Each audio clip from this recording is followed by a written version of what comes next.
Lord Banks FX. Lord Banks FX welcomes you to this live stream of live Forex trading. A whole 3 hours of news. We begin with that wild ride on Wall Street. You're seeing new record highs on the S&P and NASDAQ. Interviews. Some will make money, some will lose money, but that's just the way the markets always work. Analysis. And live trades. So sit back, lock in, and load up your trading terminals. And let's get this rocket to blast off. Introducing your host, Lord Banks FX. Prepare for launch in 3, 2, 1.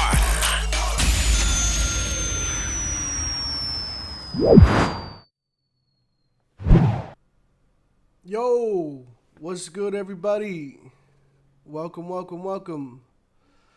Let me turn this down. Can you guys hear me okay? Let me know if you guys can hear me okay. Ooh.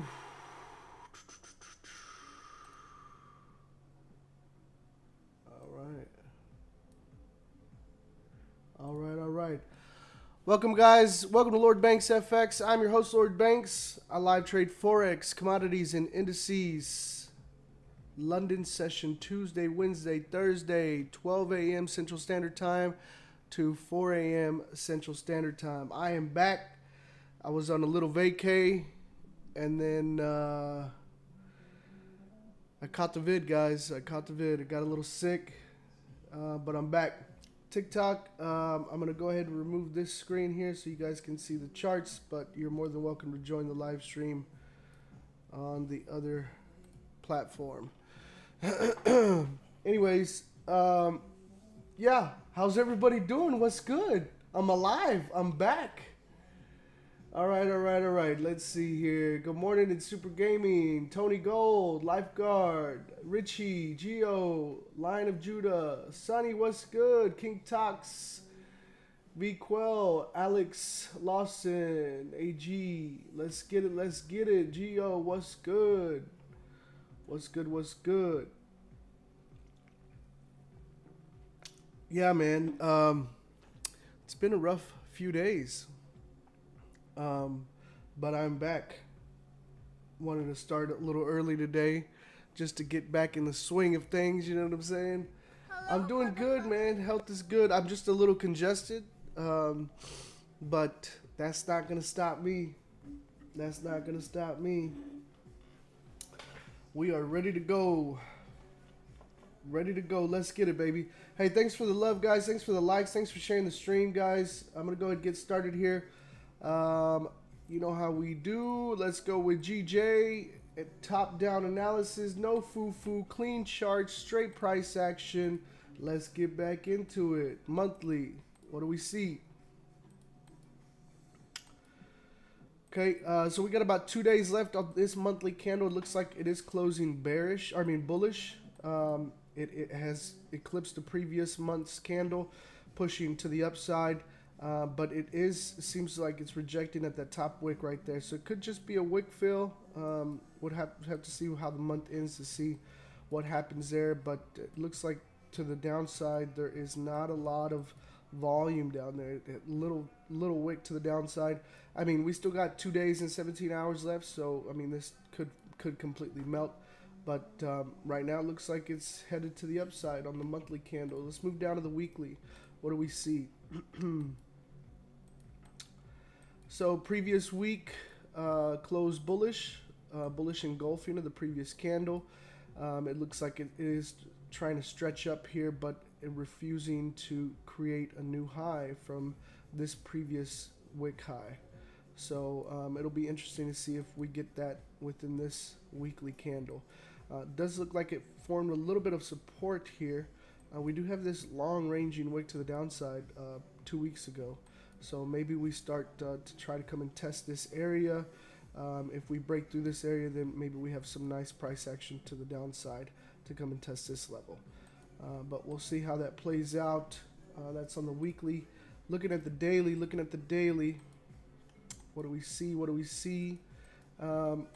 I mean, it does look like we got a nice trending pattern to the upside, creating new highs. and then higher lows. But yeah, it looks like pushed up here, pulled back here, created some support, starting to push up. But this previous daily candle here looks like it's running out of volume. So it'll be interesting to see how this candle closes. If this candle is going to engulf, bearish engulfing, start to move down to the downside, because it looks like it's testing to the upside. It's not breaking this high. So an important area I'd like to look at is 166.556. See if it's going to start to break that high. If it does, then we could probably come and test levels 167.820. If not, then maybe we're looking to test the bottom levels around 165.43. If we break that, I mean, papitas, some nice price action down here to about 162.46. So we'll pay attention to all those things as we're trading. Let's go ahead and move down to the 4 hour. The 4 hours where we like to establish our zones. Our zones are tops and bottoms. This is just essentially supply and demand, support and resistance, whatever you want to call it, price of interest, or area of interest, sorry. Just an area where price has reaction multiple times, okay? So let's go ahead and draw our tops here. Yeah, like this area right here. Yep.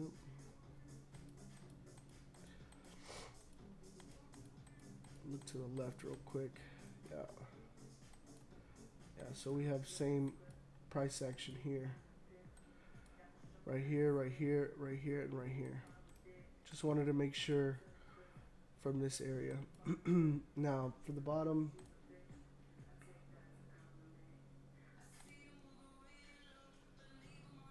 this area I want to focus on right there. Yeah. And I move down to the 1 hour just to refine my zones here. Just to refine just a bit. Yeah, that's looking good. Looking good, looking good.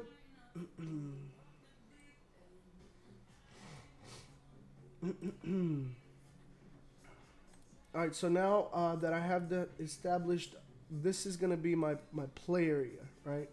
Between that. So move down to the 15 minute. On the 15 minute, this is where I want to establish my range, okay?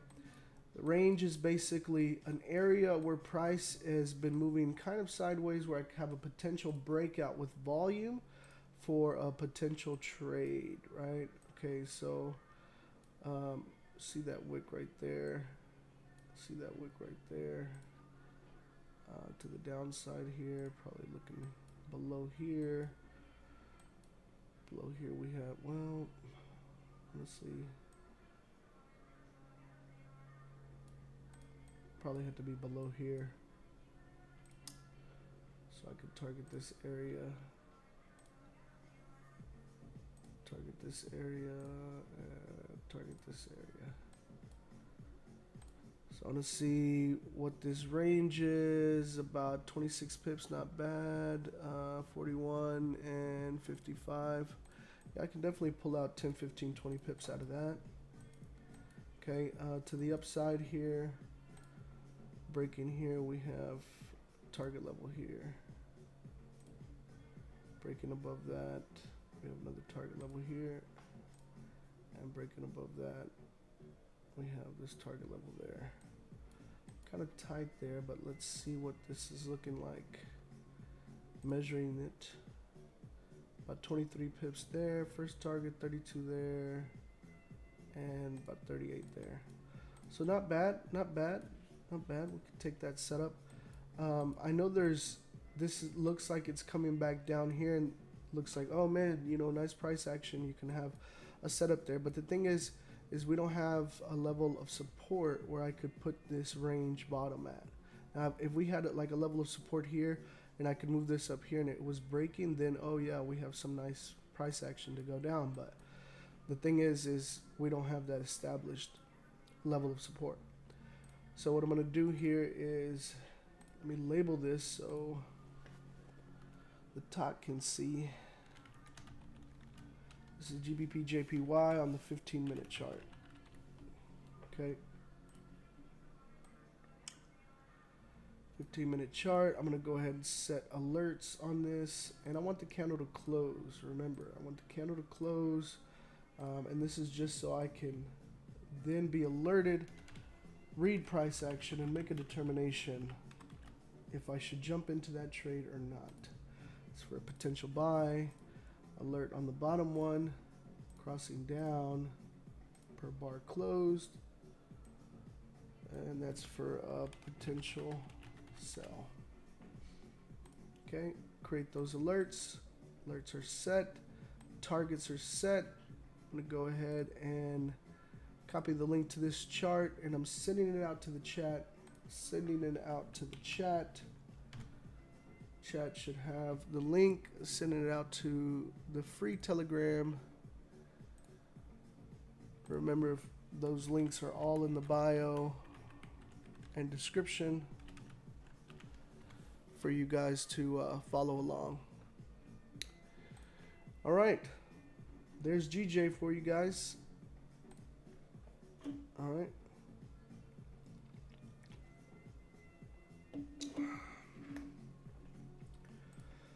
All right, let's look at gold. You know how we do. Clean charts. No indicators, no foo-foo. Top-down analysis, looking at the monthly. So looking at the monthly here, it looks like current month, it is bearish. It looks like it hasn't established a lower low from the wick here. There is this level of support here where last month it tested and rejected off of. It hasn't established a new high either, so it does look like it's on the downtrend, moving to the downside. We still have 2 days left, so this could push up and close like a doji, maybe a bullish doji, indicating price reversal, price exhaustion, potential turning around to the upside. A lot could happen in 2 days, so we'll just be watching this. I knew there's this level right here to pay attention to around 1795, and the level of breaking above the current high wick, which is 1879.12. So that's for the monthly. Let's look at the weekly.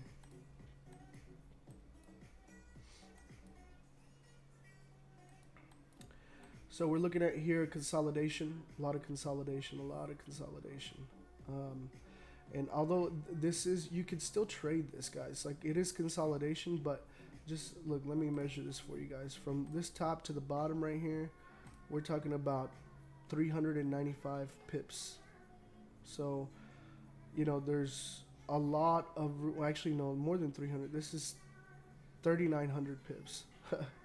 So although it looks like a lot of consolidation in one room, this is on a higher time frame on the weekly. Like, there's a lot of opportunities within this, right? But just from a bigger picture point of view, know that this is getting ready to break out. The longer it consolidates, the bigger the breakout. So whether it's gonna completely come melt and test these lows over here, or establish a completely new high, I mean, it could go either way. So, you know, you just want to pay attention to where the price is going above and below. Let's move down to the daily. All right. So what do we see? So a lot of that consolidation still. Consolidation. We had our last push to the downside, been consolidating. So it was like push up, consolidating, push down, consolidating. We do have this little level of support around here, around 1808.085. The previous trading day here, the candle ended up just wicking and closing bearish. So, but the thing is, it matched the previous candle. So there's no real winner here, right? What the hell is going on over here? Oh my gosh, okay. All right. So really, if I start seeing, you know, body closure above 1827 or below 1822, then, you know, it can kind of give us direction, potential wick fill, either way. But it'll be interesting to see where this daily candle closes to give us some more indication on where price may be headed. Remember, guys, we don't predict price. Our job as traders is not to predict price. It is to react to price. So we just always want to be monitoring until price gives us an indication of what it wants to do. And then we react to that. Okay, so we're looking at the 4 hour. And the 4 hour, guys, you know what we do. We like to establish our tops and bottoms. Tops and bottoms is what I call them. Our play zone. You call them supply and demand, support and resistance, whatever you want to call it, whatever floats your boat. Essentially, it is the same thing. What I'm looking for is just an area where price has reaction multiple times. So you see all this right here. You see this right here, right here. You see this right here, right here, right here, right here. So in these times, this is where price is reacting multiple times in the past as it is in the future. So that's where I like to establish my tops, and that's directly above the most recent area of interaction from where price is currently at. Okay, so let's look at the bottoms. Let's look at the bottoms. Where do we see our bottoms here? So, I mean, it's kind of basically at the bottom, to be honest. That's where it's at right now.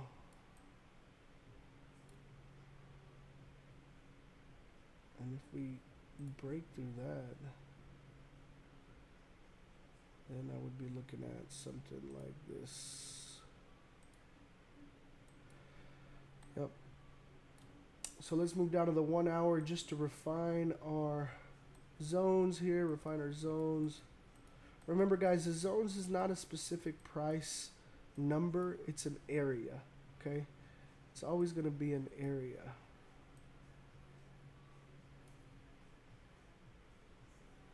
Okay.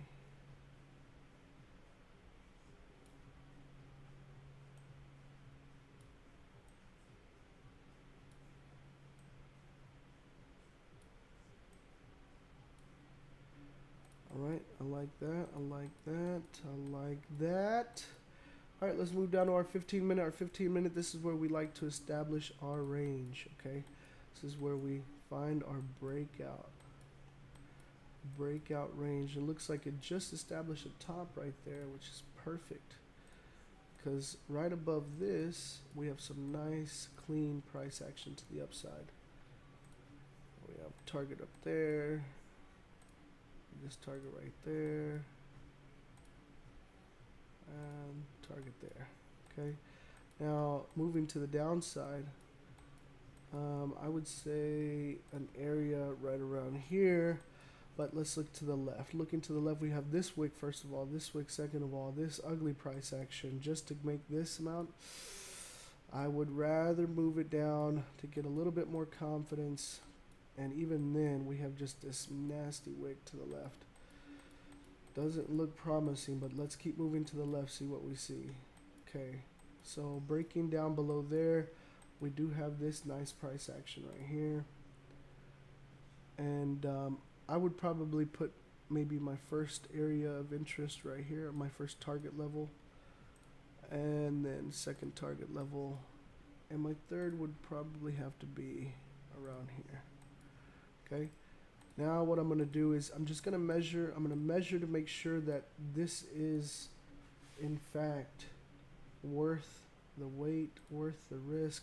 So for the first target level here, moving to the upside, looking at about 37 pips, 26 to 30, 40. Yeah, about 37, almost 40 pips here. First target, second target is about 53. Third target is about 79, 80. So not bad. Good risk to reward ratio if we can get a nice candle closure in our favor. Now to the downside, let's see what it is to the first target here. About 26 pips, not bad. We can get a little trade out of that. 46 second and 59 to the third. And the only reason I'm measuring this, guys, is because I have to know that, okay, when the candle closes above and it breaks above, do I have enough area to play with for a potential trade, right? That's what I'm looking for. I'm looking for, is it going to allow me, like, can I take 10, 15, 20 pips out of the market if it closes and breaks below here? Right now, if it closes and breaks like with the long candle down here, then I miss it and the risk to reward is off and I can't justify a trade, which is fine. And that happens sometimes. You got to be okay with that. But at the end of the day, I'm being methodical. I'm following my rules. And that is what it is all about. 15-minute chart for gold. Okay. And putting this here, labeling it so you guys can see it. I'm going to go ahead and set an alert here. Crossing up, I want the bar to close on the 15-minute, and this is going to trigger me an alert for a potential buy. Because remember, guys, I don't just get in when it crosses up. I wait for the candle to close on the 15-minute, and then I read the price action. Still need to read the price action to see if that is worth my time. Okay. Potential sell to the downside, candle close. All right, alerts are set, targets are set. This is the setup for gold, and I'll go ahead and copy the link to this chart and send it out. Send it out to the chart or to the chat in YouTube, and send it out to the chat, or I mean to the Telegram, free Telegram. So this is gold setup. Okay. Boom. Gotcha. You know what? I think my... Oh no, the volume is all the way up. Let me turn the volume up over here. Can you guys hear me better now?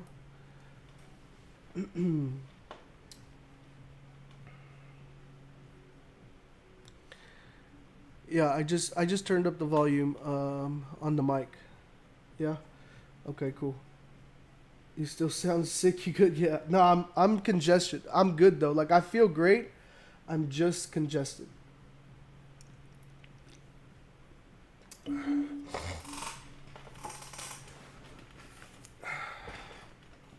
All right. So what's good, guys? How's everybody doing? Yeah, I'm doing good, guys. I just don't mind the way I sound right now. I know I sound horrible, but trust me, I feel way better than I sound. I'm telling you, like I felt like I was dying 3 days ago. I do have a little bit of a cough. I got a lot of congestion, and it's part of the game, man. You know, I'm not going to let that stop me. At the end of the day, the family's hungry. I got to eat too, you know. So, you know, we're here. We're getting it.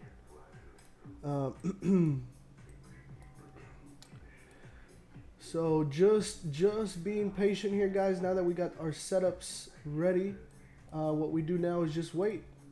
This is the next part of it. We just got to be patient and wait for one of these to activate and trigger, and we'll be ready to take our trade.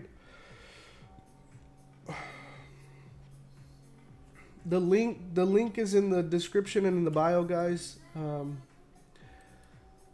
Like if you click on there, you'll see all the links to everything that you could ask for. By the way, today is the last day for the course bundle pre-sale with the lifetime VIP.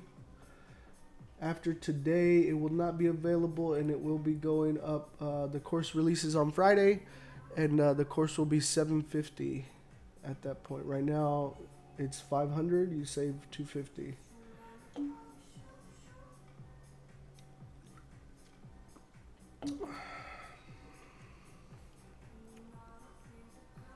Lovely, lovely, lovely. Yeah, vacation was awesome, man. Had a great time. Family had a great time. Yeah. Enjoyed it. How long have you been trading? For like 9 years now. I've been trading since 2014. Man, I can't get this thing right. Like,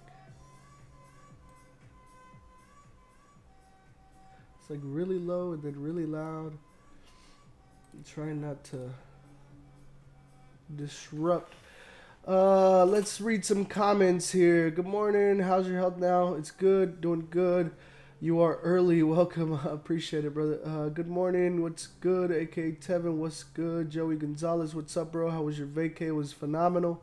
Had an amazing time. Family had a great time. Banks, your mic is far. Oh, I think I fixed that already, the volume. Hi, my first live stream with you. Nice. Welcome, welcome, welcome.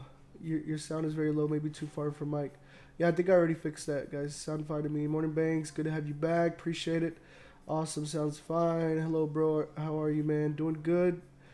CJ, what's good? What's good? Why are we on so fucking early?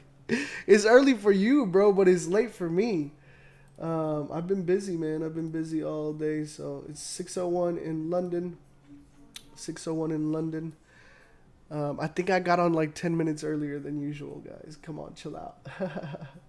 You sound better if you put on headphones. Just woke up, so ready for some action. Let's get it. Anthony, let's make this money. Yes, sir. Dennis, morning. Earlier today, just by 10 minutes, guys. Morning, morning, Matthew. Sound could be lower than normal. He just got over being sick. Everybody relax. I appreciate it. Yeah, thanks. Maybe my voice is a little lower because I have been sick. I mean, I am like congested and it sounds horrible, but like, would you guys rather me not stream or just deal with my voice sounding congested and coughing a little bit? I mean, you guys tell me. I mean, if you guys don't want me to stream, it's fine. Like, I don't have to stream. I'll just shut it down and trade for myself and my VIP. Do we wait for retest once it breaks out? No. My strategy is a breakout strategy is based on leveraging volume and market open, pre-market open. So I don't wait for the retest. I am basically just looking to capture those 10, 15, 20 pips of the initial move. Now, at that point, I'm more than likely already capture my TP1, adjust my stop loss to break even, close partials. And if it does come back to retest, then it might break me, it might close me out at break even. But if it continues to just blow past it and continue to ride up, then I'll maximize with my runner, right? So I don't wait for the retest. How's vacation, Lord? It was phenomenal, man. Appreciate it. CJ says he's drafting up GU and EU markups. Gonna be posting them in the Discord.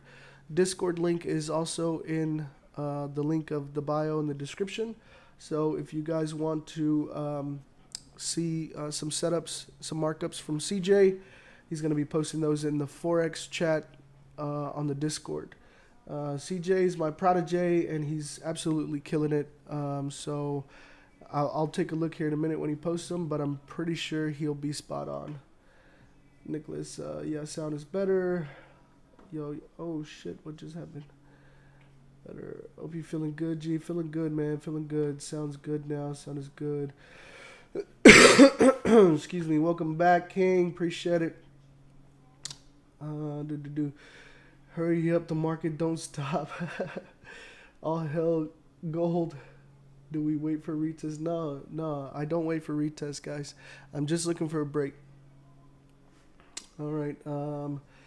Pipsky, good morning. Good morning. El Kai, hello, Banks. Great to see you again. You look lively today. Looks like you really needed that vacay. Yeah, and I needed to get sick too. Yeah, man. I mean, you know, the body does what the body does, man. And I'm a firm believer in like listening to your body, and when it tells you to shut it down, it's time to shut it down. I miss you, Lord Banks. I miss you too, man. I'm excited to be back. Where did you go on vacation? I just went to Cancun for a week. I took my family out there for a week. I hadn't taken them out on vacation since like COVID, the pandemic. So like we literally, I mean, the last time I took them on summer vacation was in 2019. 2020, 2021, we didn't go on vacation because you know how everything was. But this year, you know, we decided to go take a vacation. But it's funny because we went on vacation. I mean, we had a blast, right? But when I got back, I tested positive on Wednesday. I think I had gotten it like maybe like Monday or Tuesday, but I wasn't really feeling it until like Wednesday when I got back. I got back around noon, and then like around 2-3 p.m. I was like, man, I don't feel so good. Like I was like, I'm gonna lay down, and I laid down, and like I could not get out of bed after then, and it was just the worst. But from what I hear, like a lot of people like are out for, you know, like a much longer time than I was. Like people feeling like really bad for like, you know, multiple weeks. And thankfully, I mean, it was just like 6 days for me. So, yeah. Trip was amazing though, guys. Appreciate it. I was on live trade before you went for your holidays, and your lifetime was $350 on discount. Then I didn't have the money, and I was waiting for today to purchase the lifetime. I now only have $350. Oh man, you missed the lifetime promo. I don't really have any promos besides the course bundle.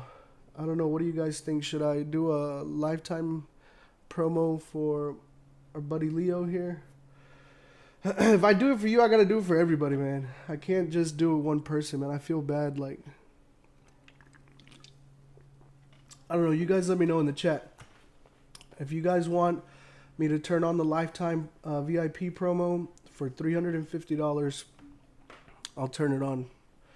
But you guys let me know. I don't want to be. I'm not trying to sell anything here. If you guys want it, let me know. COVID or only a cold? No, it was COVID, bro. Like, yeah, I tested positive. But I tested negative on Saturday, so, you know, my body fights through it, baby. Glad to have you back, Banks. Appreciate it. Mods, don't let people ruin it for all of us. Everything seems fine right now. Yeah, I don't see anything going on. Yeah, shout out to the mods, guys. Sonny and CJ doing a phenomenal job, man. Good morning, my lord. How was your holiday? Holiday was amazing. Had a phenomenal time. Tried this strategy out yesterday and lost on GJ. Mondays off for real. Yeah, bro. So now you know why I don't trade Monday and Fridays. Mondays and Fridays I don't trade. You know, I'll tell you this, guys. Like you could catch some opportunities for sure, but the thing is I'm a numbers guy. And reviewing my numbers, for example, Mondays and Fridays, when I could get a trade, because sometimes they're like no trade days, right? Especially like Monday, where it just doesn't set up and the volume's not there, and then you're waiting, you know, your entire session, you know, 3-4 hours for nothing. You don't get anything out of it. But for example, let's say you decide to trade Mondays and Fridays. For me, statistically, Mondays and Fridays, out of 10 trades, I would have 4 opportunities. Out of the 4 opportunities, I would only have like 1 or maybe 2 winning trades. So statistically for me, it just didn't make sense to continue to trade Mondays and Fridays. Like, I cut Mondays and Fridays out, and I went on a what was it, like 20-0 winning streak, like for 4 weeks or something, right? So just this is how important it is, and I try to stress this to you guys. Like, this is why it is important to journal your trades and to review your numbers. Like, if you're trying to get better at something, how do you get better if you're not measuring your progress, documenting your performance to be able to determine, okay, what is working and what's not? How will you ever know what is or what isn't working? You know? So I know it may seem like redundant. I know it may seem, you know, like it's not needed, but just look at the massive impact it made for me. Okay? By reviewing my trading journal, I made a decision to cut out Mondays and Fridays, and my win rate like went crazy. Like, before I hit those losses, I was at like a 93, 94% win rate. right? So think about that. Like, you know, you can make one small change and it could change the game for you. But the thing is that you won't know what change to make if you're not documenting your trades. And you can't depend on somebody else to tell you what to do, because part of trading and part of identifying your strategy or something that works for you, or the way you want to execute a strategy, because even then you can use a sense and a structure of a strategy and tweak it to work for you. But the thing is you will never know that, and you will never figure that out until you're documenting your information and you're going back to actually review. Like, it's not it's a two-part thing. You have to document it, and then you also have to review it. You have to make the time to do that. And you know, I mean, it can make a world of difference, guys. A world of difference. If you're trading right now and you're not consistent and profitable, but like, for example, I guarantee you, I have a bunch of you guys out there right now that you trade and your trade either barely hits your stop loss and then goes your direction, or was in profit and you held and it came back and hit stop loss. If you have any of those issues, the issue of you knowing how to trade, that's not the issue. The issue is that you haven't got to the point where you're methodical with it to be able to identify where do you need to tweak, where do you need to adjust a little bit. It's kind of like when you take a shower, right? And you're setting, you have cold and hot. You can't just turn on one because it's freezing cold or scalding hot. You're mixing the two to get the appropriate temperature. Same thing with the trading, man. And in order to do that, you have to document it, because you can't just, oh, like this time I'm going to do this and this time I'm going to do this. You're never going to be consistent like that. So it's just very, very important, man. And I can't stress it enough. Like, document trading, your trades, your trading journal. Like, make it happen. Make it a habit. Do it. And like for me, like I'll document them. And I review on Friday. I don't trade on Friday, but I review on Friday. And I like to review on Friday for two reasons. One, I have all my week's trades done, first of all. Two, I'm already more than likely have a withdrawal. And so I'm happy that I'm making some money. So I'm not reviewing my trades after I took an L, where I'm like, oh man, I took an L, and that emotion could cause you to try to jump back into the market, take another trade, overtrade, revenge trade, over leverage, chase trades, marry trades, like all kinds of different things. I'm calm, cool, collected. I feel good. I come back to review my trading journal for the week that I've been trading, and I do that on Fridays. It's the perfect time to do it because I'm happy with my withdrawal. If you're making any kind of withdrawal, you should be happy. I don't care if it's, $10 or $100 or $100,000. Like, you got to be thankful for the market giving you that opportunity to be able to take that from the market and put it into your pocket. Because, at the end of the day, like, only 10% of people are actually withdrawing and making some money. Okay? Like, do you understand the small percentage of people that are able to dip their hands into the market and pull profits out and actually see that withdrawn into their account and be able to use that money? It's not a lot. It's not a lot. So just keep that in mind. Sorry, I'll get off my soapbox. I just wanted to, harp on that point. But I think I made my point. Trading journal, do it. Ebenezer, what's up, bro? How was your trip? It was good, brother. Let's see. Glad to have you back, Bangs. Appreciate it. Yes, I wanted to. You want to the promo 350? I really want to buy too, Lord. Okay, so we got some more people that want the lifetime promo. Yes, you can, Lord. Bless him. Maybe run the promo until June 30th. Morning from Africa. I can tell by reviewing my profit loss. Yeah, but the thing is like, yes, you can easily look at your profit loss and see where you won and where you didn't win. But when I say trading journal, like what I have in my trading journal, like I have how I felt before I started trading, what I was focused on, like my emotions during it, why I wanted to do it. Like, it's not only the technical aspect of it. You have to also be documenting your emotional side of things, because if you're not convinced that your emotions play a huge role in your trading, maybe that's why you're not winning yet. The mindset when it comes to being a great trader, it's not about, am I looking at this the correct way, more so than it is, am I in a space to be able to identify methodically, structurally, follow my rules, be disciplined, come in and do what I'm supposed to do? Like, that has a much bigger role. And you know, I recommend that book to you guys every single time I talk about, you know, psychology and emotions and stuff. Trading in the Zone by Mark Douglas. It has almost nothing to do with the technical stuff of actual trading, but everything to do with the mindset and the way you approach it from a, like, just mentally, psychology, your psyche. And it changes things. It changes a lot of things.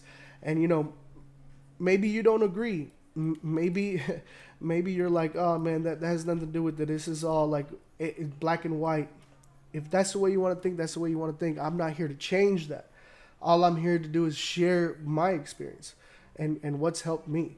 And if someone was to tell me, you know, LB, can you tell me a percentage of the impact of what a psyche or mindset or emotions does to trading?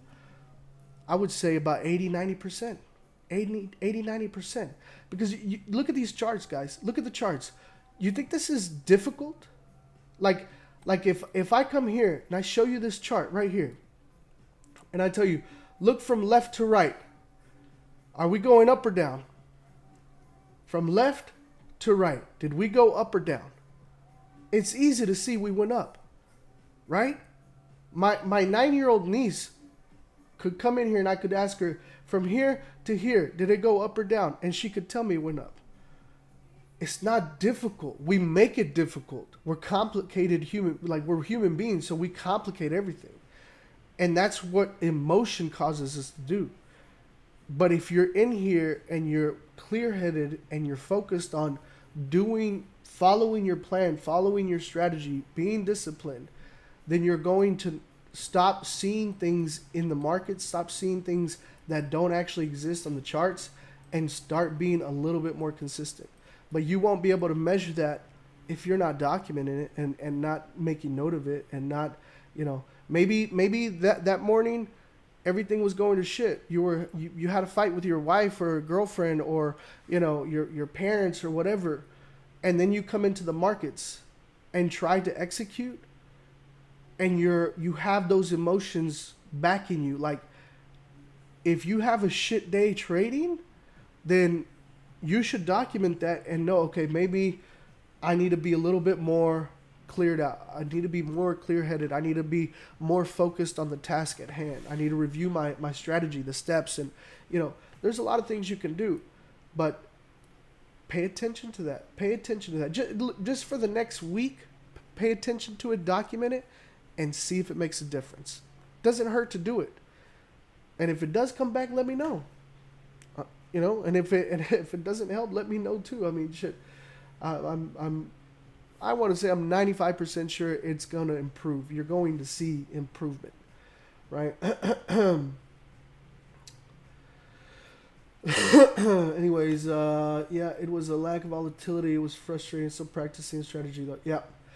And I wouldn't say lack of volatility as more as lack of volume, because Mondays and Fridays, the weeks are getting started, right? And that's another reason why I just X Mondays and Fridays off.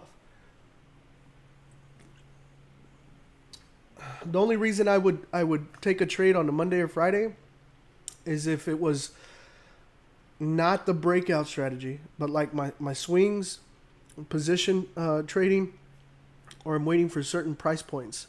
You know, I have alerts and different strategies for different strategies, basically. Yeah. So, like, if one of those triggers and it's a Monday, I mean, I'm not going to be like, oh, it's Monday, I don't trade Monday, but my swing setup is finally in a great price point and it's confirmed, and like that's a completely different strategy. You know what I'm saying? So I will take that. I will take that trade during that day. But obviously, you know, I'm not live streaming for that, and those trades I send them out to my VIP.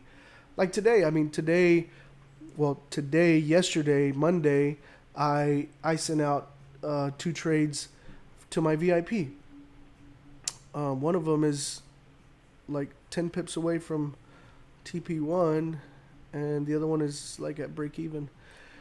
But, you know, I sent those out. It was Monday, yes, but they were part of a different strategy, not this breakout strategy. Welcome back, bro. Appreciate it. When the trading logs come out, the trading logs come out. Oh, you're talking about the trading journals on the site. I'm still looking for a supplier. I had one send me some samples, but they can't do what I want them to do, and I just, man, I'm really anal with the way I want things done. And you know, it's like in my life, in my career as being an entrepreneur, with all the other businesses that I have, I've come across a lot of times people telling me it can't be done. And one of the biggest frustrations for me is when someone tells me something can't be done because it's never been done before. Like, it just, honestly, it's very funny to me, because like, if I was asking for something that had been done before, I wouldn't be asking for it to be done. You know what I'm saying? Like things that I'm doing are obviously things that haven't been done before. I'm changing the game here. I'm disrupting the game here. So it's like, of course it's different. Of course it's something you've never seen. And I don't take kindly to people telling me it can't be done. I most of the time I tell them, look, don't tell me it can't be done. Tell me you can't do it. Because if you can't do it, then I'm going to go find someone that can. Because someone out there will be able to get what I want done. And maybe that's a little asshole-ish now that I say it out loud, but you know, I've been doing this for a long time, and I don't like to. I don't like anyone telling me that there isn't a way, because there's always someone first to something, right? Mark says, "Hey, Lord Banks, do you have a favorite cologne?" Yeah, Versace. Yeah, Versace. I mean, I've been using Versace for about 7 years now. I actually, now that you say that, I have been using Versace cologne for the past like 7 years. And because I guess I always use it, it's like my daily like cologne that I use. I just now realize I don't even really smell it anymore. Like, I get a lot of compliments on it all the time, but like personally, I don't even really smell it anymore. And because of that, before I took off on vacation, I was like, I'm gonna be a little adventurous and try out a new cologne. And I was at the mall and I came across this fragrance. I don't even know really who it is. It's like Lomani. It's like some French, like France, whatever. But the name of the cologne was Millionaire.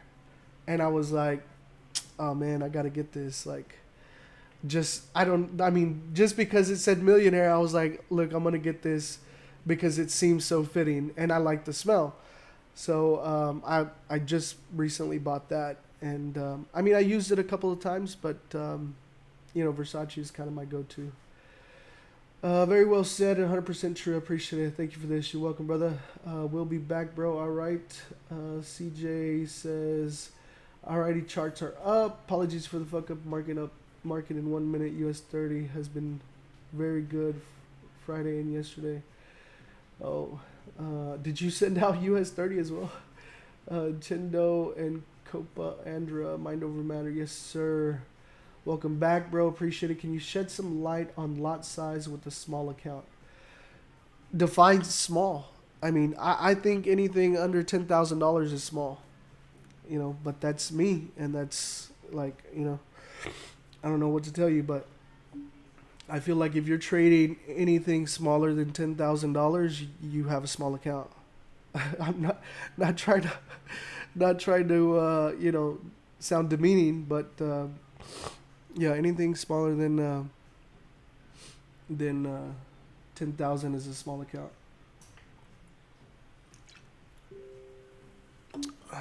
Okay.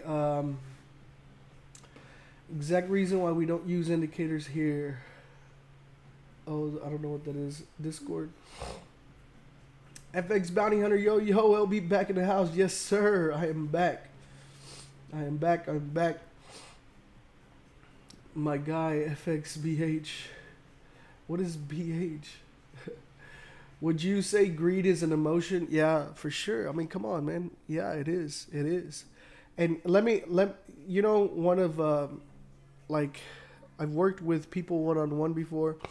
And one of the things that I suggest for the people that tell me my trade goes in profit and then it doesn't reach my target levels and comes and hits my stop loss.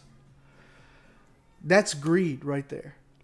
Because I'll tell you this, at any point when you saw your trade in profit, think about it like this. If you were to be working a job, your job, whatever job, what hourly rate would you be receiving, or what salary would you be receiving? If you think about that and think about the amount of time your trade took to get to the profit that you saw before it went to stop loss, is it more or less, or is it more valuable to have taken that money and even though it was shorter than your target levels, didn't reach fully, whatever, is it more valuable to you to have taken that and put some money in your pocket, or is it more valuable for you to have been right on your target levels? You know, sometimes if my trade comes like 2-3 pips from the TP level and I'm on the charts watching it, I'll take my money. Like, I don't need to be right. It needs to hit TP1 for me to take my money. Like, I will take my money. I'm not going to play around with my money. What's rule number one, guys? What's rule number one in trading? Protect your capital. That's rule number one. Rule number two, don't lose money. That's it. That's all you need to know. FX Bounty Hunter, word up, CJ. Oscar, what if you make them so we can download them? Yeah, that's the thing. I don't want to do like downloadable trading journal just because I used to document it on a spreadsheet and online, like, or on my computer, like just writing it out. But the effect of actually having, you know, statistically, it will like stay in your mind longer writing something down than if you were just to type it out, copy and paste or something like that. So I always err on the side of like, I want to physically write things out. And that's why I think a physical trading journal is so much more like versatile and impactful than an online one. I know one of the guys actually, who was it? I don't know if he's on the live, but somebody sent out a trading journal, like Excel spreadsheet on the VIP group. And I mean, it was actually really nice. But the thing is I didn't, I lost it in all the messages, and I was going to send it back out for anyone that wants to use. But the one that I will be providing like, and have on the site for purchase is an actual physical book. Like, you will be writing this out, and it's just a psychological thing. You know, I just think you will get more of an impact. Like, I'm not trying to have a product to sell you something to, like, that's not my goal here. My goal is for it to actually work and help you. And in order to do that, like, it has to be a physical book. Efrain, yo, Mr. Banks, what's up? What's good, brother? What's good? What's good? Man, I keep losing on this. Let's get this session going. Make that moolah. Yes, sir.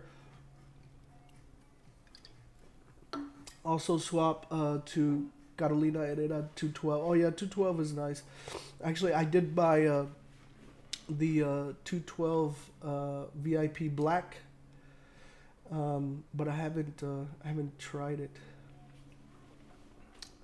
How long did it take for you to become profitable? Man, that's a loaded question, but I would say around the 2 years mark, because like I say, you know, stop focusing on the money, focus on the skill. And by doing so, by de facto, the money will come.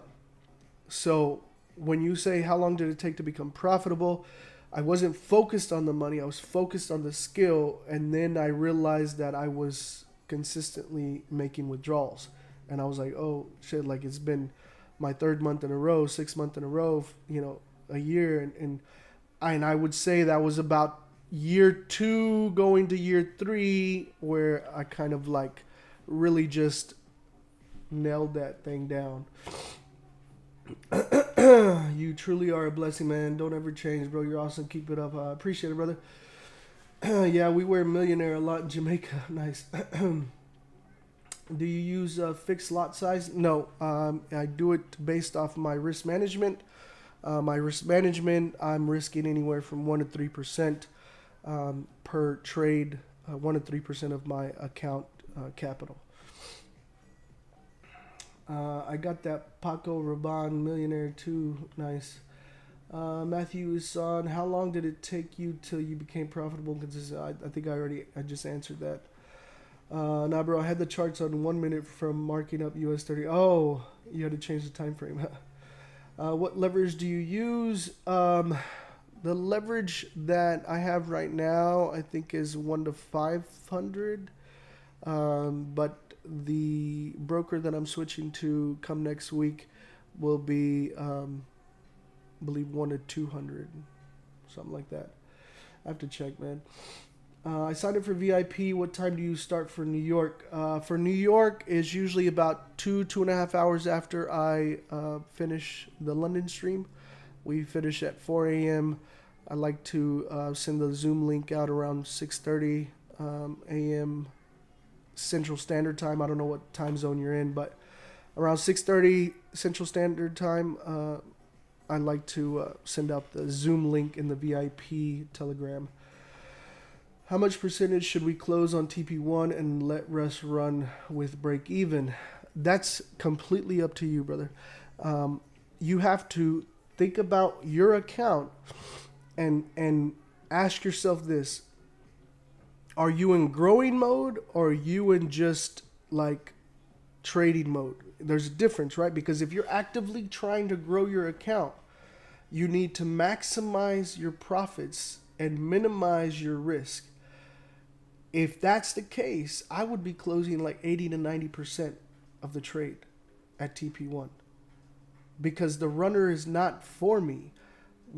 Don't let greed let you keep a higher runner and not maximize on what you've already made. You know, once you get to a larger account, you know, 10, 15, 20 pips, closing half or 20% is a nice payday, and the runner can do its thing. I mean, then you can do that. But, you know, what mode are you in? Are you in grow mode or are you in just, you know, relax cruise control mode? You know, that you have to, that's very personal to you and your account size and your appetite and your risk too, you know, like maybe you don't need to grow the account quickly and you want to take more Hail Marys, then at bare minimum, adjust your stop loss to break even and let it run, you know. But if I had a small account and I was trying to compound it to grow it to a point where my risk when I'm doing 1 to 3% isn't a huge amount, and I can still make a healthy profit with 10, 15, 20 pip trades, you know, I could easily close 50%. At times, I've even closed the entire trade at TP1. If I don't want to be actively managing it or seeing, you know, being on the charts, like I'm ready to be done, I'll just take my money, you know? Like, but that's something you definitely have to ask yourself and identify with your own account. Mark Linder says, by the way, if you want a real big baller compliment getter cologne, try out Royal Crown Sultan or Eliason by Roja Parfum. I'll have to check that out. I've never heard of those. Saber says, I don't know if anyone else is doing FT Mill right now, but is it just me, or is the spread between TradingView and the MT4 on US 30 messed up? My limits don't set correctly. I'll tell you this, on TradingView, there's no spread shown here. So yeah, like the spread will be depending upon your trading account. We got GJ finally moving up here, and let's see what gold is doing. Gold is also moving up here. So if both of these trades activate, I'm gonna look to see which one has the best setup and take that one. Okay, but we'll be patient. Leo, can we now have the 350 lifetime promo since chat members have responded positively to that? All right, Leo. I got you, man. Hold on a second. Let me turn this on. I'm just going to turn it on for, like during the live stream.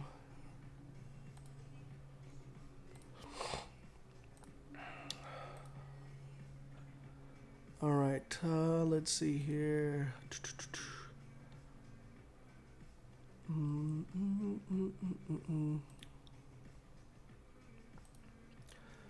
What did I say? 350? Okay, 350. Let me edit this. Oh, you know what? This is not gonna work. I'll just delete this one. Okay.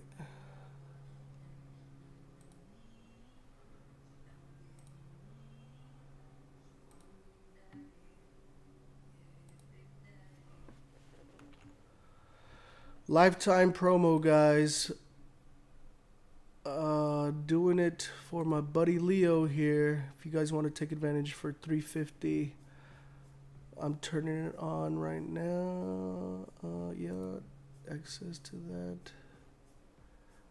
And should be okay. Copy this link. All right, let me just turn it on in the link.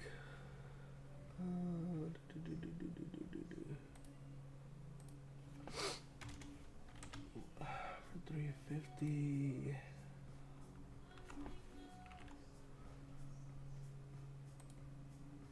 All right, I just turned it on and I put it at the top.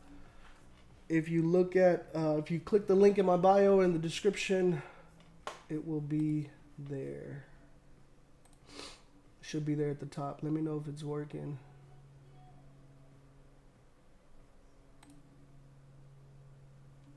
Yep, it's on, showing up there. So go for it, Leo. I'm only gonna leave it on for the stream, and then I'm gonna turn it off. But just because you asked so kindly.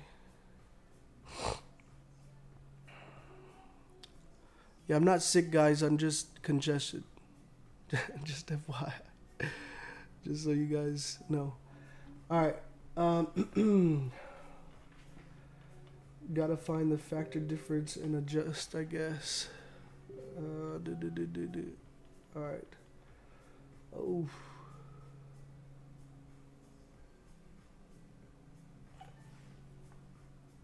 Oh, okay. Agreed on the top two rules. Yes, sir. Small account at least 90% full position, but if you have bigger account, can do maybe 75% let rest run. Yes, sir. When can SB use fixed lot size? I don't know what SB means. The whole fixed lot size, like, that's gonna be like, I'll tell you this, like, sometimes I will use a fixed lot size depending on the strategy.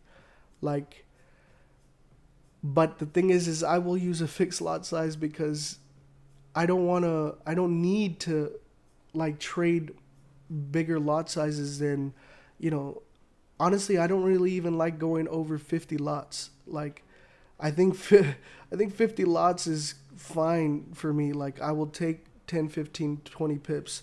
And sometimes, like, for example, if I'm calculating my risk and I'm like, okay, this trade, because of the setup and the confidence I have in it, I'm going to risk 2%, and, you know, it's only a 10 pip stop loss, and my risk management says I should be using 65 lots. Like, sometimes I just put 50. But my account is 6 figures, so I mean, fixed lot size, you know, when you get to a larger account or big enough account where you're okay capping your lot sizes, then just do that. I mean, like I said, you know, 50 lot size or 25 lot size for me is pretty much where I cap myself out at, you know. So if for some reason my risk management is telling me to do 60, 70, 80, 90 lots, like, for what?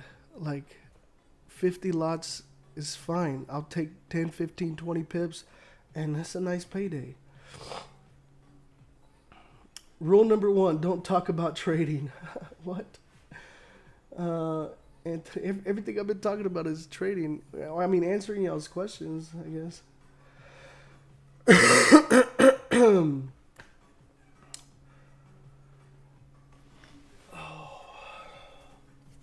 Thanks, see you VIP. Yes, sir. See you VIP. Also, people loving the fun challenge offer, though. You guys got to hop on it. Yeah, I think there's... Dude, I don't know how many spots are left, but I send the link out, guys. Like, I don't like going over this stuff because people get all, like, fussy. They're like, oh, like, just ridiculous.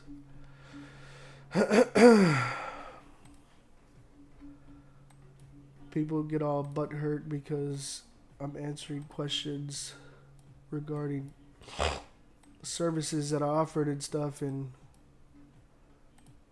they just want a trade right now. Give me a trade. Give me that manja. Give me a trade. Like, I'm waiting for, like, you guys know, like, we'll get an alert. So I'm not rushing anything. Like, it's still not set up. Gold or GJ. We're just patiently waiting, guys.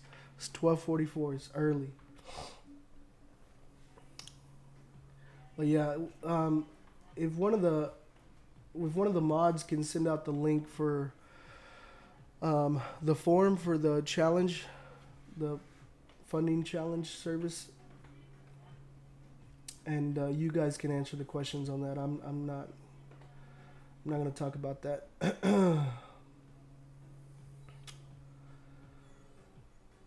Thought you had corona. I did, bro.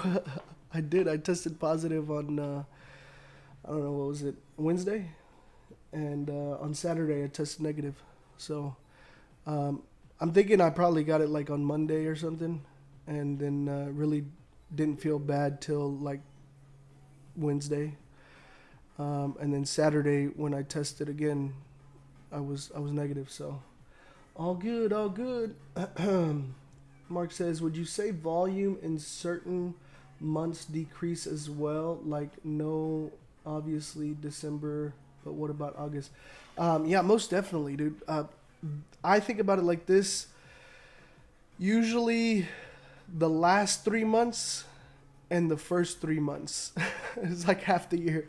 Now, like, lately though, the end of the year has been okay.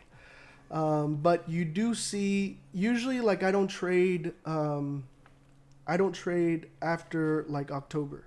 Like in October, I start to slow down, and like November, December, usually I'm not even really trading.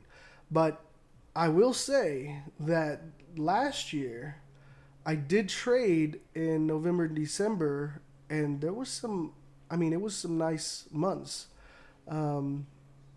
So I mean, really, you have to be aware of the way the market is moving, and then recognize the withdrawal of volume, and know that you're not getting the same kind of movements. And a lot of people will take that as like, oh, their strategy all of a sudden is no longer working. And that's not the case. It's just the environment where your strategy was thriving is no longer there.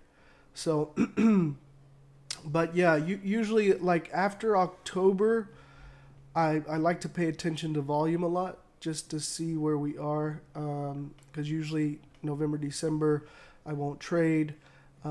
January is not a great month. February is, March you can start easing back into it. I tried to trade this January. I came on for like a week or two, and then my grandmother had passed away, so I just took the rest of the month off. And then February, like, it was not great market movement. And then March, we started to see some good movement. We got some traction. April was nice. May was phenomenal. June has been phenomenal. July should be great. August should be great. September should be great. And then October, we start paying attention to, okay, are we starting to slow down or what? But there's still opportunities, especially like if you're a scalper, you'll find the opportunities. But I would tell you that, like, just pay attention to volume. $500 a pip. Thanks for offer, bro. Please let the offer active at least 1 hour after live stream to have time to go to ATM for recharge my account. Thank you a lot. Yeah, I'll leave it on for a bit, bro. I'll probably, I think somebody was telling me till like the 30th or something. We'll see. It's because I like to kind of acknowledge and reward the people that are supporting me in the live, like watching the live, by offering them these kind of things. But I get it. Some of you guys have to, go handle things and then be able to do it. So I'll leave it on for a little bit. Question about the stop loss. Do we place it below the last candle? Are you talking about the breakout strategy? If we're talking about the breakout strategy, the way the strategy is you wait for a candle to break and close either above or below. And let's say we get a candle that breaks above and closes above. Let's say it closes right here. So you would enter right there, and your stop loss would be below the previous wick. Not the candle body, but the wick. Okay? And then, you would move to your first target. Your first target is obviously more than 1-to-1. So usually my TP1, I will always set it at 1-to-1. And if it's below the first target, then the first target becomes TP2 and TP3, TP4. But my TP1, it will always be 1-to-1. Because at that point, we should no longer be risking. You should be able to take some profits from the market, and you shouldn't be leaving money on the table. I'm not in a trade right now, guys. Damn, all these freaking notifications. Jesus. Okay. All right. Not in a trade right now, guys. I'm just waiting for alert to trigger for a trade. Okay, let's see here. Hi, how many signals on average do you give per day? I'm mostly interested in the London pre-open and New York pre-open. I know it's gonna depend on the market, but just an approximate figure, please. On VIP. Man, it's difficult to say, but I will say I've sent out as much as like maybe 5 trades a week max. But usually about 2 to 3. But that's what I send as a trade idea in the Telegram. But I think where a lot of people get the most value is I do a live trading like this for New York where we scalp US 30. And like we'll be on a Zoom together with all the VIP and we trade US 30. And I think a lot of people really enjoy that. And like the VIP gets all my trades that I'm trading. Like if I'm jumping into something, if I'm getting an alert for a swing or an intraday, like I'm sending it out. The only things that I don't send out in the VIP, like for trades, are the US 30 that I scalp live because it's just way too quick for me to try to, send that out, like set up, like type out all the numbers and stuff. By the time I'm able to send it out, the move has been made, and either you guys will get in late or I'll miss my entry, and I'm not going to do that. So you guys can jump on the live to get that. And like any other scalps, I don't send out scalps just because the scalps are too quick. By the time you get the alert and you calculate your risk management and you can get in, you miss the trade. And it takes me time to enter in the information and send it out, and I may miss my entry, or I may get in, and by the time I send it out, like,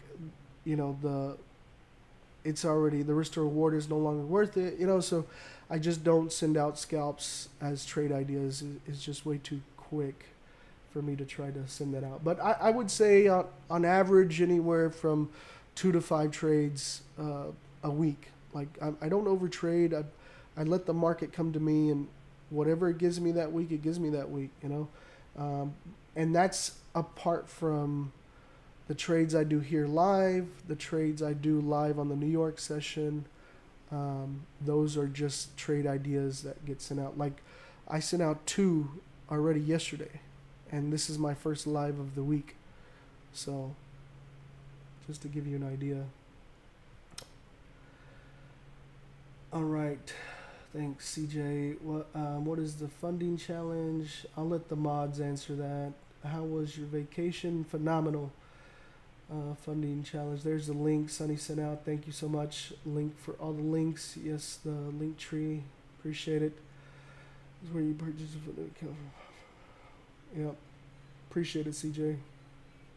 Banks, are you waiting for a 15-minute closure or 30-minute closure at resistance, and how do you know? I'm waiting for the 15-minute, and I know because that's my strategy. Like my strategy is that I wait for 15-minute. Thank you. God bless you. You're welcome, brother. Let's see here. Thanks for answering.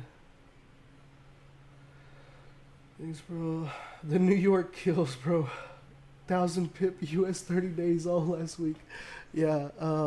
That's the beautiful thing about indices, man. Indices have a lot of volatility, and they move.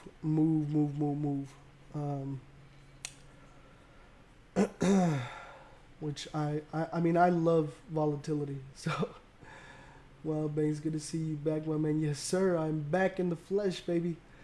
How many trades do you take at New York session on US 30? So I follow my rules kind of similar to the breakout strategy.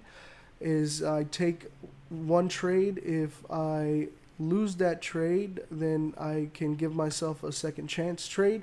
If I lose 2 trades, I'm done trading. If I win 1 trade, I can take another trade if the setup is available there and it follows my rules. Like I can take that trade. I don't have to. Usually, like if it's nearing the end of my trading session, because I usually do the New York live from 6:30 to 9:30. So let's say it's like 9:20. I already won one trade. It's like 9:20. There's a setup coming into play. I probably won't take it, just because my cutoff is at 9:30. I already made money. Why risk? Why stay on the charts longer? I got other shit to do. So, I'll just leave it at that. But yeah. So sometimes I'll take two. Like if like I've been in positions where we take our trade, our setup triggers. We take the US 30 trade, we hit TP1, we close partials, have a runner running, and it comes back, breaks even, and then it resets up and triggers again. I've had multiple times where I'm like, I have to jump on for a conference call or I have a meeting or something, and I tell everybody, look, right here is going to be a re-entry when it breaks here, like for the setup, and I'll send it out in the Zoom for everybody to have and be ready. And I'll literally like go have a 30-minute call, and I come back and oh my gosh, like it triggered and everybody was able to execute on that. So I think that's awesome. You guys are executing on the ones I'm missing out on. Yeah, and the runners are really the gem of the New York sessions. Definitely pay attention to that. Love says Zoom are for VIP only. Yeah. The Zoom. Well, it's because I do the Zoom during the New York session. This live stream I do it here on YouTube, but when we do the live session for VIP for New York, I just send out a Zoom link and everybody joins there. So you guys can, turn your camera on, talk, or, chat in there, whatever. Like people have questions in there and I'm answering. And, I mean, we have a good time there, like getting to know each other and ask questions on, with trading and everything. So I think it's very beneficial. It's not just the trade itself, but, the knowledge that you guys gain from, asking, good questions. Do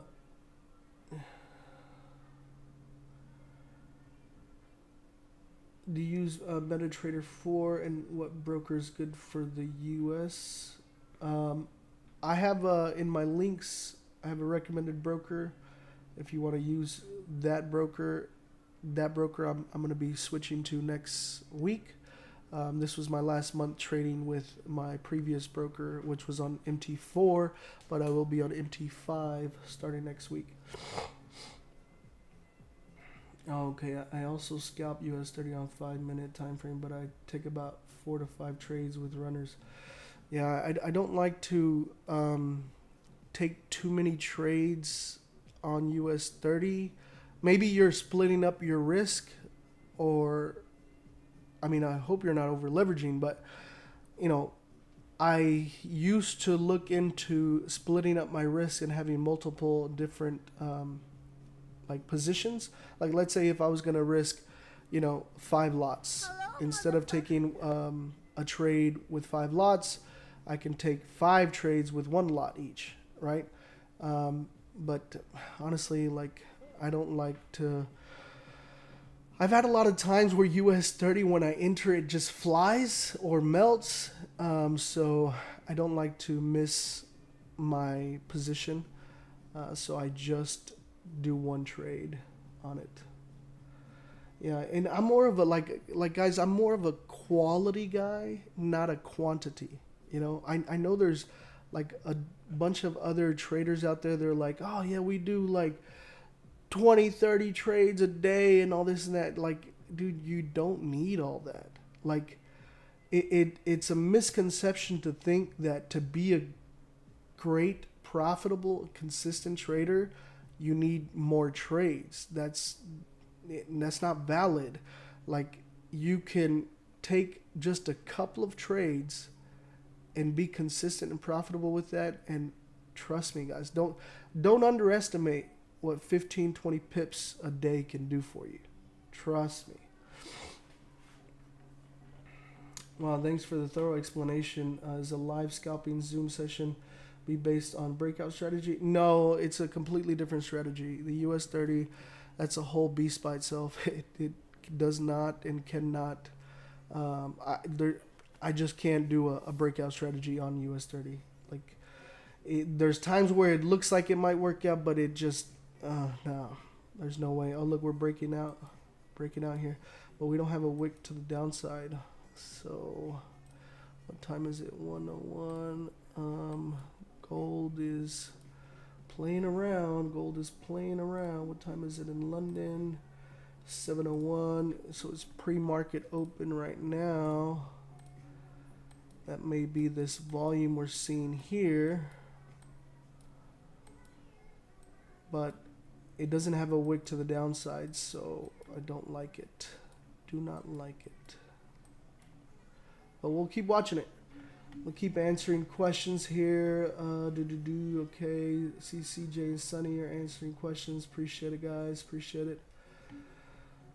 Right. Thank you, CJ. No problem, bro. How much do you close at TP1 for US 30? Usually I do like 50%. Sometimes, like, because the runner is more important to me than the actual closed partial, sometimes I'll just do 20%. It just really depends on what I'm seeing.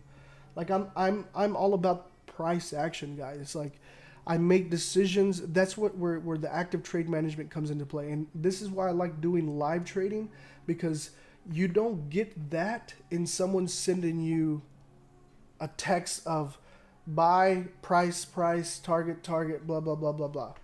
Like, you understand there's active trade management that comes into play when I'm in a trade, trading it live with you guys, seeing where price is going, reading that price action, making decisions.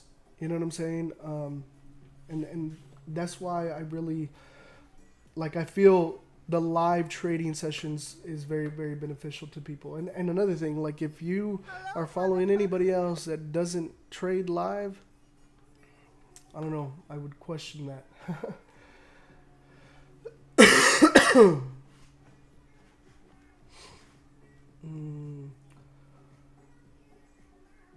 How to get access code for VIP?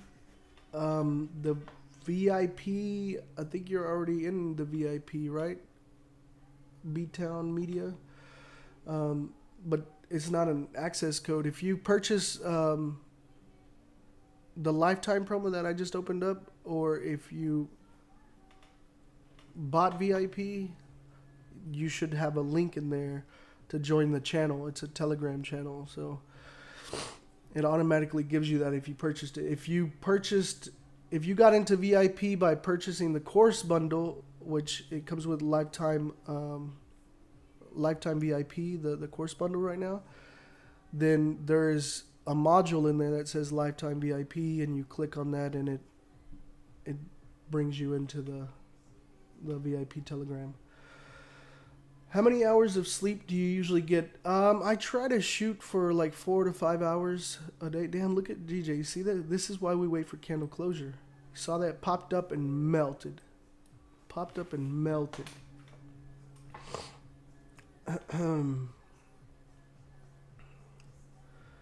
Thank you, Banks. You've been a great help in my trading. I appreciate it, brother. I'm here for it. Mark Lindor. Okay. Percy says, thanks for the link. You're most welcome. GJ Crossing. Yeah, it was. But you see, you guys can see now why we wait for candle closure, right? Imagine if you would have been like preemptively thinking this is going to close above and fly, and you want to get a really nice entry, and you enter before the candle closed, and look what it did. You would have probably hit stop. You would have been in drawdown, you know? I just saved you from an L. This is why we're patient. Come on, guys. Let's get it to 200 likes. Appreciate it, brother. Yeah, man. I mean, we got 257 people on the stream and only 58 likes. I hope you guys are gaining some kind of value, learning something, enjoying the stream. We're waiting for a setup. Once the setup triggers and alerts, we will be jumping into the trade if it fits our rules. Appreciate the likes, guys. Appreciate the likes. I tried the link. I was taken to monthly. Is it monthly? No, it should be. No, there's a lifetime for 350. There's no way, because people are already buying it. Like, I don't know why. What link did you try? The link inside in my bio? No, it should be working fine. Try it again, bro. You can always just go on the bot thing in Telegram and then click start or that /start, and it should pull up the plans, and the lifetime promo plan is active. Let's see here. I'm in gold swing trade from VIP. If we hit again, would you double up? No, I don't double up. I don't double up because you're adding risk. The only reason I would add another position is if I'm risk free on that trade, and if I'm being extra risky, because I would be risking the profit I've already made, right? So I don't like to like with those strategies, those are not meant for scale-ins and stacking trades. I have completely different strategies for those, but this is not one of them. Okay, I thought that was the reason why I didn't get your trades yesterday. Well, it was yesterday in the afternoon. Like, it was actually close to like Asian session. I would say probably like maybe 6-7 hours ago when I sent it out. But if you B-Town Media TV, if you're having issues, bro, just DM me on Instagram and we'll figure this thing out. Mark, morning Banks, I'm an hour late. Hey, better late than never. Damn, look at GJ, dude. 6.5 minutes getting that volatility into the market, jumping in. Obviously, look, if this closes up here, my risk to reward isn't worth it. I wouldn't be jumping into that trade there.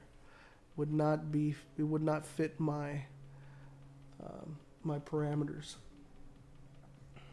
Have I missed much?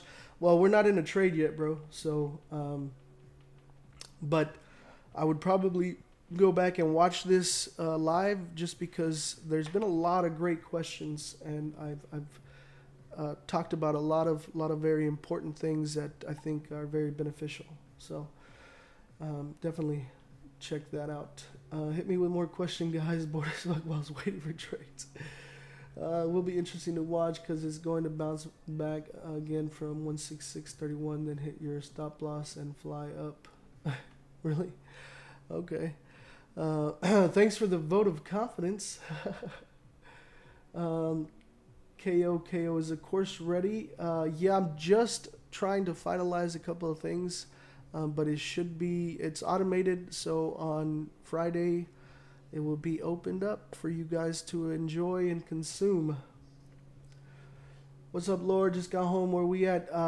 George, we are waiting for a trigger here. We haven't taken a trade. We're waiting for a trade set up to trigger. We got alerts on. Leona King, appreciate your stream. Please enlarge chart screen. Reduce your picture size.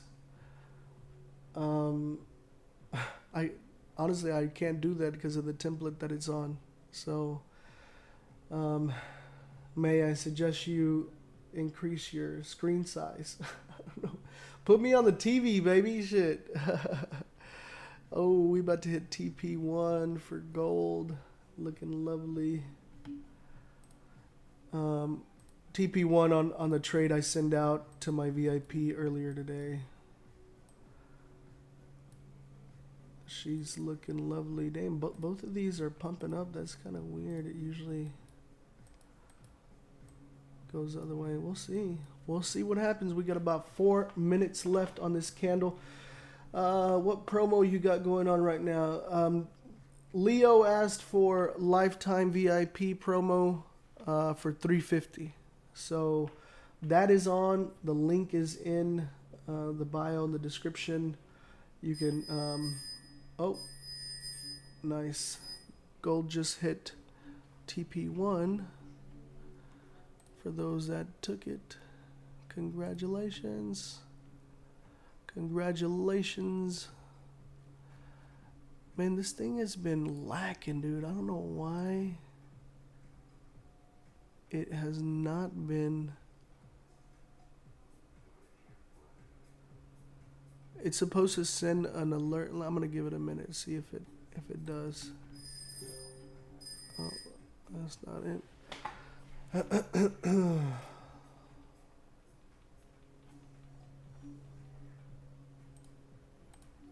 Like whenever the TPs are hit, automatically an alert should go out to the VIP, showing that the TP1 was hit, but it's been glitchy lately. I don't know what the heck. Morning look at gold. Yeah, I already have. I sent the setup out. In fact, I'm in a swing for gold that I sent out to my VIP earlier today, and it's hitting take profits. Well, it just hit TP1.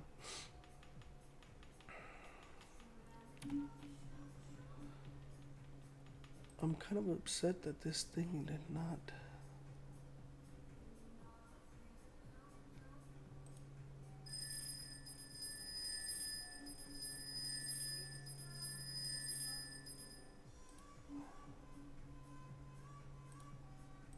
I gotta look into that. I don't know why it's not doing that. But yeah, here's gold, guys. I mean, this thing is flying right now, and we got about a minute and a half.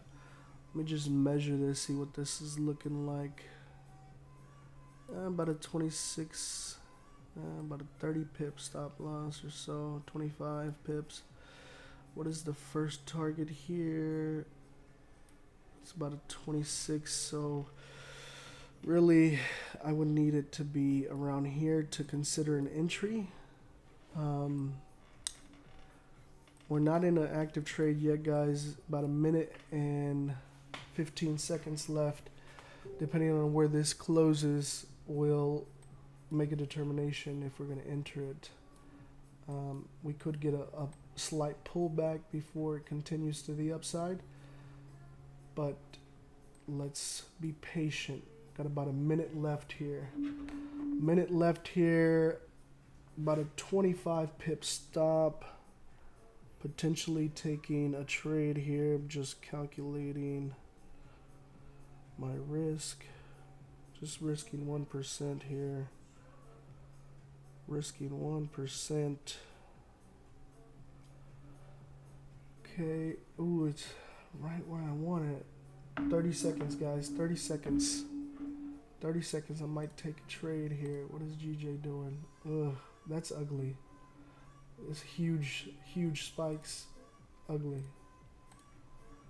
Gold looks way better. We might get a pullback drawdown, but oh, come on now, don't do that. I need it to be here or below for me to take a trade, and it may even be the next candle pulling back. So if it pulls back to here around 1827.62, then I will take a trade. Get ready here. Just waiting for a slight pullback. Please give me the pullback so I can get in. And once I get in, I'll write out the numbers. Almost there. We're about 3 pips away. Come on, baby. You got it. Just pull back a little bit. Come on. There we go. Here we go. About 2 pips away. 2 pips away. And this is for gold. Yeah. Oh, come on. I want the specific entry because that's what makes sense for my risk to reward. If I'm not going to get it at that price point, then I don't want to jump in because it's not worth it to me. So here we go. We're about 1 pip away. Remember, you're accounting for spreads, guys, on your... Oh, man. Don't tell me that was the only pullback you're going to do. That can't be, baby. That can't be. Give me a little bit more. Give me a little bit more. I know you got it. I know you got it in you.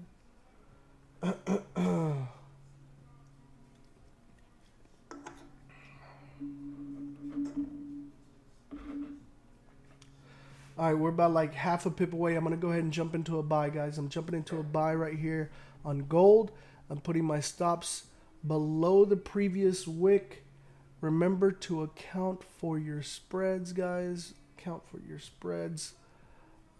It's going to be right around, okay, right there. And, okay. Yeah, all right. I like that. I like that. So, let me go ahead and write the prices here where I entered.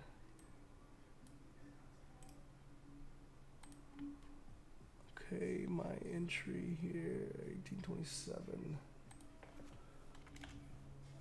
This was actually 73.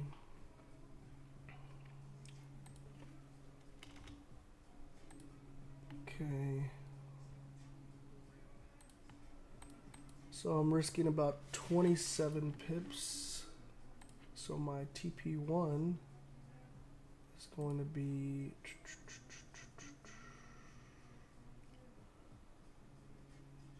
literally right just about, yeah, first level. First level, baby. TP1. I'm gonna add an alert there, cross it up. TP1 hit.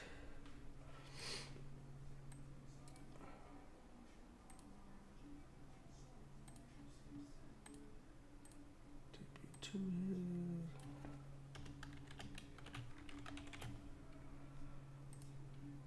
TP2 hit. Alright.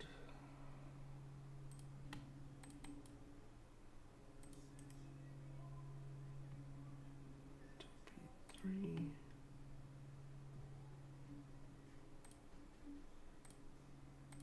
Cross it up.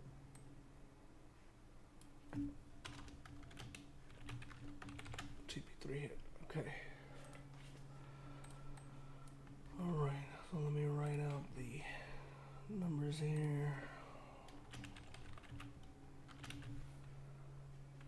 1927, 73.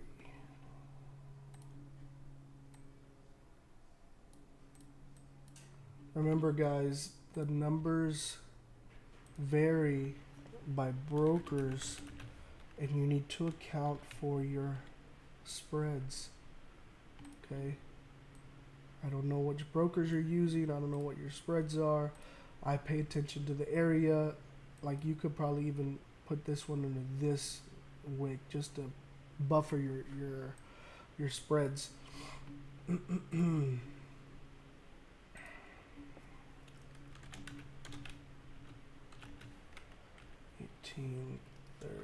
That's why I don't like putting the prices on here, because people take them so literally and don't think about their own brokers and spreads and all that good stuff. 1831.99.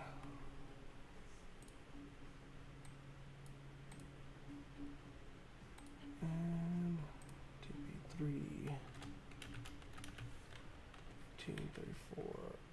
What is this? 5.7.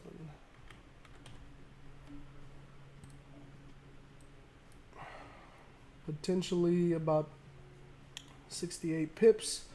If you're just joining us, guys, welcome to Lord Banks FX. I'm your host, Lord Banks. We are currently in an active trade on gold. This is gold on the 15-minute chart. It's currently in drawdown about 3 pips. So if you're looking to enter, you could enter now, get a better price entry than myself.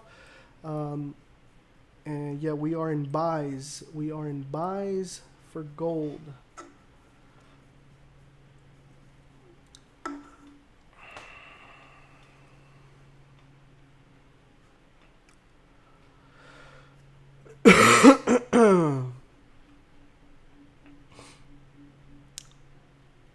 Yeah, he says mine hasn't hit TP1 yet on Hugo's way. You're talking about for gold, the swing that I sent out in VIP.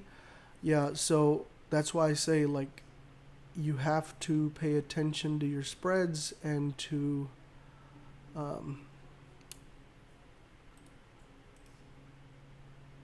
your broker accounts.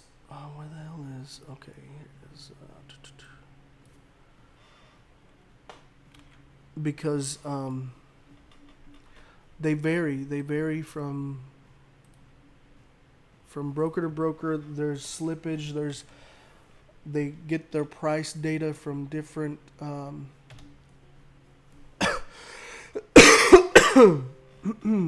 excuse me. Yeah, and they have spreads, so you have to account for all those things. Let's see here. CJ, you should start your live trades. Did EU and GU hit? I didn't even get to take a look at them on Discord. Let's see what CJ gave out today.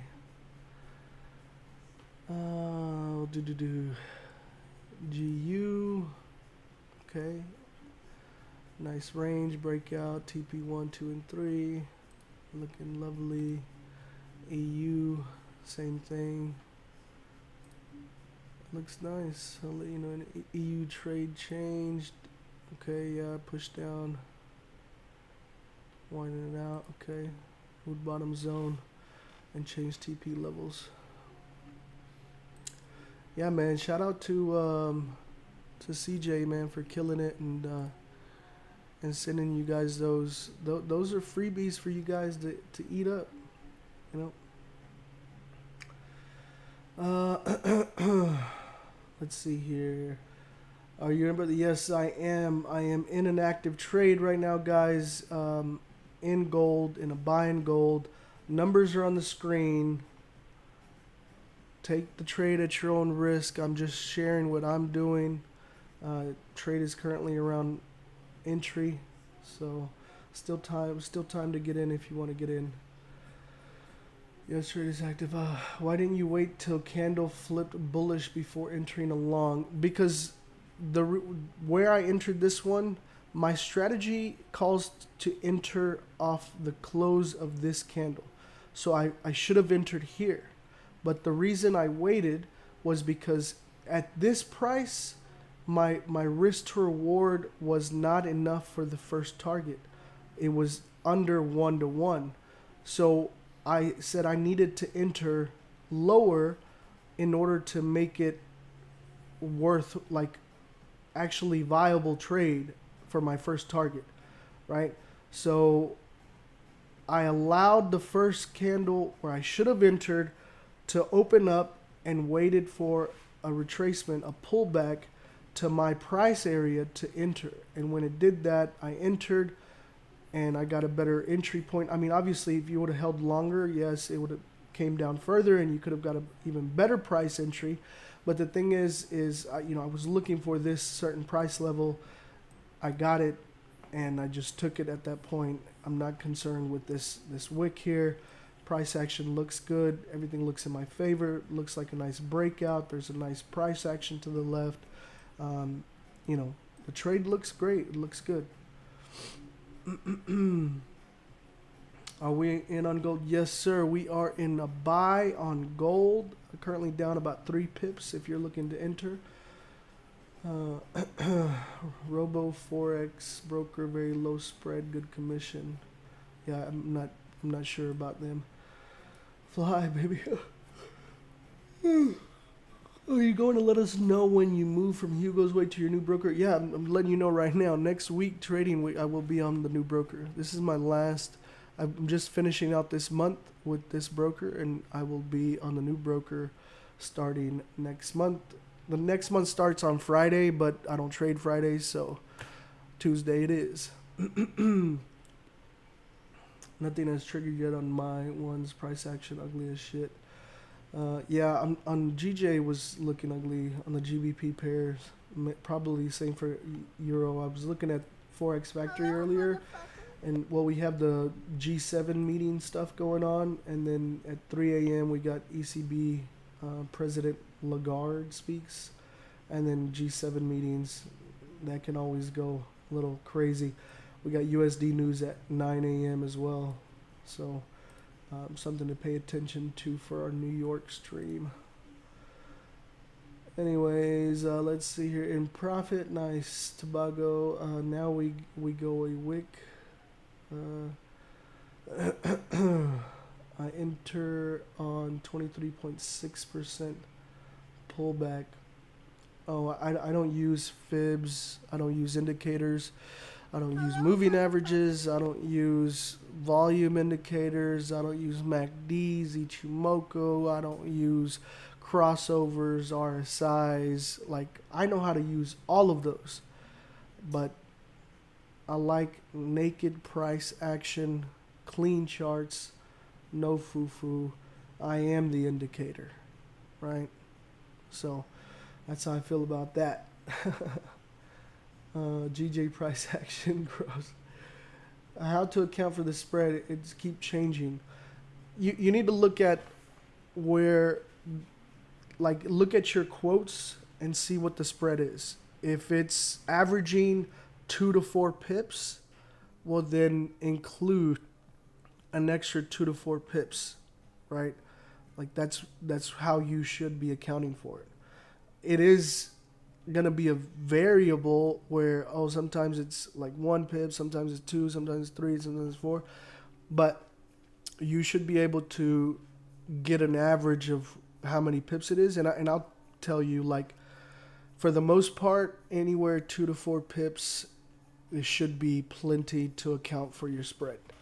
Unless, I don't know what broker you may have that has a massive, huge, bigger spread than that, then, you know, maybe you shouldn't be trading with that broker or something. But usually when there's larger spreads come at the end of the trading day, like around, like for Central Standard Time, it's around like 4 or 5 p.m. For like an hour, you get 10, 15, even 20 pip spread because the trading day is transitioning over to the next trading day, and there's all huge spread volumes. But usually I avoid the markets 1 hour before and 1 hour after changing trading days, right? Where it goes from Tuesday to Wednesday, Wednesday to Thursday, Thursday to Friday. And that you'll know based off of your broker, your MetaTrader. If you just look down to the bottom, you'll see the dates marked. Right now you should be in 28 June.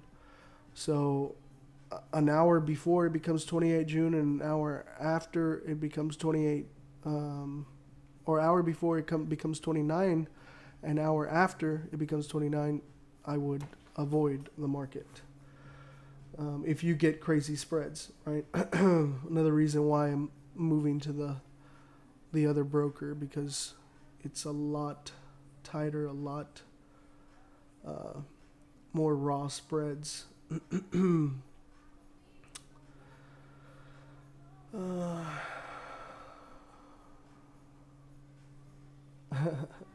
FX Bounty Hunter says, "Hello, I am the indicator. How it needs to be your LB catchphrase," right? I just think it's funny.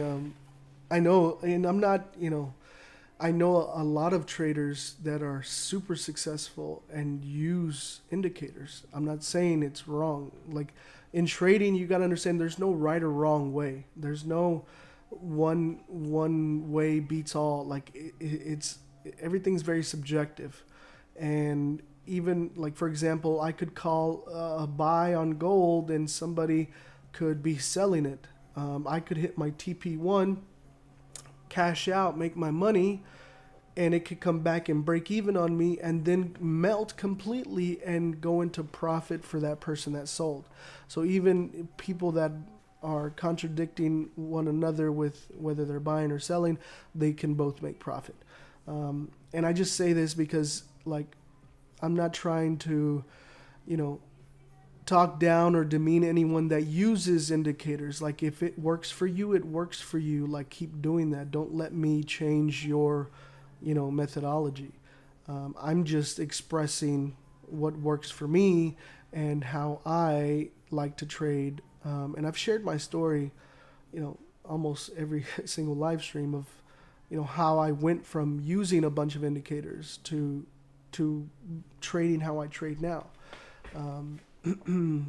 And yeah, I mean, I won a few trades trading the indicators, but nothing compared to the win rate and the ratio of wins that I'm winning now and the consistency I'm seeing now. And maybe it's just what works for me. But like if you're using an indicator and you're consistent and profitable, like keep making that money, brother. Like don't let me stop you. I recommend a small Australian broker, Fusion Markets, low spread on GJ, around 1 pip and leverage 1/500. Nice. Kelv Joe, I'm using MT4. There's a spread into, I look at that. Yeah, MT4 is just a platform, brother. Like you still have to connect your broker to that. And your broker is what determines the spread, not MT4. Do you recommend a specific charge for a lot? For example, 2 USD per lot?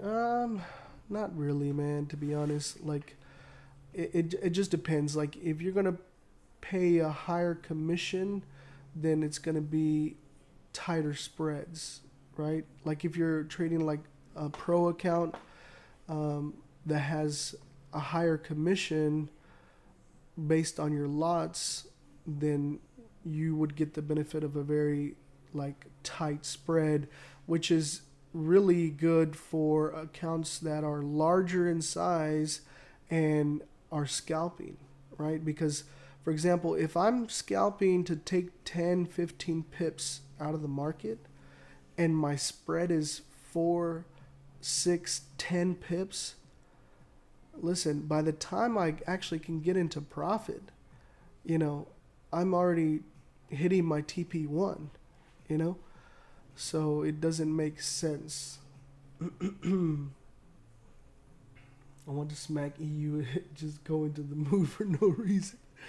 Hey man, you gotta let it fly, let it do its thing, man. Why are you switching to MT5? Because the new broker works on MT5. Would you manage risk and put stop loss at previous 15-minute candle low? Well, that's the strategy. The strategy is entering off the close and putting your stop at the previous wick, below the previous wick, or if it was a sell, above the previous wick. Took a paper trade on GJ and it hit TP1. I couldn't trust that chat candle for a live trade. That's funny. Paul, do you adjust your stops based on 15-minute close? Whenever I enter the trade and I set my stops, that's what my stops are. The only time I'm adjusting my stop is when I hit TP1, and that's adjusting it to break even. Fly, baby, all the way up. I feel like I've been neglecting TikTok over here. I haven't even answered any questions over here. It's just, on the other platform is where it's at, man. It's more civilized, structured questions I can read. I can't even read the questions here on TikTok. It just goes like super fast. But anyways, we got 298 people on the stream, 299 people on the stream, and only 94 likes, guys. If you've gained any kind of value, join this trade with me. We're currently in profit, about 5 pips. Hit the like button. 300 viewers now. Let's get it. Let's get it. If you're just joining, guys, welcome to Lord Banks FX. I'm your host, Lord Banks. I live trade Forex, commodities, and indices. London session, Tuesday, Wednesday, Thursday, 12 a.m. Central Standard Time to 4 a.m. Central Standard Time. We are in a live trade. We took a buy here on gold. Currently up about 6 pips and running. Looking lovely. Letting her do her thing. And just waiting for our TP1.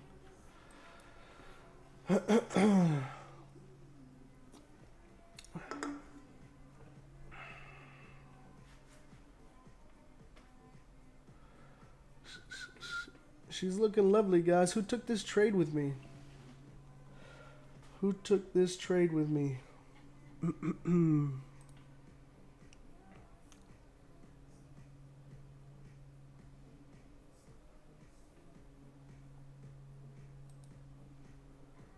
Ooh, she's looking lovely, lovely. I did. Bro, why is everything going on? Hey, man, just be glad we in a position to take advantage of the position going up. That's funny. Yes. Oh, yes. I took it on demo. Nice. There's no big impact news. I'm in with you. Nice. 7s all the way. Bro, I'm already warming up for US 30. Oh, yeah. Always on, bro. Nice. I did. Yes, I'm in. We in. Ready for the horns. I think I trade more US 30 than FX now. Yeah. It'll get like that, guys. It'll get like that.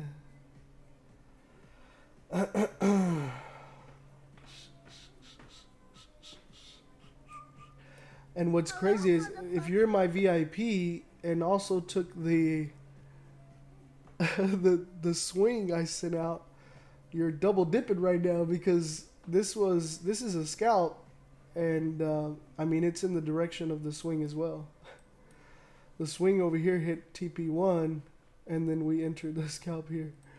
So, but the swing, guys, I mean, if you're my VIP and you took that swing gold, TP1 was hit, so make sure you're, taking your partials, adjusting your stops to break even. And for those that don't know what I'm talking about, that trade was sent out on in my VIP Telegram. If you're looking to join that right now, there is a promo courtesy of Leo who requested lifetime VIP promo for $350, and I turned it on. Link is in the descriptions. I'm in, brother, tuning in from Dubai. Nice. GJ's also looking good. I haven't even looked at GJ since I took this gold. I didn't even... Oh, yeah, look at that.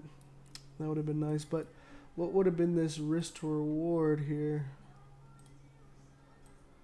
It would have been about a 22 pip risk and target 1. Just a little off.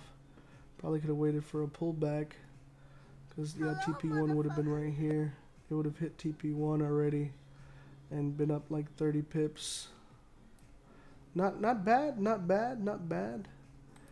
I do feel like GG is going to reverse, though, to be honest. Not trying to throw a wrench into everyone's plans, but I would pay attention to 166.5, 166.6 levels for rejection. Just FYI. We are in profits, guys, for gold. Making some money today. We're up about 8 pips. It's looking lovely. Just being patient. Letting the trade play out, do its thing. Tuning in from Kenya, all the way from South Africa. Where's everybody from? Comment your countries, guys. Comment your countries. We'll see if we're worldwide today. We're worldwide.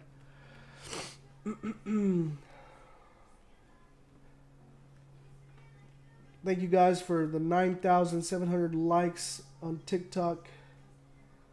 We have 200 plus viewers watching. We got 300 plus viewers watching on YouTube. We only have 112 likes, guys. Is that because you guys are making profit? That's why y'all don't want to give me a like on YouTube. We're up about 10 pips, guys. How you join the VIP in the link in the description, guys. The link in the description, the link in the bio. Click on that. It'll be the first option for the lifetime. Poland, Czech Republic, Estonia, Dubai, Uganda, Abu Dhabi, Romania, Kenya, Botswana, Syria, UK, Ethiopia, Abu Dhabi, Lebanon,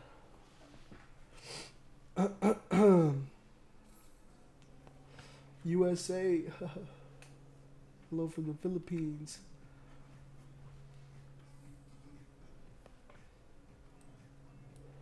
Mexico, what part of Mexico, bro? Mexico. Mi familia es de Mexico. I am Mexican. I was born and raised in Texas, but my family is from Mexico. And I do speak Spanish.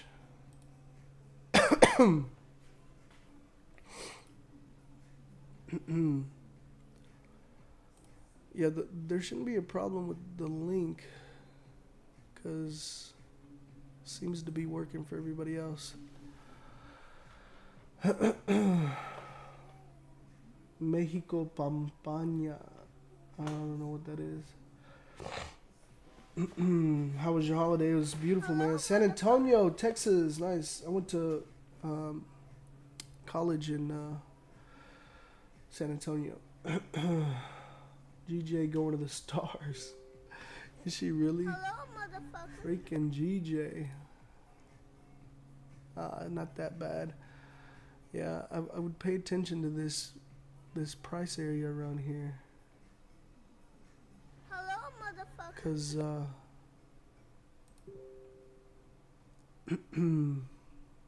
that's wild, dude. Everything is pumping. Maybe because it's Tuesday. I don't know. Shit. Just glad I'm on the right side of things. We're up about 15 pips, guys. We're up about 15 pips on gold. Hope you guys are enjoying those profits. Hope you guys were able to jump in on that, make that money. Kenya, nice. New York, Australia. I want to visit Australia. I've never been to Australia. Kenya.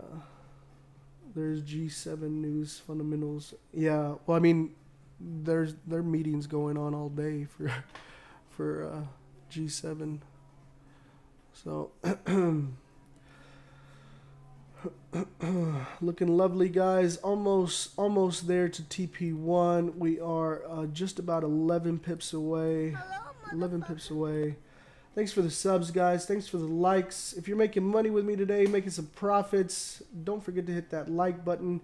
If you haven't already subscribed, please consider subscribing. If you're new, hit that notification bell so you're notified when we go live. South Africa. What's the size of the lot? That's up to you, brother. Like that.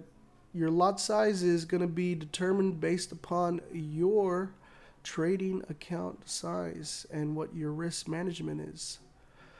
So, if you don't know how to calculate that, I'd recommend an app called Stinu, S-T-I-N-U.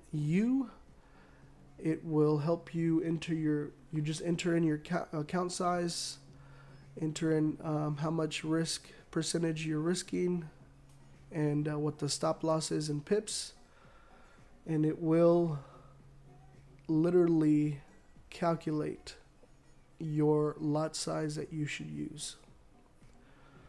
You're welcome. Russia, wow, really? Russia, waiting for the horns. Me too, brother. Is it not 200 pip on gold rather than 20 pip? No, I mean, really on gold is not. Gold isn't really calculated in pips. I just say pips because it's easier for people to like associate. It's points. It's points because it's a commodity. It's not a currency. It's not It's not an FX asset. This is a commodity. It's gold, and it's calculated in points. But like if you're looking at my screen here, you can see it's 1, 2, like 0. You just move the decimal over 1, and that's the amount of pips. So hopefully that helps you out. Paisan says, LB, your nerve is incredible. What do you mean? Were you nervous, bro, or what? Were you thought we weren't gonna go into profit or what? Come on now, you gotta have a little faith. Gotta have a little faith. That's one thing, guys. Like, you know, when you're on your trading journey, at some point, you have to be comfortable with whatever outcome. When you enter this trade, if it comes to hit stop, you have to be okay with whatever that amount is. You're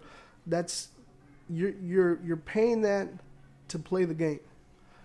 Now, anything above that or less than that is a win. You know what I'm saying? Like for me, every time I enter a trade, I know how much out of my account is gonna go if it hits stop loss. And mentally, I write it off. Mentally, it's like an entry fee, charge, like business expense. You know?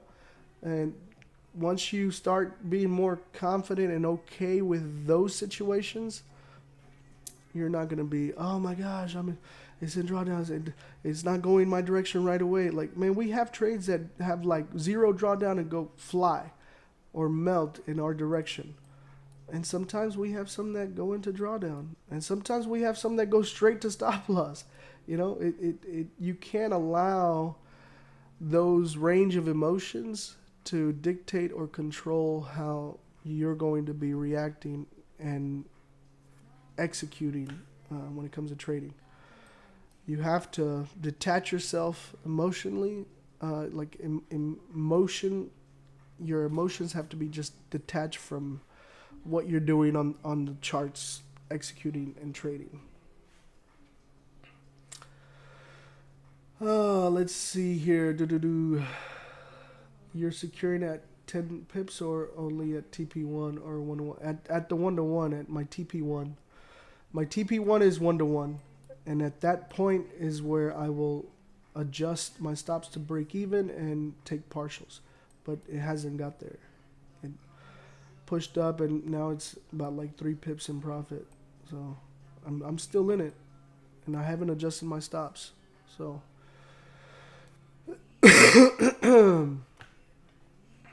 let's see here. Poland, want to join VIP lifetime but keep going to monthly. Please help. Need to join now. Bro, what link are you using? Hey, can one of the admins help Michael Emika Okonkoa or whatever? He's trying to join the VIP lifetime promo and he's having issues. I know there's no issues because there's people signing up and I'm seeing it. I just don't know why he's having issues. So,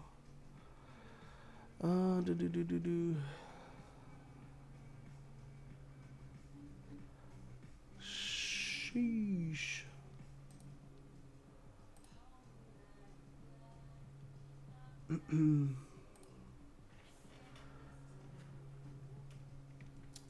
I'm play Forex H4. I don't know what that is. Breakout H4. I'm not sure what you're talking about. Juan Rodriguez, por fin puedo chatear. Me iba a dormir, pero vi este video del rey de los bancos. Hey, Carcal, tengo 100 preguntas sobre los brokers. I don't trade gold. It's a rule. But homie over here, he has a rule. He says, I don't trade gold. That's his rule. Hey, that's some people's rule, man. Sometimes you got to have a rule like that. I like to master pairs and assets that most people don't like to trade.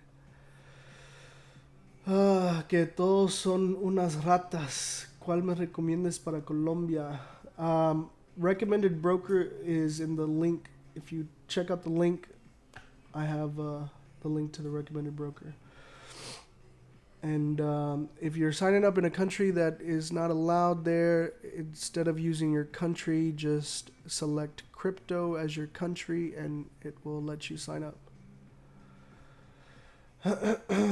How does the VIP Telegram work for London and New York session signals?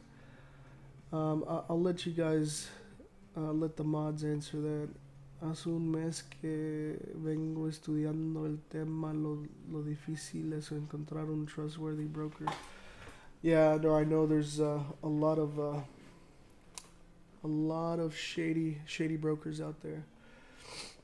What made you enter this trade? My strategy. Let's see here. Is 1837.80 a good target for gold if I plan to hold it for the entire day? Well, first of all, I don't think if you plan on holding it for the entire day matters on where you should enter it. I think that if you're looking to target 1837.800, which will be around over here. Yeah, I mean you're probably swinging it, and you should be like your risk should reflect that, right? So I wouldn't use this stop loss to try to go for a move up here at 138.800. Because it's relative, right? The market doesn't move up and down, it moves in waves. So in order to reach that level, I think that you may hit this stop loss before that level. But for example, my swing that I sent out in VIP, like the stop loss has been adjusted to break even. And that break-even level, I don't think it'll hit before it hits. Yeah, should be back on. I don't know what just happened. That happened last time too.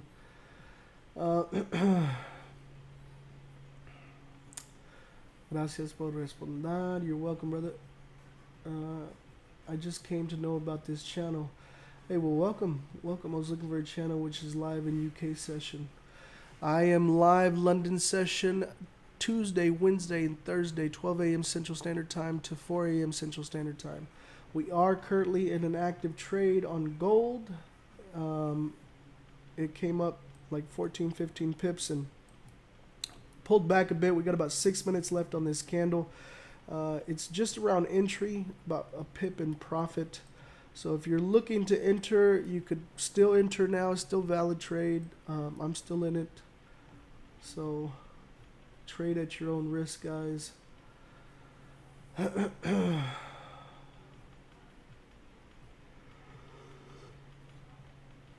Ooh, excuse me. Adolfo, what's good? What up, Mr. Lord Banks? Come on, guys, give the stream a like. Not that hard to do. Yes, sir. Appreciate it, brother. Appreciate it.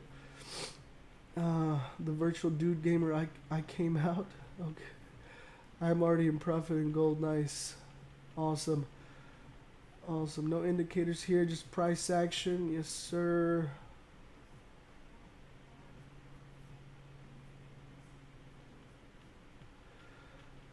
I'm from Jamaica. What's good? What's good? Welcome. Everybody's welcome here, guys. I don't care where you guys are from. As long as you want to be consistent and profitable and looking to be a better trader, you're welcome here. Anytime, every time. Pushing back up into profits, about 3-4 pips there. Yeah, nice. About 5 pips in profit now. Still in it, guys. Guys, if you're just joining us, welcome to Lord Banks FX. I am your host, Lord Banks. I live trade Forex, commodities, and indices. London session, Tuesday, Wednesday, Thursday, 12 a.m. Central Standard Time to 4 a.m. Central Standard Time.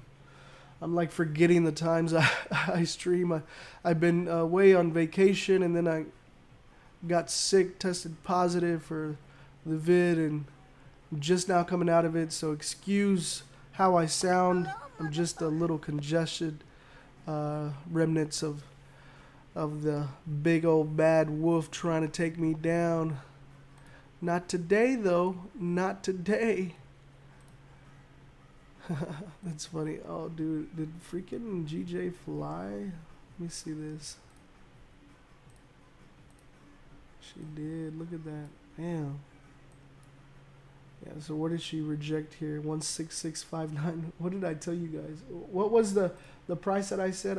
I hope you guys go back and replay this, because I told you guys it was like over here, and I said be careful with 1665 to 1666. Look at that. Wick, reject, pushing down. Could this be the reversal? Maybe, maybe not. I don't know. What do you guys think? What do you guys think? Gold is pushing down now. About 2 pip drawdown. 2 pip drawdown. Still in gold, guys. Still in gold.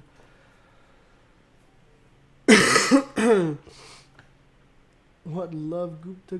Hey, people are looking for you back in South Africa. What? Next on Productions. Banks, link me up with CJ. Yeah, VIP includes all of that. We have many of us with same name. Hello from Russia. Hello, hello. Good afternoon from Malaysia. Let's see what the talk got's going on here. Any questions? Any comments? If you're watching on TikTok, I'm reading comments right now, so if you have questions. Why don't you use a fib retracement? I don't use indicators.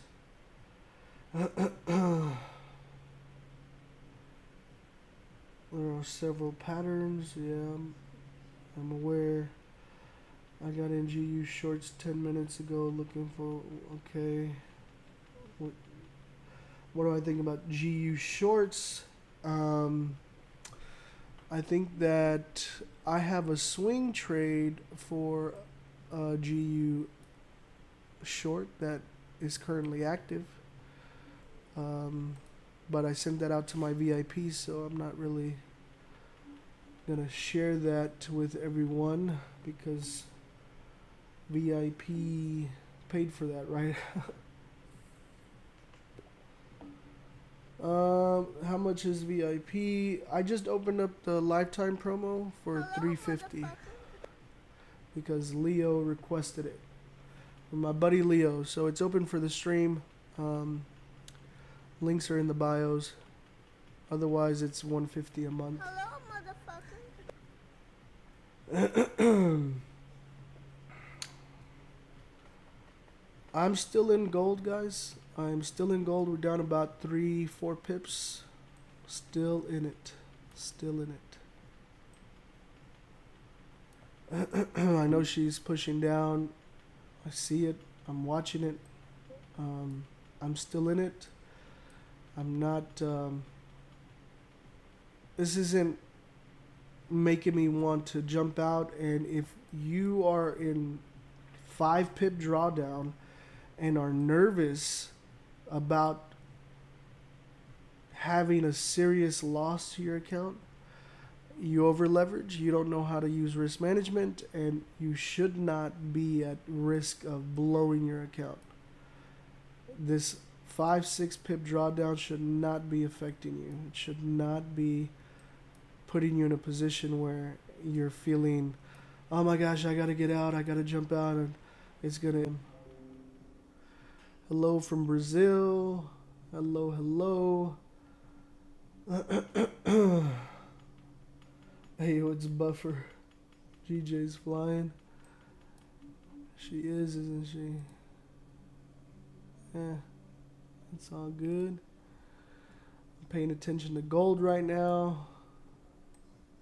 And gold is, it's interesting because we have a running swing trade right now for VIP on gold, which is Also a buy. We hit TP1 earlier, and then we have this scalp intraday trade.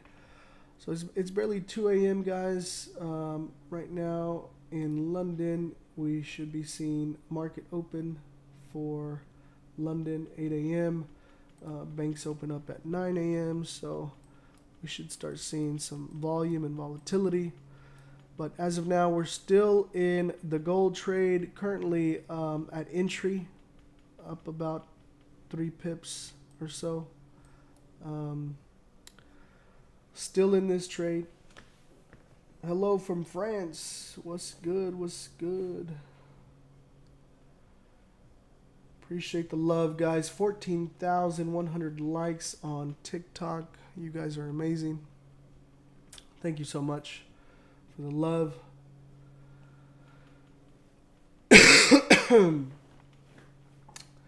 Okay, says your GBP USD trade is up and down, bro. It's a swing trade, first of all.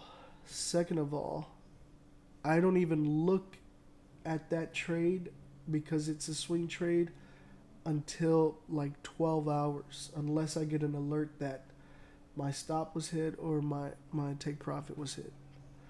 So I wouldn't even, don't give yourself a heart attack, brother. It's a swing trade. Let that thing play out. Let it do its thing.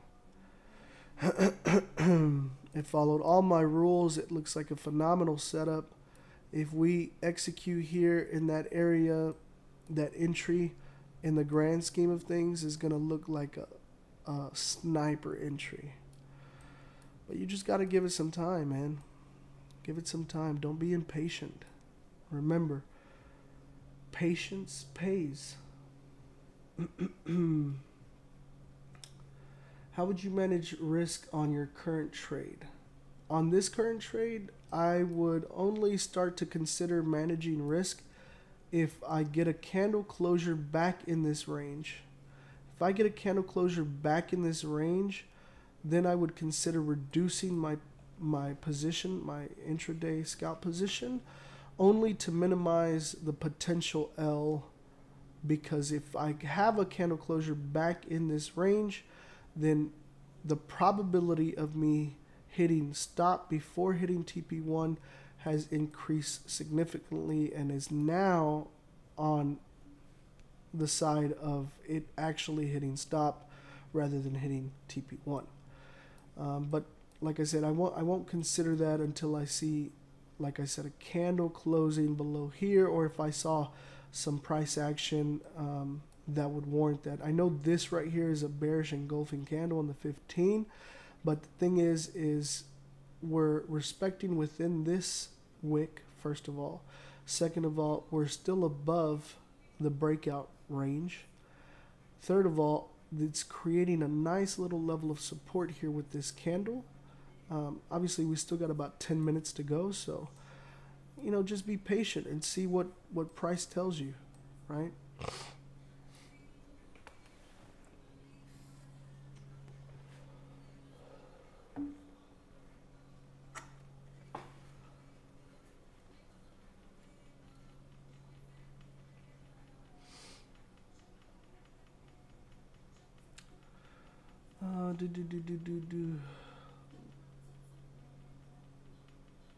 Let's see. Yes, the new app. I appreciate you answering that, CJ. Also, if candle closes back in range, yep, there you go. We never entered GU because of that. I think he was talking about the GU swing that I sent out in the VIP. I gotta grab a water, guys. I'll be right back.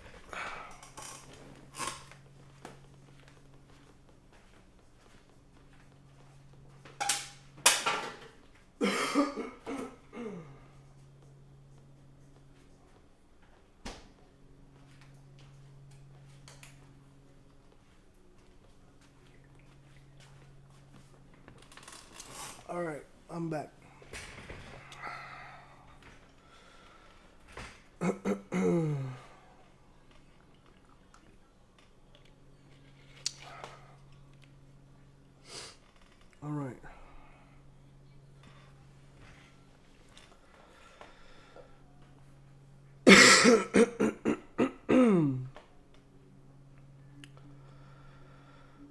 Okay. Yeah, man, I mean, gold still looks good to me. You know, even with this previous candle here, like, look, no wick to the bottom. I mean, that looks prime. We'll see this thing fly here in a little bit.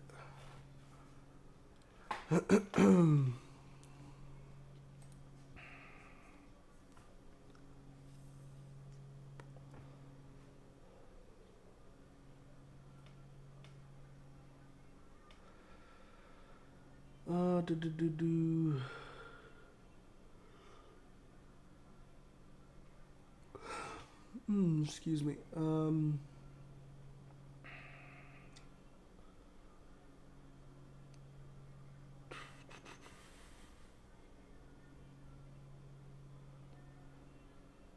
I would make my entry at fib retracement. Yeah, I don't use indicators, guys. I do not use indicators. The lines you see on the chart are only there to visually depict what I see in my mind, so you guys can see it visually on the charts. I do not use indicators.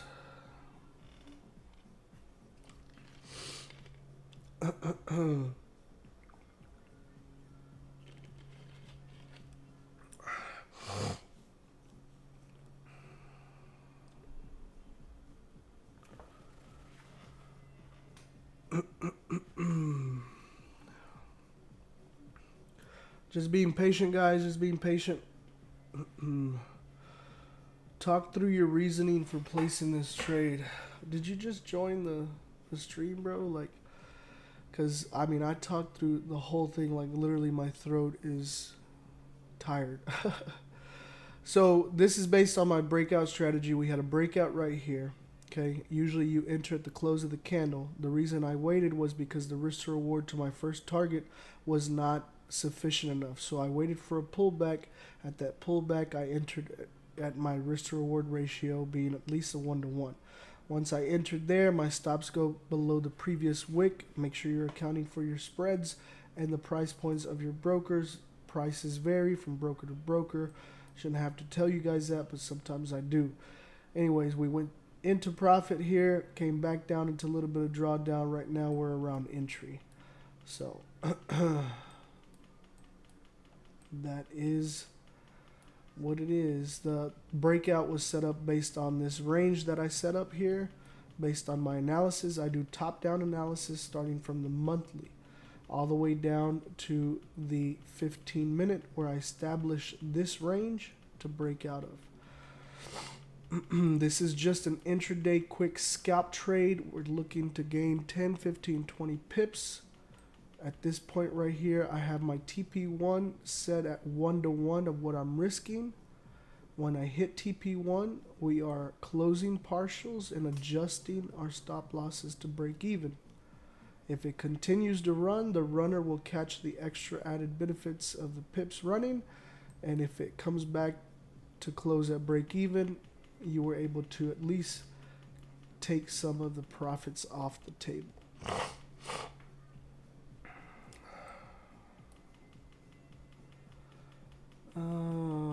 Okay, yeah, there's a lot of, okay,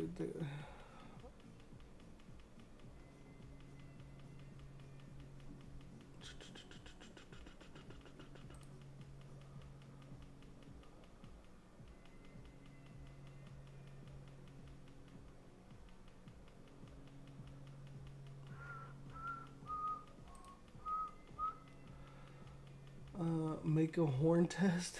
What do you mean? Can't blow the horns yet until we hit TP1, bro.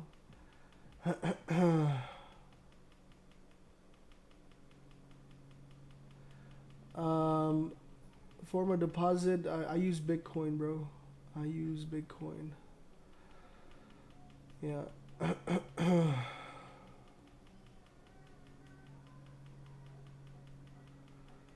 Why do I think it'll go long? Because of the volume of this breakout area and the price action here. breaking out here gives me the confidence that I need to say this should be coming up to test this next level. That's just how my strategy works, and I follow my strategy to the T. You can go back and look at past lives to see different trading days and see me do the exact same strategy.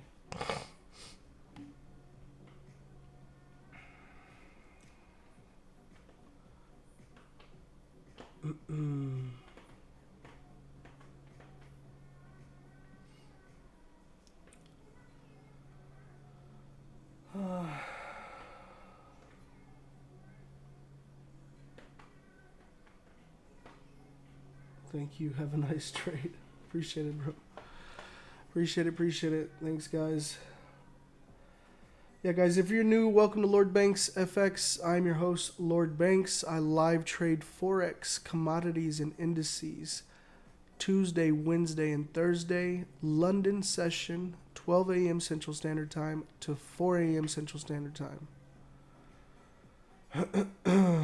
If you're new, please consider subscribing. Hit that notification bell so you're notified when I go live. Got about 2 minutes left here on the candle. About 2 minutes left on the candle.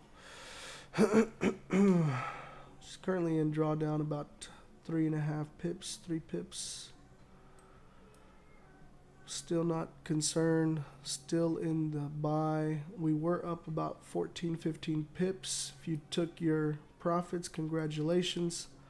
I'm still in the trade.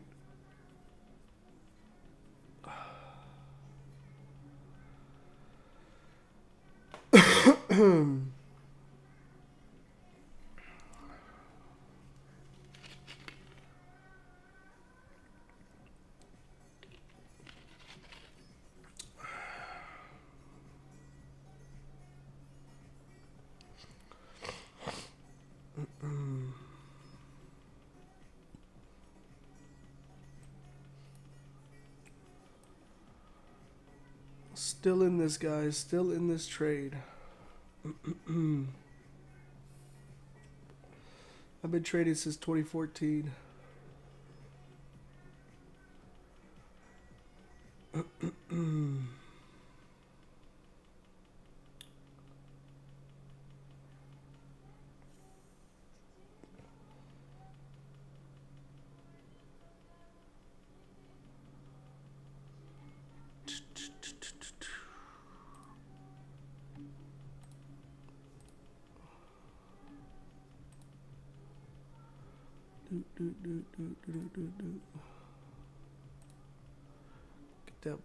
Get that volume, baby, get that volume. Got about 15 seconds left on this candle. It's a 15-minute candle. We are on the 15-minute chart.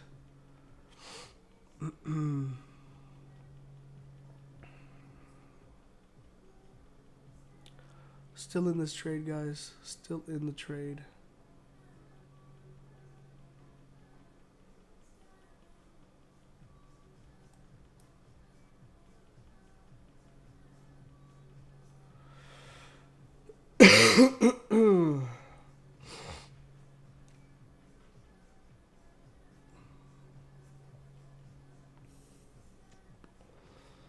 I don't know.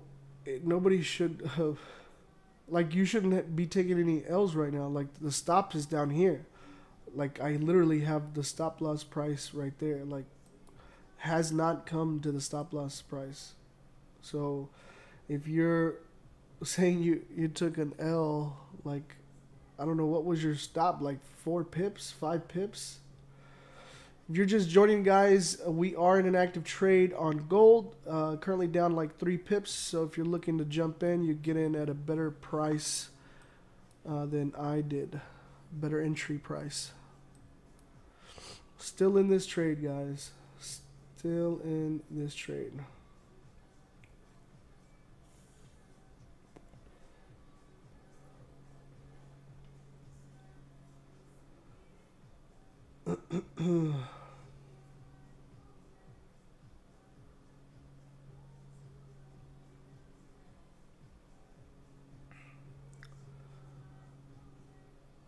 We are in an active trade, guys, on gold. Just being patient, waiting for things to play out here. Just be a little patient, guys. A little patient.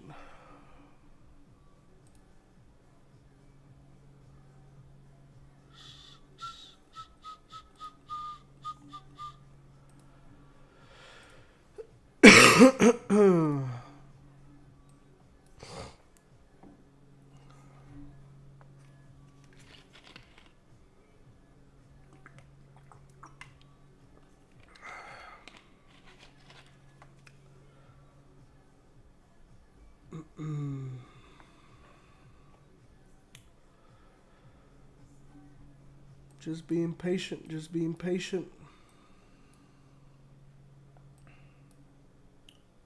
Got about 12 and a half minutes left on this candle, guys.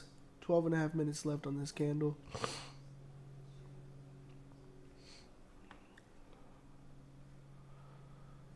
Just being extra patient, extra patient.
All right, all right, all right.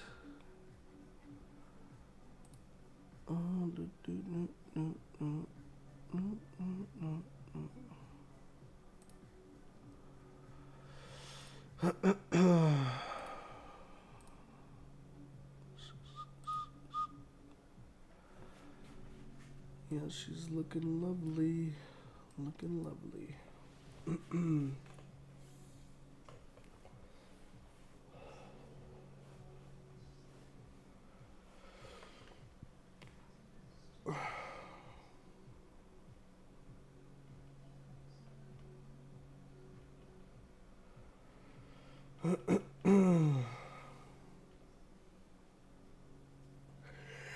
Oh.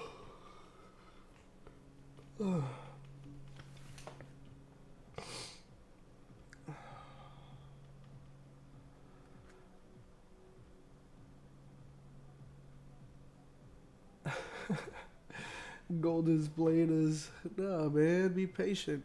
Gotta have a little faith, guys. Have a little patience. Have a little patience, have a little faith.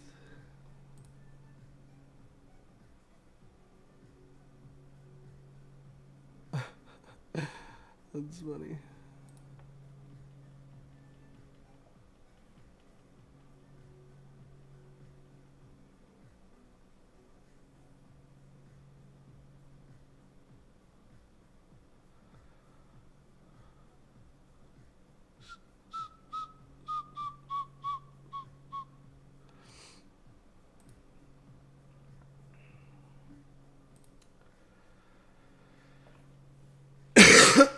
what's stop loss and take profit on gold? Bro, they're on the screen. Written on the screen. Remember, guys, pay attention to the candles in the area, and you need to be accounting for your spread on your broker. Price is not an exact thing here. Your broker could have a variance or a spread.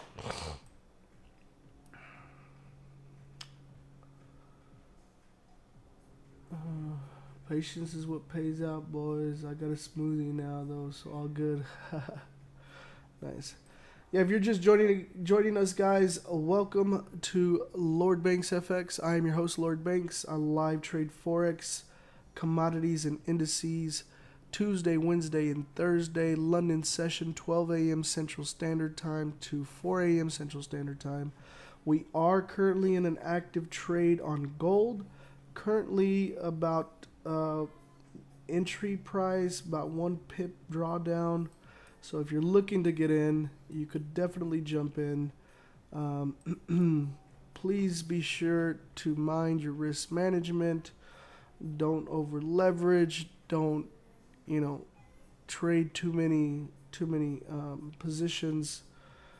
If you already jumped in here and took your profit and money, like, there's no need to jump in again. I'm still in this. It hasn't hit my TP1, so I'm still in this. Just being patient, trusting my analysis and my markup here, waiting for TP1 so I can take partials and adjust my stops to break even.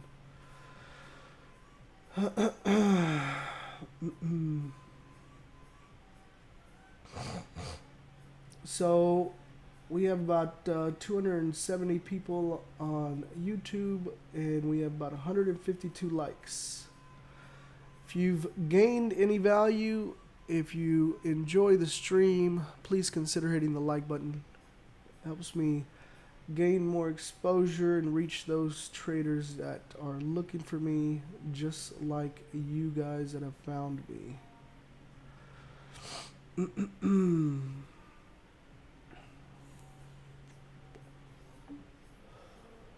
Appreciate the love, guys. Thanks for sharing the stream. Thanks for the likes.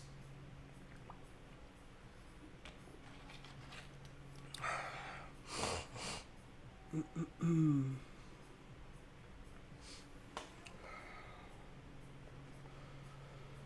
I give my analysis behind this trade? Give me a second. I think I've said it like 100 times already. My throat is a little... I'm just coming back from being sick. So, sorry if my my throat is a little...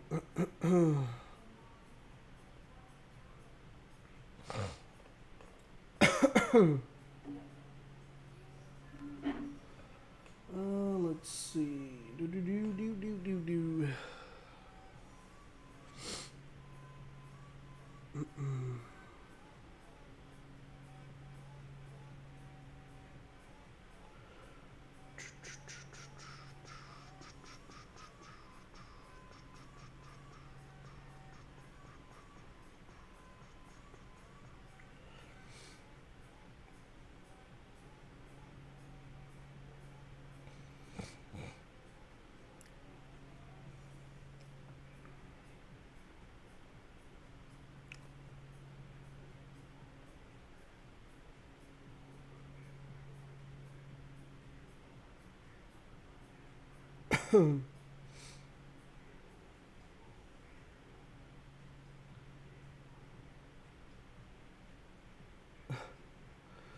I'm getting a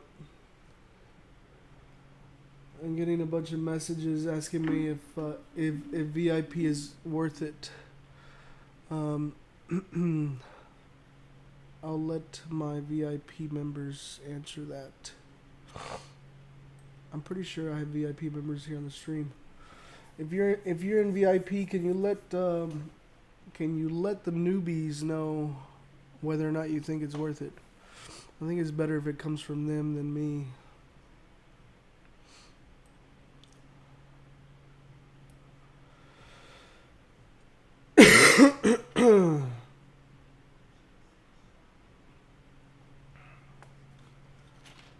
He says, you're a brave man doing this live. I've been trading for over 20 years now.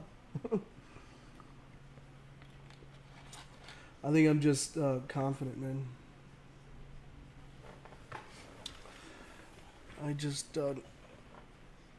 I'm not afraid to take an L live because I know overall I have a good winning rate and I'm consistent and profitable. Come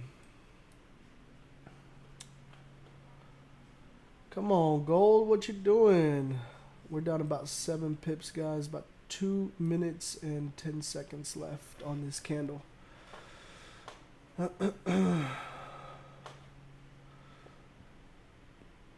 like your trading. It's simple. Appreciate it, brother. VIP New York session strategy is what is worth.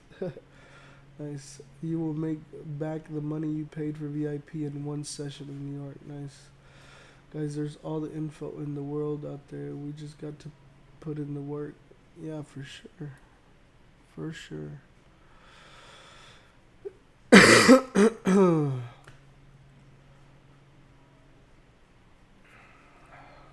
Man, my throat is killing me.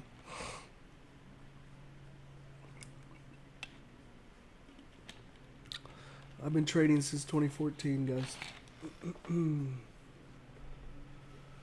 How can I tell how many minutes are left on a candle? Because it says right here on the right hand side how many minutes is left. And it's going to tell you how many minutes based on what chart you're on. So I'm on the 15-minute chart. So every new 15-minute candle, it resets to 15 and it counts down. So right now I know there's 54, 53, 52, 50 seconds left.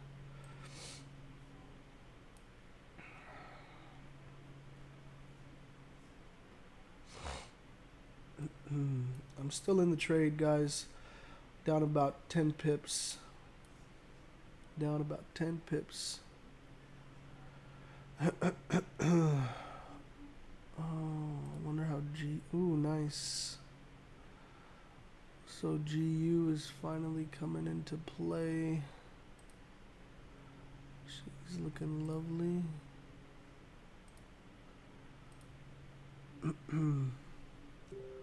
About 10 seconds left.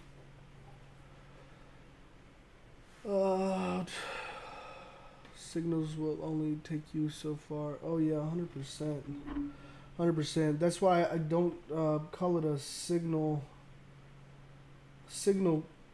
group. I just call it VIP because I want it to be more than that, you know. I want it to be somewhere where people can be able to take profitable trades and learn as they grow and as they're, you know, continuing their trading journey.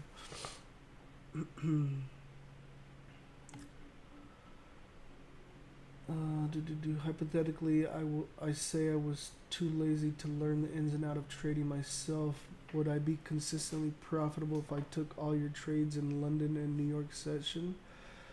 Yeah, if you were on all my sessions and taking the trades, for sure.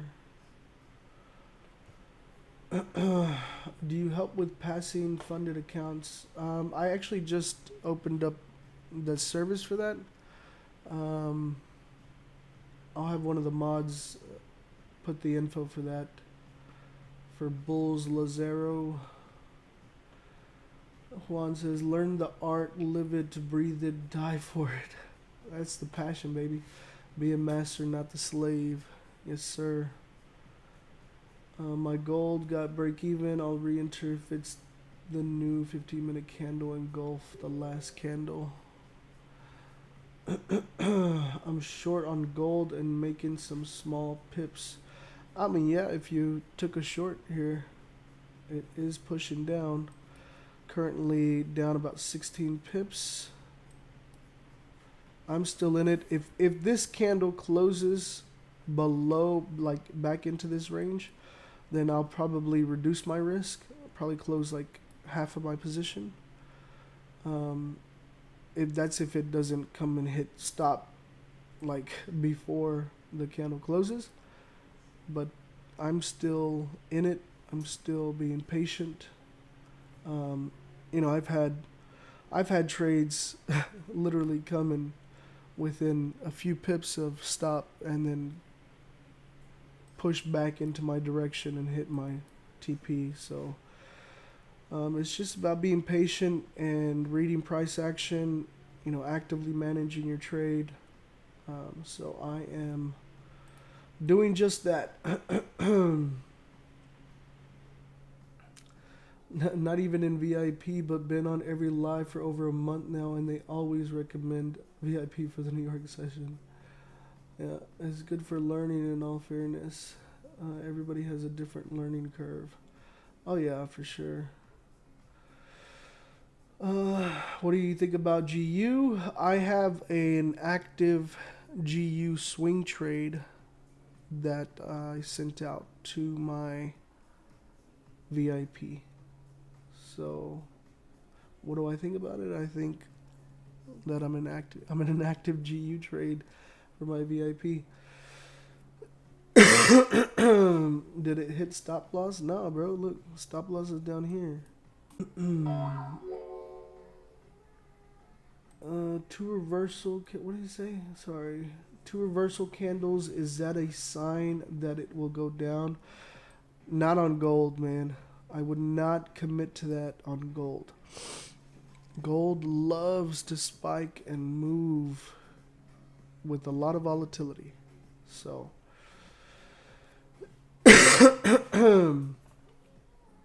I closed 80. Nice. Hopefully you closed with some profit.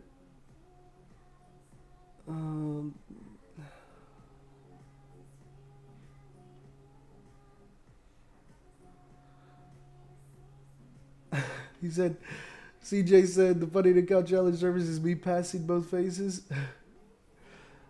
Well, I'm pretty sure he copied and pasted what I said. So he means me, not CJ. But I mean, I don't doubt CJ would be able to pass us. I'm sure he would.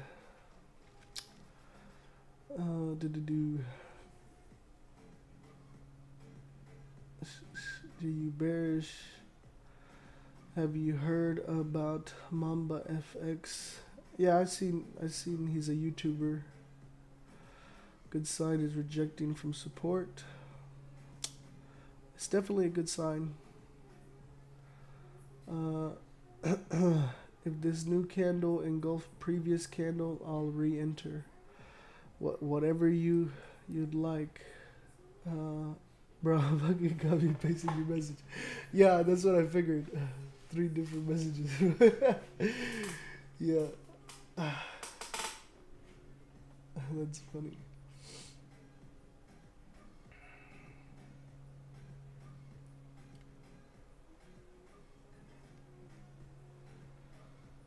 Daniel Diaz, I'm on my second phase of FTMO. Nice. Congrats, brother. How long did it take to grow your personal account? I would say,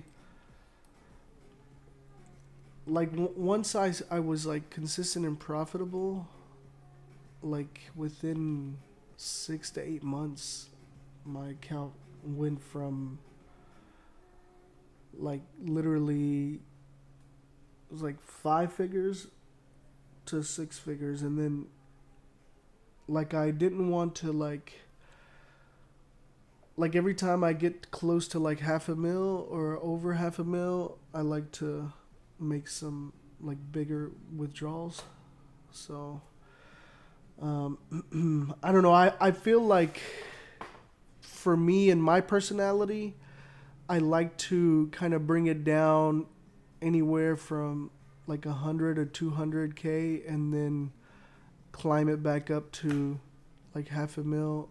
I think the biggest I had my account at was like at seven something, like 780 or something, and then I withdrew like 200 something.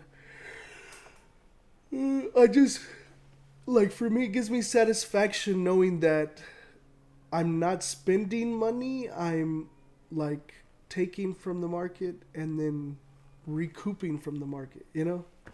I don't know. It's like a psychological thing for me. Is Forex your main income? It's my primary income. It didn't start out that way. Like, I'm an entrepreneur and I have multiple different business ventures and investments and stuff like that. And before trading, just full transparency, I was already earning six figures, like well into six figures a year as an entrepreneur with my other businesses. But today, where we are right now, trading is my primary source of income because it eclipses, like, I make more money trading than all of my businesses put together. But, you know, for me, like, the money I make from trading really opens up the doors for me to be able to invest in the things that I'm passionate about, that I create businesses around, that I enjoy doing.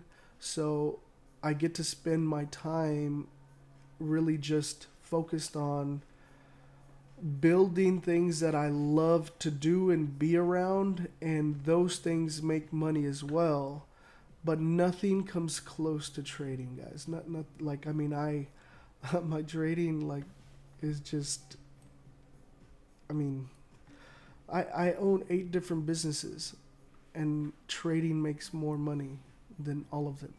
Now, they're all profitable and six-figure companies, but the thing is just because they're profitable and we're making revenue and they're six-figure companies doesn't mean, like, I'm pulling out six-figure profits from each individual one of those, you know? And there's some businesses that are in the growing stages where I just recently got started. Some of them are still taking expenses and startup costs and stuff like that. So, but yeah, trading is my primary source of income. I'll be a happy man once I'm trading full time. I just care about having more time on my hands. Yeah, and too, like, I mean, you guys, you need to think about, like, trading is not a passive thing. Like, trading, you still have to show up and trade, you know? So, like, keep that in mind when you're, I know a lot of people, as soon as they start making profits, they want to go and spend on things they've always wanted to buy. But, you know, for me, it was just different because as soon as I started making money, like, well, first I started making money with my businesses.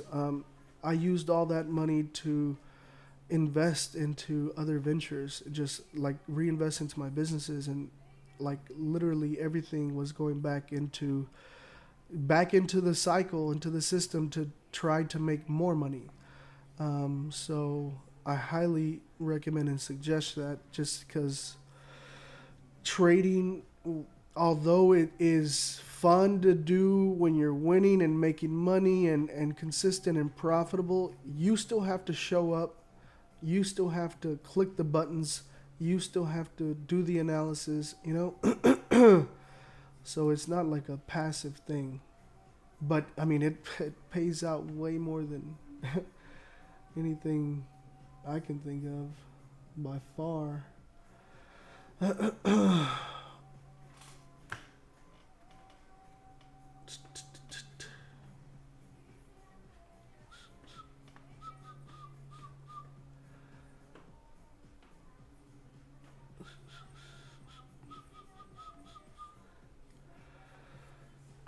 Let's see here.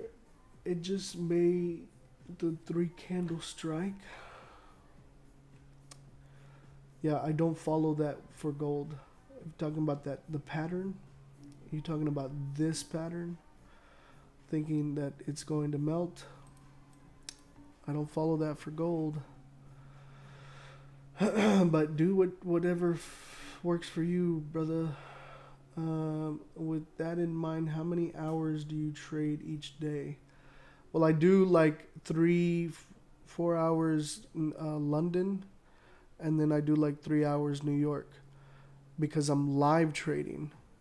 Those are trades, usually they're scalps or intraday trades that I'm managing live and taking profit lives or hitting stops lives like that. It's being done live. Now, I have analysis that I've done for my other strategies for swings and position size trading and all those things, price points, patterns and stuff like that.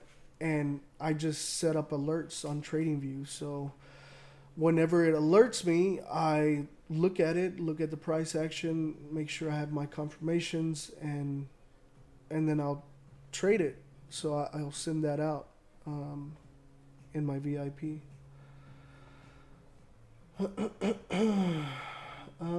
What type of businesses do you own? Oh man, it's a whole bunch. I don't want to get into it in here. I mean, this channel and this stream and all this is specific for London session trading with Lord Banks. I don't want to go into all the extra details and stuff. Let's try to stay on brand here. I'm new here, so was asking, do you like trade on a daily basis? I live trade Forex, commodities, and indices, London session, 12 a.m. Central Standard Time to 4 a.m. Central Standard Time. So, and that is free, guys. You can always come join the London session. I'll be here to do the lives. The New York session is reserved for my VIP.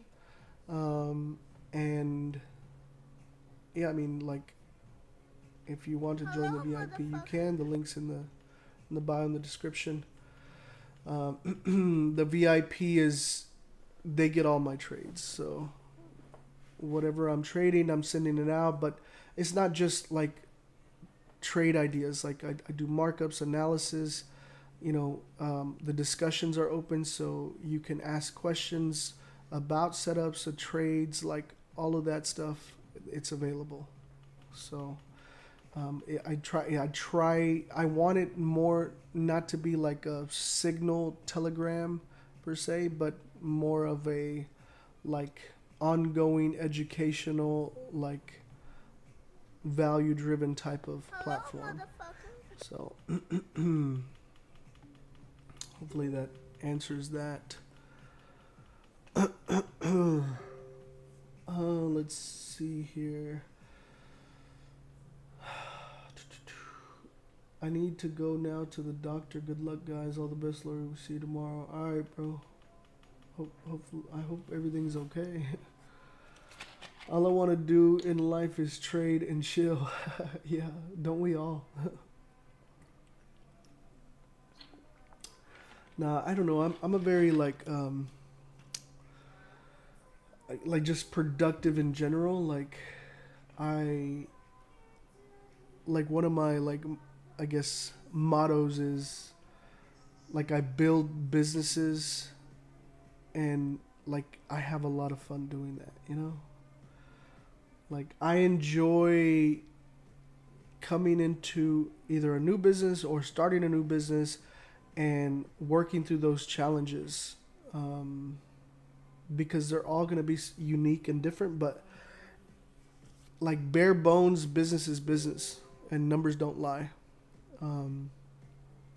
And I'm just good at building business, and it doesn't matter what it is, to be honest. Like it doesn't matter if you're shining shoes or, you know, like, I don't know, selling t-shirts or whatever. Like I'm pretty good at, you know, structuring businesses in a way to be profitable.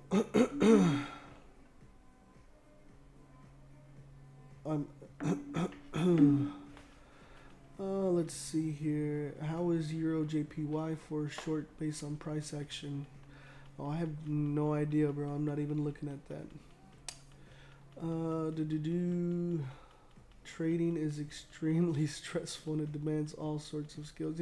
It's really not, dude. It's really not. Trading is boring, to be honest. Like it's waiting, it's being patient, it's being able to be disciplined enough to not let your emotions get the better of you. It isn't. It's not difficult. It's simple but not easy, right? Because the thing with trading is you come into this world and there's no parameters, no rules, no guidelines, no bumpers, right? No bubble to keep you safe. You have to develop all of that on your own and then have the discipline to follow that methodically to the point that you can measure your progress and improve. So, for example, most people are comfortable having a job. When you have a job, you're told what time to come in, what time you're leaving, what time your break is, what days you're going to work, how many hours you're going to work, what you can and can't do, what to wear sometimes, how to talk to the customers or your clientele, certain templates to use for whatever it is you may be doing. All of those things are the parameters and rules to that job. When it comes to trading, you come into this world and nobody has established rules or parameters for you. It's a free-for-all. It's a blank canvas. And in order to be successful in this game, you have to establish these rules and parameters for yourself and be disciplined enough that you're going to follow them to the T, even though it was you that established it. Because a lot of times when you set something for yourself, you give yourself leeway, as in, oh yeah, I said I would start at 8 o'clock, but I mean, what's 10 minutes? Or what's 30 minutes? Or I'll start in an hour. Or because you are in charge. So it's not like, I have to go and request time off with my manager or boss or whatever, right? You are in control. So a lot of times people lack the discipline it takes to actually follow the rules at least long enough to get to a point where they're measuring their progress, documenting their progress, and being able to make the necessary adjustments to be consistent and profitable. In a nutshell, that's the problem, So it takes someone being able to be committed to this and do whatever it takes to be successful, which in turn requires a lot of discipline, mental toughness, and being in tune with your EQ levels, your emotions, to understand how you uniquely are and react as a trader. Now, if I was a trader that couldn't stand to look at drawdown, more than likely I probably wouldn't do swing trading, right? Because in swing trading, you'll see drawdown. Now, if I was someone that was very impatient and couldn't be in a trade without looking or trying to actively manage it, then I would be looking at scalps or intraday trading as my style, right? But in order to get to that point, you have to understand you first, yourself. And this is why I talk about, so underestimated the value and the impact of your psyche, your mindset, and the way you operate mentally, the mental game, before you even jump into a trade. All of that matters.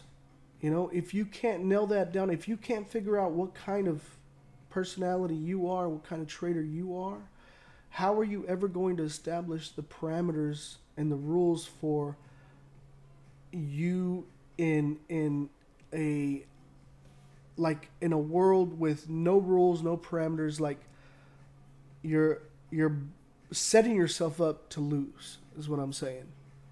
And you know,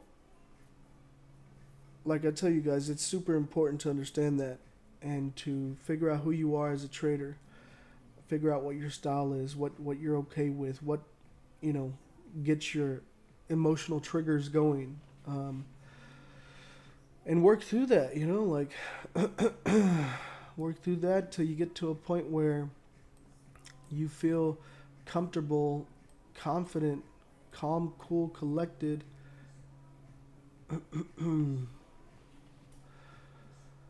Let's see here. Let me read some of these comments. I take this trade setup all day, win or lose. Risk management is key, though. Yes, sir. Risk management is key. Who you are outside of trading determines who you are when you're trading. Yeah, I can see that. I can definitely see that. You know, like one of the things I talk about with my siblings, and I tell them, you're either on or you're off. It's like a light switch. You can't come in and be phenomenal at your job, phenomenal at your business, phenomenal at your work ethic, and then come home and be a shitty brother, a shitty son, a shitty husband, a shitty father, like a shitty person. It does not correlate. You're either on or you're off. Either you're on and everything is rocking and rolling and moving smoothly and everything seems to be happening for you, and your luck is turning around and you feel lucky. That's because you're on.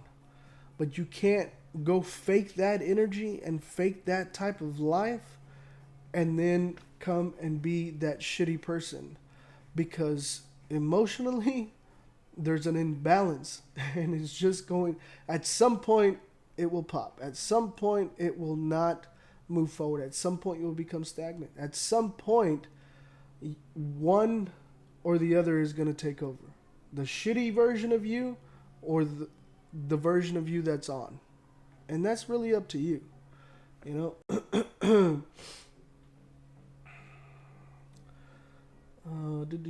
The key to risk management is to never adopt a position that will send you haywire.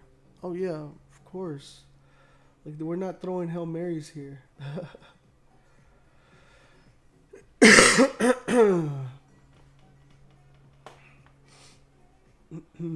Excuse me.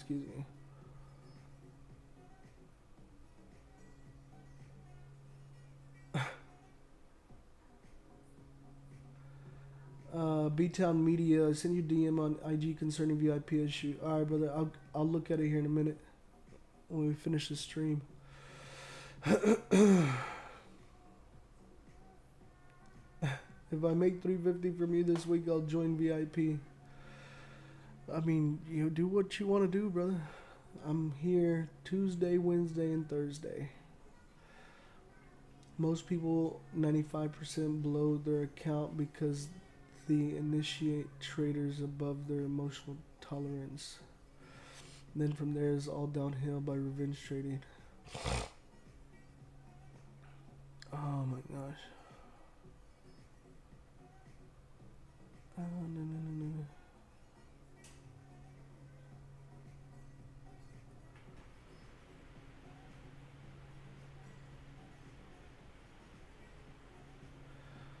Oh yeah, for sure. You gotta be managing all the time.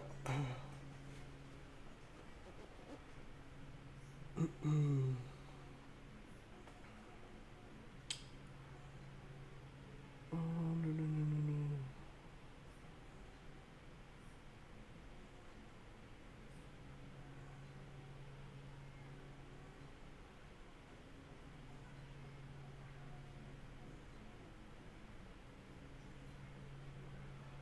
It's an art, yeah. Yeah, what I used to say was trading is part skill and part art. Um, which I mean, I still believe, right? Alive or deleted. I'm still in the trade, guys. I'm not out of it. Like, if I do something on the trade, I'll tell you guys. Like, I will let you guys know.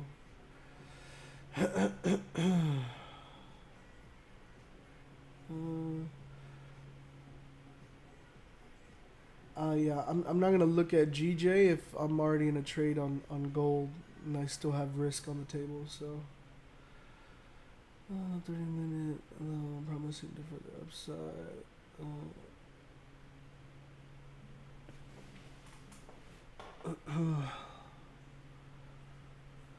A lot of people don't realize how hard this shit can be. Yeah, I think that we as human beings make it hard because it really, it's a very simple concept. It's simple, not easy. I think it definitely takes time to first define your particular skill set, and then it takes time to refine that, and then after that, even after you're consistent and profitable, like you should always look at it as being a student of the game. Like, I don't come on here and say, oh, I'm the master of all this and I'm always right, because even myself, I'm always looking to improve and always looking to see, is there something somewhere I can get better at in terms of my trading skill. And I just think that it's important to look at it and view it that way, just to help you, always work on refining and improving. I don't think it ever stops, is what I'm trying to say. It's always going to be a game of getting better and getting better. Mon says, do you have any contact with Raja Banks? I do not. I know I've seen him on YouTube, but we don't know each other or anything like that. No affiliation. Did you take any trade on GJ today again? No, I didn't. I jumped in on gold.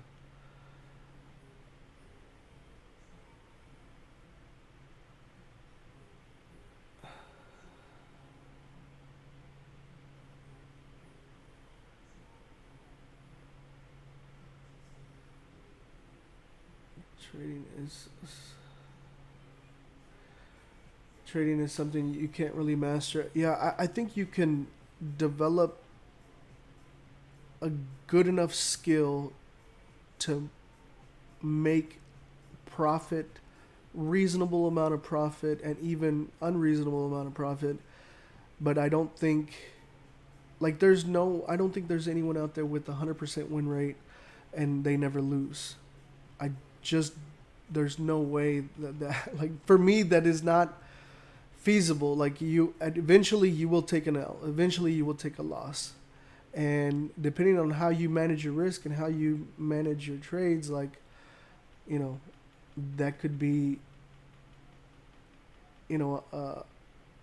something that completely kills your account, or it could just be something that temporarily, reduces your account by 1% or 2%. I don't know.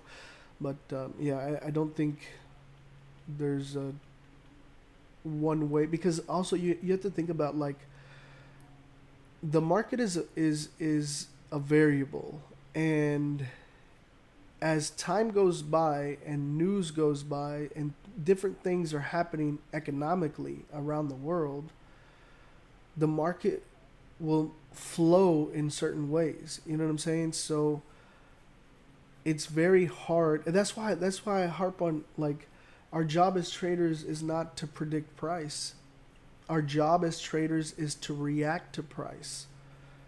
And anyone predicting and saying, oh my gosh, it's price is going to be here and this is what they stand by. I mean, dude, no one can predict that, So that's just my thoughts on that.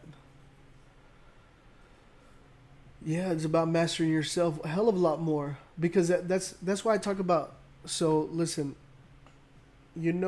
trading, to be good at trading, it's like setting up an experiment, because you have a variable and you have a constant, right? And then you have like what you're going to be testing, like the results out of that is going to be what you're testing. And the thing is that because the market cannot be controlled, it has no control, that is the variable, like automatically, right? You can control yourself. So you have to be the constant. You have to be the control. The problem is that most people lack self-control. Most people lack self-discipline. Most people cannot string together a month of disciplined action, and that's probably why they're not profitable and consistent, And don't get me wrong. I mean, like, you can come in and, say whatever you want, and you may get lucky on some trades and think you have this kind of magic touch to not put in the work that is required to be consistent and profitable.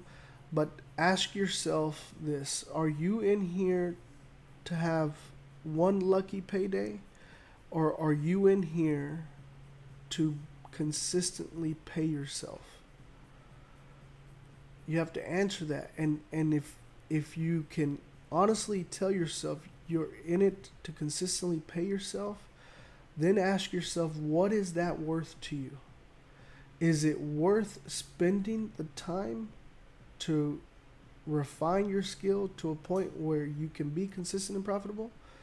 Is it worth the time to go back and look at past videos, read up on information, read up on different strategies, read up on different patterns, price actions, books, like soak up knowledge? Or is it not that valuable? Is it not worth it, that to you? Because you have to make that kind of commitment. Like, you're going to have to spend time on figuring yourself out, figuring out your style, figuring out what works for you, figuring out what pairs you want, figuring out your trading plan, figuring all of that stuff, So, up to you.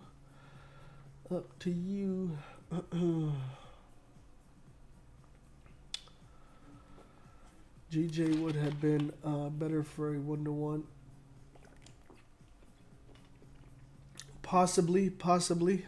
Only thing is, with GJ, like, I think the candle was like out of. Oh no, we had looked at it earlier, and I just didn't like those huge wicks, to be honest. And we had already entered in here. The setup looked a lot nicer to me. It's 3:05, guys. 3:05. It is 3:05 a.m. London time. It is 9:05 a.m. So banks are open. I'm hoping to get some more volume in here, some more liquidity running. It's like chess, poker, go back, gammon, all games. I love and bring me an edge. Marcus Tulit, are you a scammer? No, I'm just a trader, man. Scam people into taking profits. Easy and simple to learn the rules, and a lifetime of or lifetimes to master. Let me provide a beautiful insight, Mr. Marcus. The only aspect of trading that is scientific is the fundamental analysis. No scams going on here. Anything else is an art, such as TA. ICJ, are you the admin? What would you ask? That's funny, right? Like, he said, are you... Somebody on the chat said, are you a scammer? But, like, if you think about it, would a scammer, like, if you asked the scammer if they were a scammer, would the scammer be like, oh yeah, you got me, I'm a scammer? Like, I'm just playing devil's advocate here. I feel like maybe ask a different question to get what your answer is. I mean, I'm not scamming anybody, but like, I just feel like if you're going around asking people if they're a scammer, I doubt a scammer is gonna be like, "Oh, you got me, come clean, I'm a scammer." Damn, I almost had you.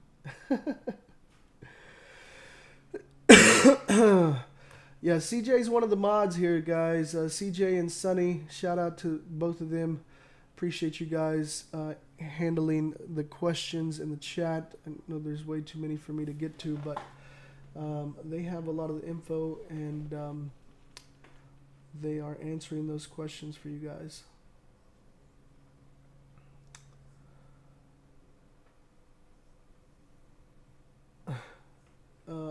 He scammed me last week on Instagram. No, I was on vacation last week, brother. And if you are sending money to anyone from Instagram that they're reaching out, like, I've addressed this multiple times. There's a lot of fake profiles popping up on TikTok, on Instagram, on everything. I would not listen to anybody, you know. My Instagram is spelled just like my channel name, just like my TikTok. And on my Instagram, I do not follow anyone. I don't add people to send them messages to ask for money or whatever. None of that. None of that. Thought line bling. Hey, Lord Banky, can you please open your chart colors so I can use the exact same as you? I love your colors on the charts, please, and thank you. Yeah, brother, for sure. Let me settings. Wait, did that? Oh man, hold on. This thing is acting up.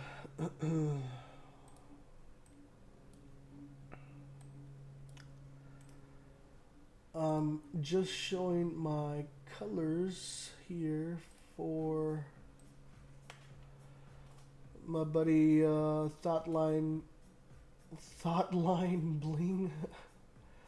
So here's the colors that I'm using. I wish I could like create a template out of this and then send it, but I haven't figured out if there's a way to like export template settings on TradingView. If anyone knows how to do that, let me know. And I don't mind sharing like how I have my stuff set up.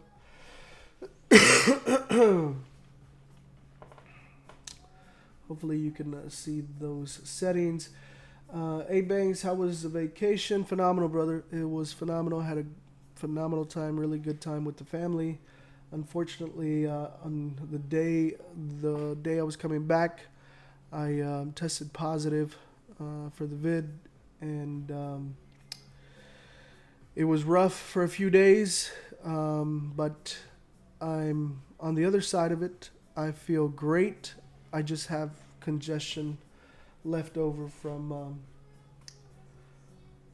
the sickness. The markets have unlimited money. It ain't going nowhere. Yes, sir. Of course. That's why I talk about the market has unlimited opportunities.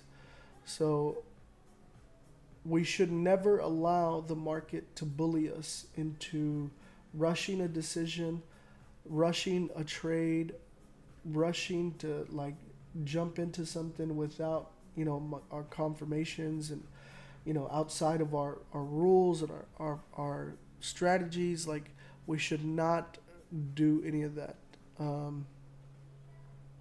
because that's when you start losing your edge and you start dipping into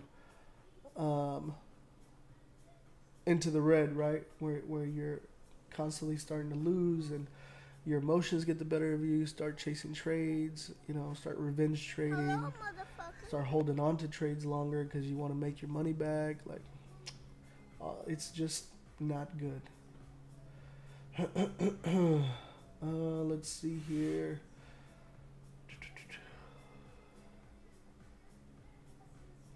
What, dude? This guy said he lost 60K to a fake account, bro.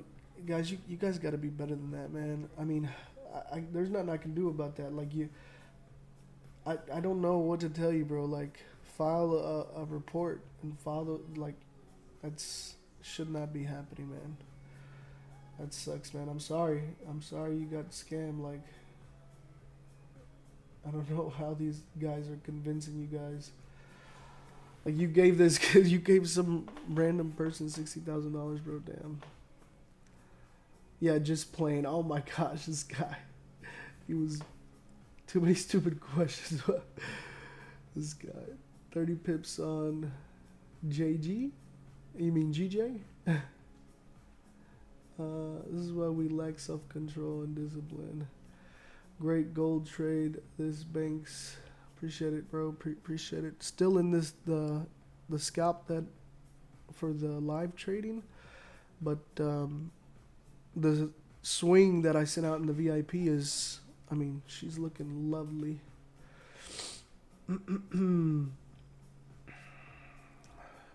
How long have you been trading for? I've been trading since 2014. Just click each one and we can see the exact color code. Oh, I was just putting it up here. Here is this one. It doesn't say the color code, bro.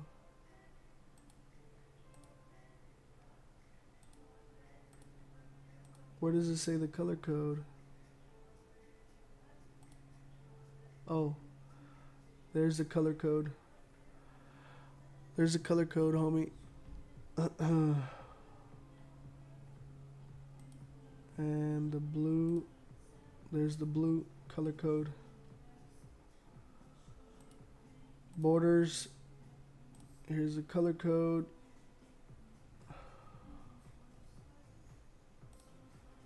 And here's the color code for this one. This is the borders, here's the wicks, color code, and color code. Cool. All right. Yeah, you can replay it. A lot of scammers want payment in crypto. That should be a red flag, and never rush into start trading with a new account. Yeah, that's how they catch you. I was a victim myself. Yeah, man. I'm sorry, guys. Like, I really, like, I feel bad for you guys that are getting scammed, but at the same time, like, I say it every time on my lives and everywhere, like, it's very easy to figure out which account is my account. Like, I will never add anybody for any reason. Like, go look at my Instagram. I follow 0 people for a reason. Because look at the scam accounts. The scam accounts, they follow everyone that's following me and start, like, messaging them. Hello, motherfucker. Just horrible.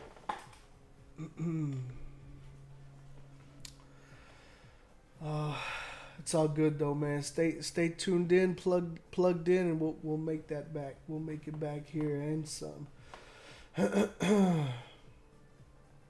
Ginger, lemon, cayenne pepper, and honey. Boil in hot water and drink it all day. You'll be better in 24 hours. Trust me. Nice. I'm gonna try that. I mean, I'm not, like, I don't feel bad at all. Like, I feel good. I just have congestion, and I've been taking some decongestants and stuff, and they, like, help clear everything out. Have you ever heard of break-free trading? No, I have not heard of break-free trading.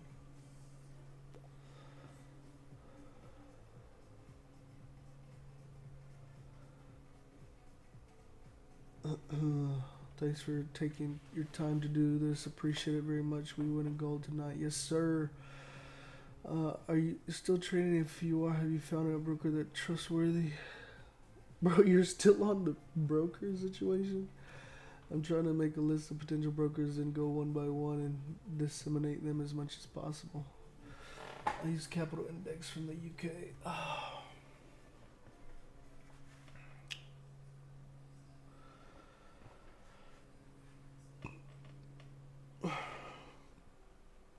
Jesus, man. I got like...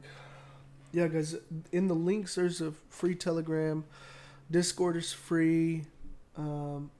These lives, London session are free. You know, if you're looking for more, there is a VIP Telegram. And there is a course that's being released on Friday. Right now, today is the last day to get the course pre-sale.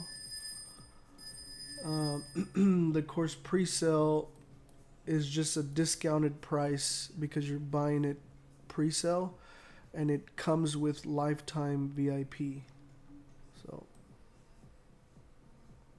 just to explain that, because I'm getting questions here.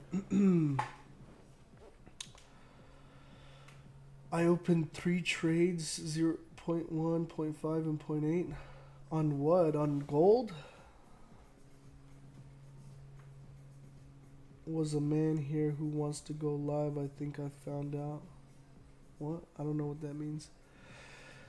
16,300 likes on TikTok, guys. Much love. Appreciate the love, guys. Thanks for sharing the stream. Thanks for the love. Thanks for the likes. Much, much appreciated.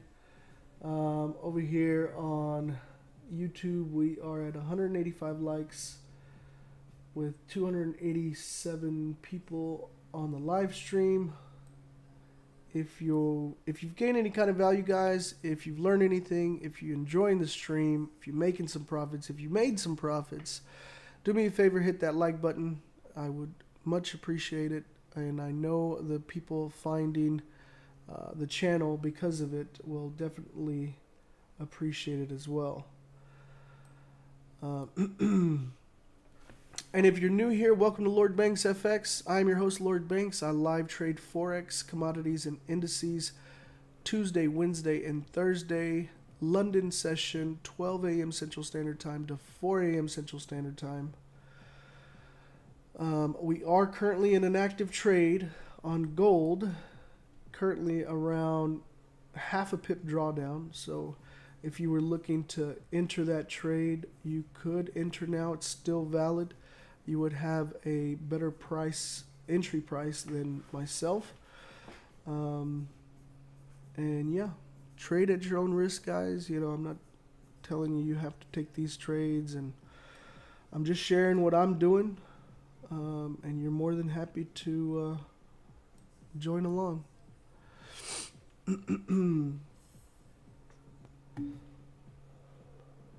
Yeah, it is a lot of wicks here. Looks ugly. I can't wait till it pops up out of this mess.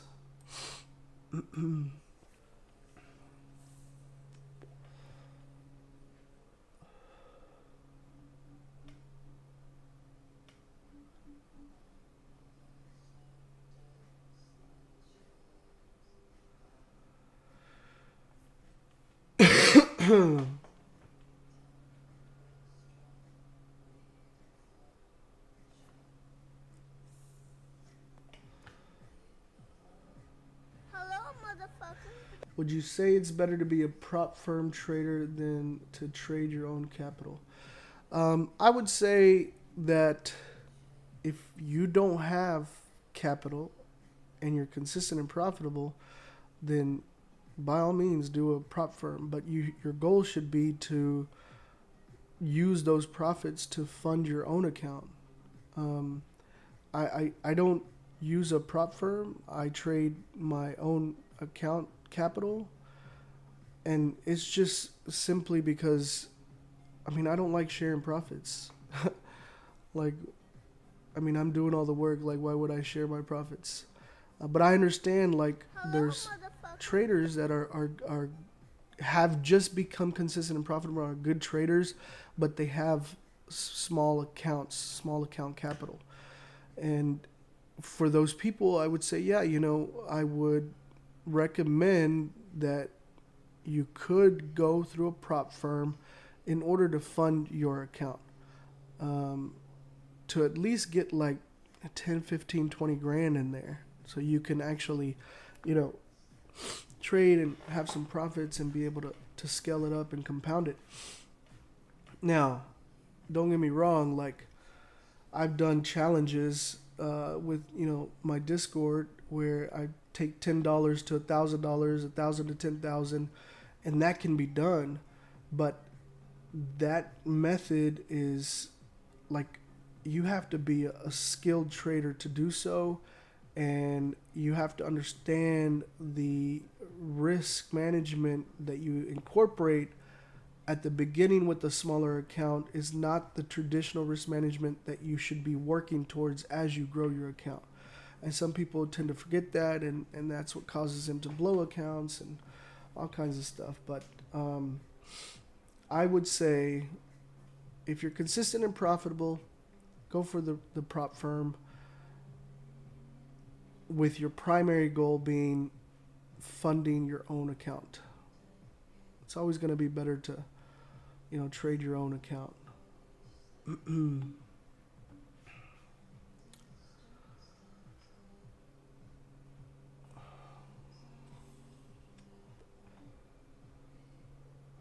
Damn, TikTok be pumping.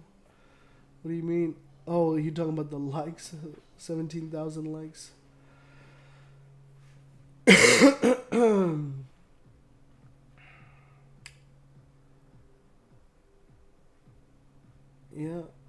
Yeah, you can do that as well.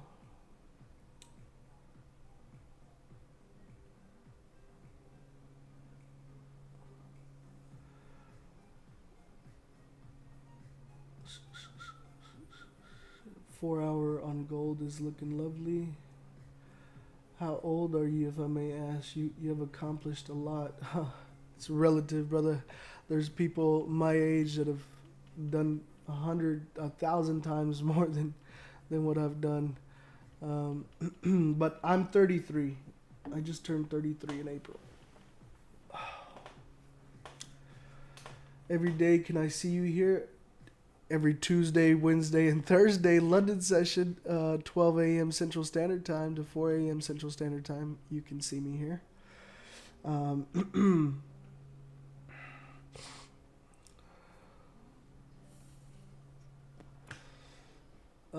Do you teach Forex? I mean, I think that's what I've been doing the entire stream. Yeah, guys, and for sorry, guys, I don't know what's going on with my internet.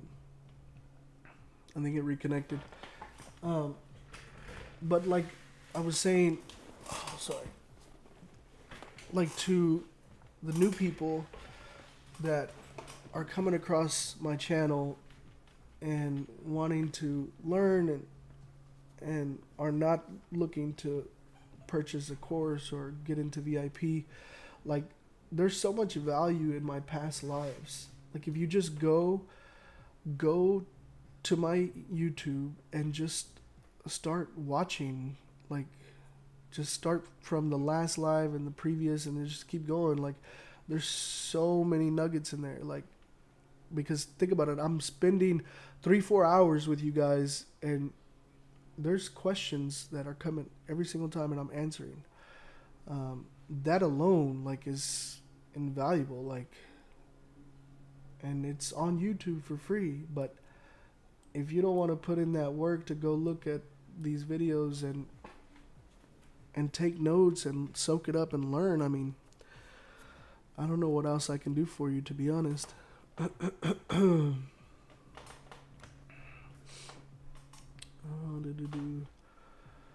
Thanks, bro. Got my profit on gold now. Nice. Congrats.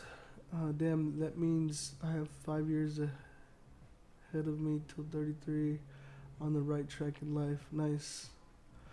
I have a feeling that all this regulated brokers are loyal to their regional clients, but outside of that is Rob Peter to PayPal.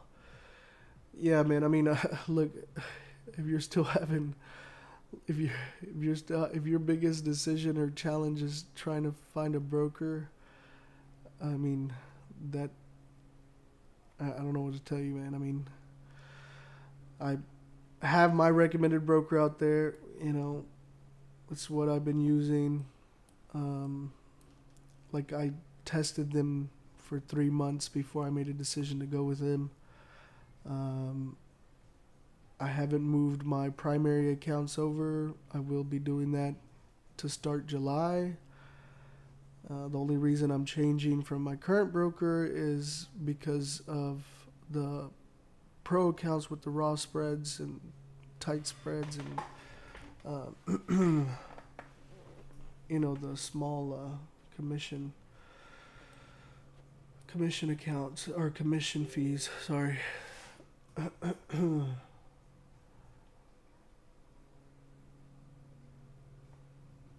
Like I deposited through crypto. Like that's the easiest for me. I don't like to use my debit card on that. Jesus Christ, like what a bunch of people.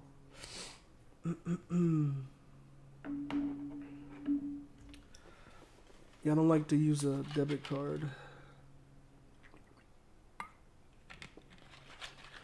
No, swing trades is a different strategy. I do use price action for everything, but for my swing trades, I'm looking more for like market structure and like kind of like pattern trend trading, focusing more on the patterns and certain key levels, right? So it's a different strategy. What do you think about XRP as a crypto or deposit? I wouldn't be getting rid of any of my XRP. I mean, I buy XRP every week, so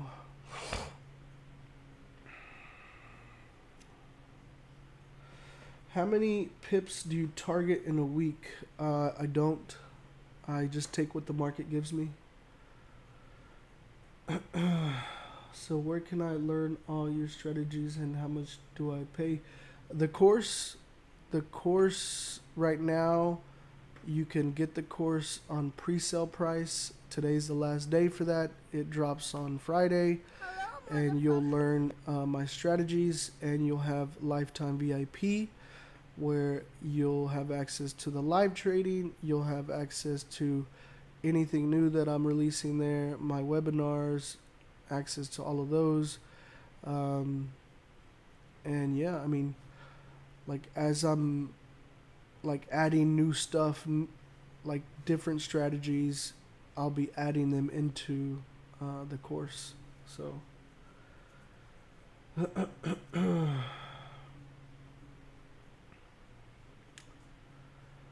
how many swing trades are you on currently? Would there be opportunities for entries, or is it too late now? I'm in 2 swing trades, and I mean, right now, GU you can still enter because it's like a round entry. Actually, it's down like 4 pips on my swing trade, but still a valid move, still a valid trade. And you can definitely enter. I wouldn't enter on the gold swing because, I mean, she already hit TP1, so for that. And I'm not talking about this gold trade. I'm talking about the one I sent out to the VIP.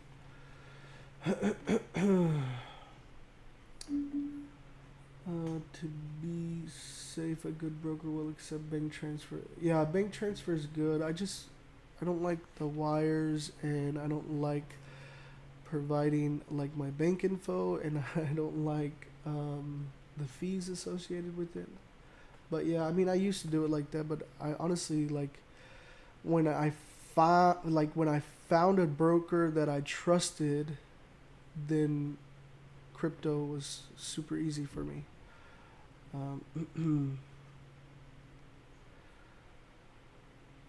Do you teach swing trading in your course, please? Yes, I do. I will have that strategy in my course. I'm from Uganda, but applied for your funding challenge. Yeah, I mean, if you got the funding challenge service where I'm passing the funding challenge accounts, I sent out, I think I sent out already for all 10 spots, but the thing is not everybody has actually paid. So if the payment isn't received in 24 hours, then automatically the next ones that applied will get an invoice, and they'll have 24 hours to pay. So yeah, just on whoever pays.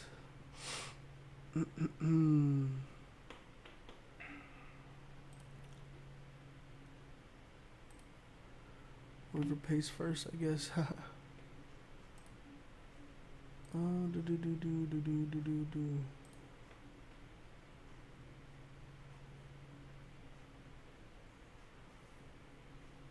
What is going on here?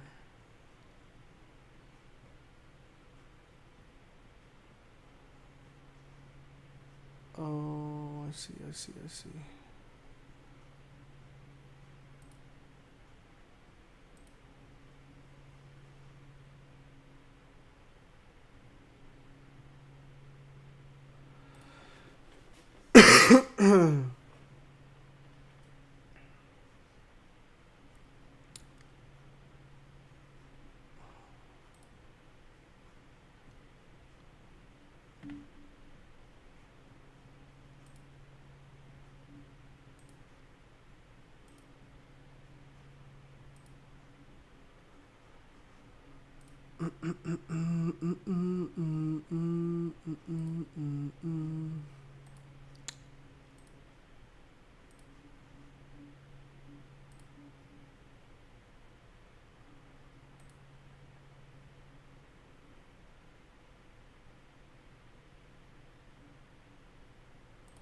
Wait, what?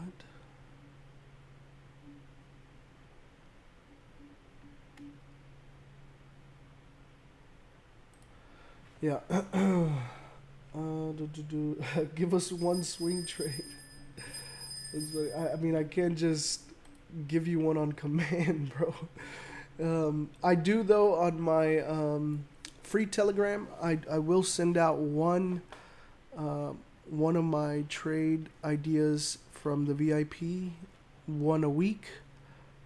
So if you're in the free Telegram, you'll get that notification. And yeah, I mean, you can Hello, motherfucker. take the freebie, call it the freebie of the week. And I haven't sent out a freebie of the week this week. I mean, the week just started for me, so still in gold, guys. We're up about 8 pips, 9 pips. If you're still in it with me, if you're scared and hesitant and freaking out, take your money, take your profits. Trading shouldn't be like that. And if you're having all those emotions, whatnot, go ahead and close in profits. Call it a day. You know, go about your day. But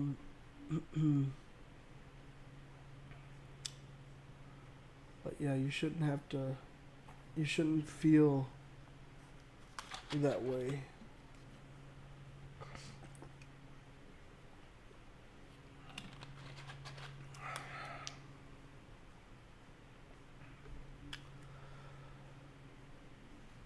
Yeah, is CJ or Sunny here? Can one of you guys share the link for the VIP lifetime?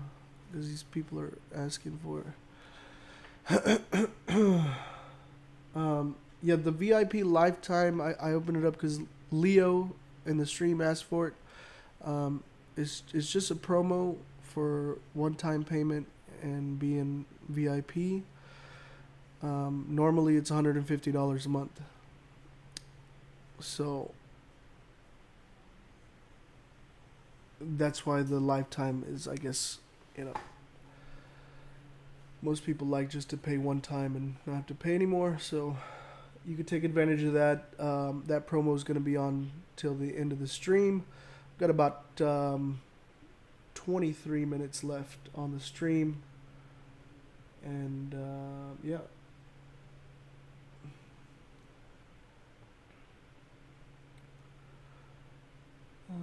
Can you teach some of your swing while waiting gold to hit TP1? I mean, I could.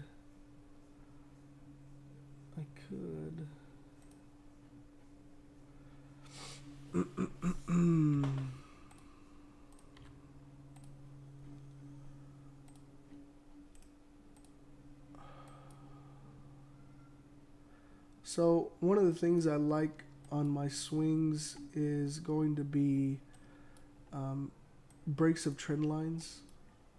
For example, on this 4 hour, on the 4 hour, I like to identify zones, right? Just overall market structure here, here, here, here. On the 1 hour, I like to draw up trend lines. So we have this trend line moving up, and then we have this trend line here.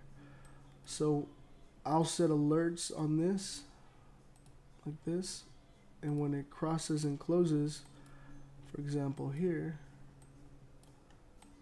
this is a trade to take a sell, putting stops above the previous high. This would have been a nice trade. It came back up, hit TP1 more than likely, and then hit break even. And then it continued down. And then I have this one here to where this broke here. You could put another trade here. The only thing is your stops are going to be a lot bigger because you're looking at the previous high, which is up here. And then you have a really nice movement to the downside, coming and touching this bottom zone. And then you're reading price action whenever you come into these zones. So it hit here, bounced up, came back up, and this is okay because you have this huge meltdown. So this is like a pullback, okay? And then when you start seeing this thing come back down, you're looking to say, okay, what are we going to do with market structure here? Are we going to hold or are we going to break? So you see here it came and it hesitated, had price reaction holding support here, and then came down to melt. But because of this hesitation right here, I'm not fully convinced we're going to continue to go down. So what I'm going to look for here now at this level would be something more like a break and a retest for a lower low. And you could see here at this point it started pushing back up, and the highs or the lows that it's creating are higher lows. Low, higher low, here's a higher high, here's a higher high from here. Higher low, higher high. So we're just reading this market structure. I'm looking at two things here. Is either this could be fulfilling a pattern of a bearish flag, right, where it melts down, or this could be completely changing market structure. So what do I want to pay attention to? I want to pay attention to where the market structure previously was, and I want to pay attention to the lows of the previous market structures as well. So as this continues here, I'm waiting for it to break out to make a determination on what's happening here. Now we melt all the way down here, and we come into this zone, into this price area that is now my area of interest. And what happens here is we have immediate rejection to the upside. Then we have a bullish engulfing candle.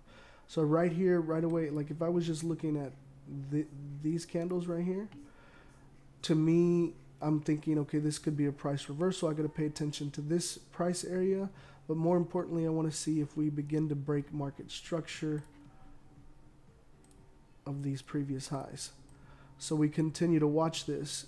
And the more volume that I start to see to the upside, the more I'm convinced that this is turning direction. So I'm thinking all of this here all of this here is just the base. On a higher time frame, this is a level of support. Okay, and here's the thing, guys. Like I'm not just waiting here by the charts and looking at this, because look at the time frame. This is on the 1 hour, so I could easily look at one candle and see it close and be like, oh, okay, I'm gonna wait till the top of the hour. I'll give it a couple of hours, and I'll let this thing play out. So once we see here coming up to reach now this area, I want to know, are we going to reject here, or are we going to break market structure, create new highs? So what do I see? I see continuation to the upside, large candle, large volume, body candle, continuing to break. Now for me, this is simple enough to know that we're bullish here. So what do we do at this point? If this was actually the base, it wasn't a break and retest, it was actually holding here, what would be the next pattern? Creating the new high, retesting for support, and then jumping up, right? So then you just have to look for that market structure. You come back here, look, what is it creating here? Consolidation, base. Easy target right here could be entering on here. I would probably, this would be a huge stop. I probably wouldn't take this type of trade, but just for example purposes, what we're looking for, coming to test the next levels. And this trend line here is still valid for a potential retest, right? And if we look at this, look at it. So right here, came back in, we would enter, we would hit our TP1 right there, put stops to break even, we'd probably break even right there. Yeah, because look, came back down. Now we see market structure breaking to the downside, and here goes the trend downwards. And right now where it's at, it's kind of like just been consolidating. So I wouldn't say this is bullish until like I'm breaking structure here,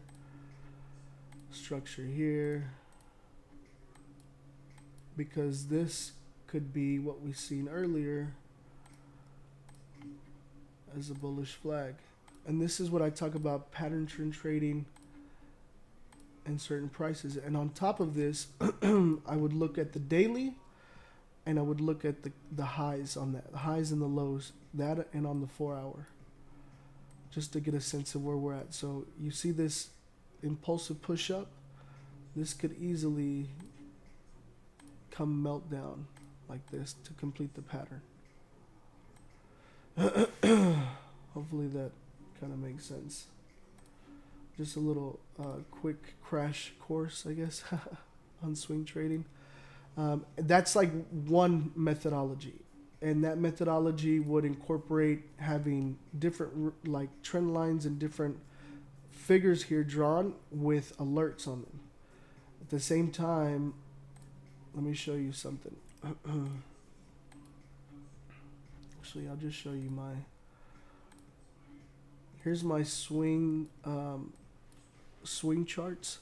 But this is like long-term swings. These are all swings that I've taken. Here's a swing, here's a swing, here's a swing, here's a swing, here's a swing, here's a swing, here's a swing, and here's a swing.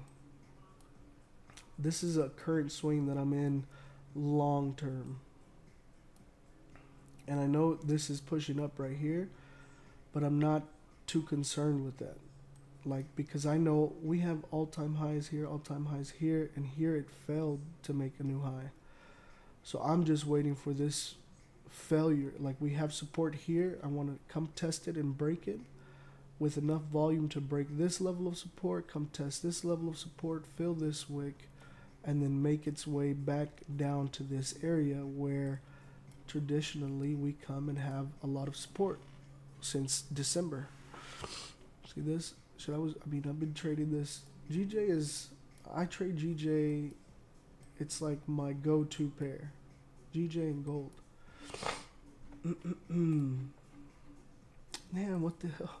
This thing was in profit like 15 pips again. See, what was it? 9 pips away from TP1. And it's pushing back down. We've got about 12 and a half minutes left on the stream. Still in this, guys. Still in this. A little patience. A little patience.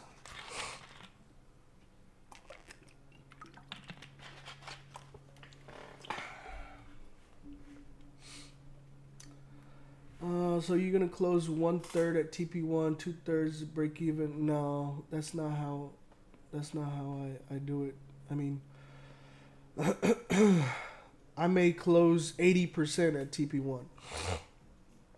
It just depends. Like, do I want to keep managing the trade, or am I looking to grow the account, or what? Like, look at the price action and the probability of it actually reaching a TP1, TP3. You know, there's a lot of factors. Like, sometimes I close the whole position at TP1 just because I don't want to be trading anymore. Like, I'm done for the day and I don't want to be on the charts, and I just close it. Thank you so much for this session and answering all the questions. Would VIP members get discounts, get enrolled to your course? Yeah, so my VIP members get VIP member pricing, and that's 50% off. So, like, if you were to join VIP, you would have a promo code that you could use for the course. So, yep. The thing is that the course won't be, the course right now it's the cheapest it will ever be because it's a pre-sale. So, like, tomorrow, or I mean, after today, the pre-sale will be over, and the course actually drops and releases the material on Friday. And on Friday, the course is going to be $750. So you save like almost $300 if you get it right now. And it comes with lifetime VIP. So, but if you're in VIP, you can get the course as well, and pay VIP member pricing, which is 50% off.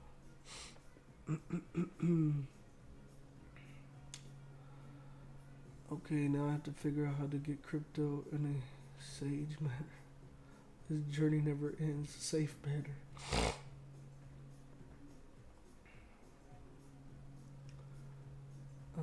Is there a particular crypto wallet you recommend?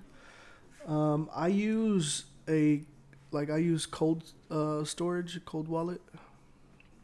So I don't know, man. I mean, you're talking about like a software wallet, like one online.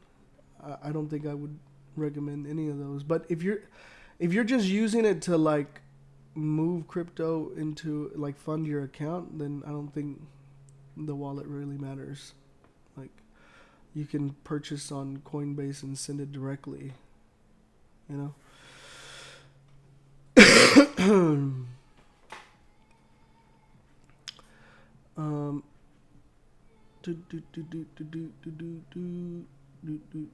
Yeah, I have MetaMask and also what is it? The Phantom wallet. But I use Trezor. It's a little device where I load up my crypto and take it off the interwebs. Alright, bro, I gotta go to school to give back all my books and useless. See you in New York. Alright, then, brother. See you in New York. You will see something nice if you have a look at Euro JPY. Almost the same setup as you usually do. Maybe. I'm already in a trade though, so I don't want to. See you, CJ. Mom, what's the best risk percentage for swing trading and lot size? The lot size is going to be dependent upon your risk management, and your risk management will determine your percentage. I tell everybody rule of thumb 1 to 3%. You know, if you're doing more or less than that, I mean, it's on you. I'm just saying standard, most people will risk 1 to 3%. I think you're safe within those metrics. Do you explain more of the swing trading method in the course? I do. Big rejection on gold. Yeah, I mean it has a big volume candle right now, but I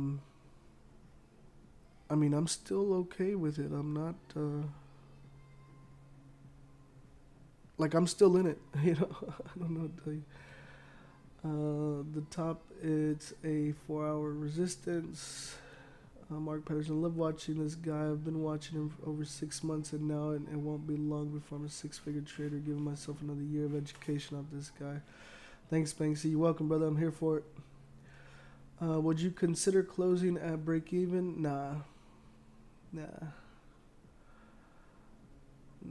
The only thing I would consider is if we close a candle back in this range, I would consider reducing my risk. But it still looks, and everything is valid for me. Like, I love this market structure that it's created. Like, it's great. Look at this.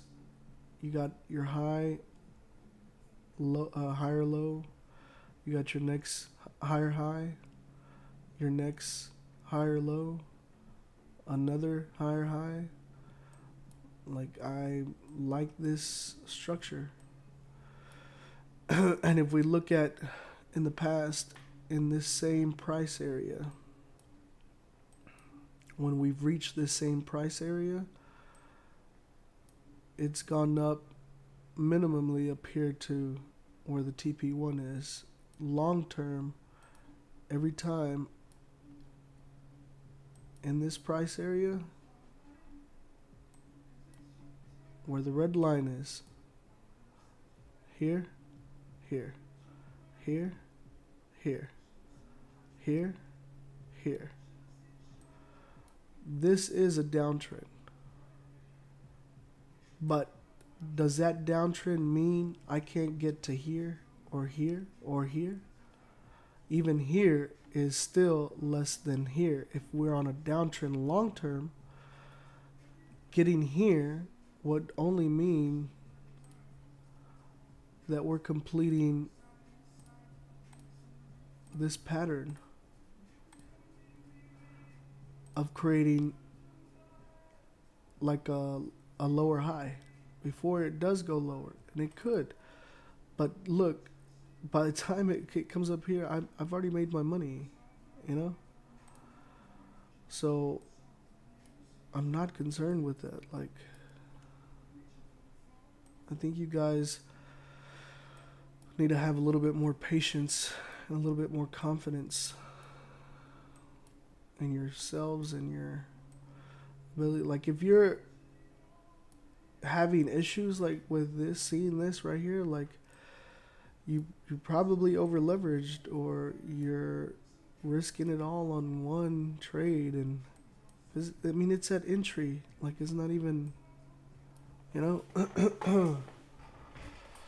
it's at entry. A little patience, a little confidence. Close all mine and profit 10% up today. Thank you. You're welcome. You're welcome. Patience, brother. Today, U.S. Open CB Consumer Confidence. Yeah, that is at 9 a.m. And, I mean, we got about 5 hours. I don't think I'll be in this trade that long. Let's see here. You streaming until New York? No, I usually only stream till 4 a.m., but since this trade has not hit TP1, I'm still in it. I'll stay on for a little while to see how this plays out. We'll see. I want to at least get to TP1 so I can adjust stops to break even and take partials, and then we can call it a day.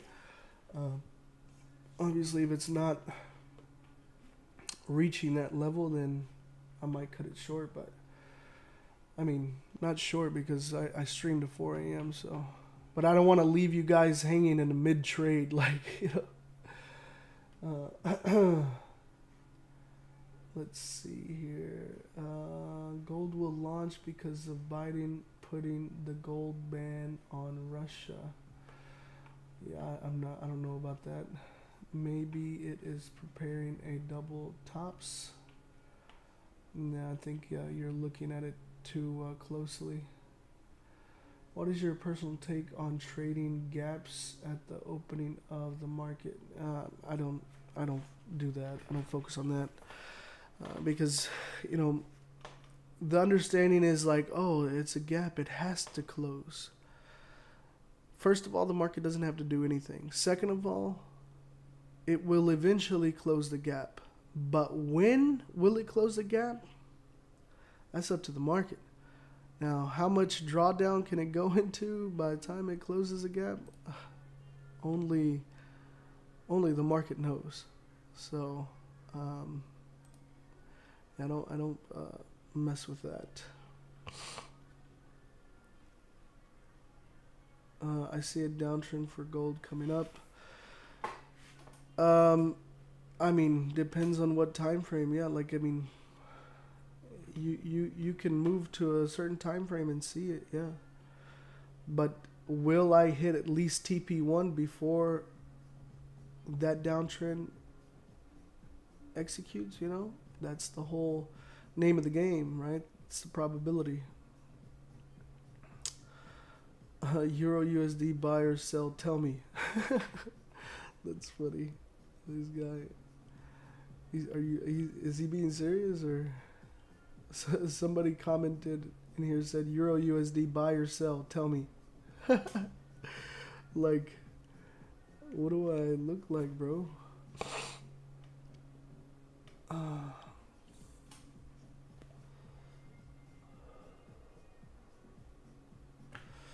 Anybody load up on Bitcoin the past week and a half? With it, I just entered gold. What time will you release the course on Friday? 10 a.m. Central Standard Time. Check GJ. I'm in gold, man. I'm not gonna be looking at other pairs. GJ ain't got no volume nowadays. Why? Maybe you're looking at it on the wrong sessions. I don't know. Nice swing at GY. I was hoping for that as well, but now it has created potential to break 168.6 and reach 183.1. Man. Bought Bitcoin this morning at 20,600. Nice. Gold close or not? I'm still in gold, guys. I'm still in gold.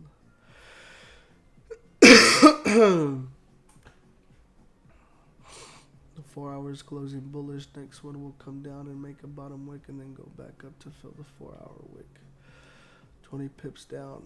Yeah, the stop on gold is about 27 pips. If you are like having an anxiety attack over being down 8-7 pips, you should just close, bro. Or look, it's about to be at break even. Oh, there it goes, break even. Get out now. Get out now if you're worried. I'm still in it. It is 4 a.m. I'm still on the live here. We got 280 people on the live stream, 202 likes. Much love, much appreciated. Got another 100 people on TikTok, about 18,100 likes. Nice.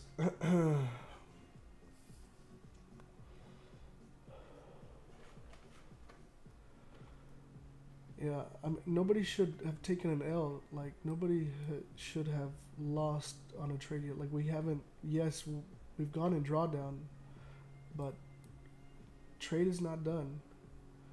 Trade is not done. Close it, man. It's funny. Are you sitting with emotions in your trade? I'm sorry, you are over risky. Yeah, for sure. For sure, man. For sure.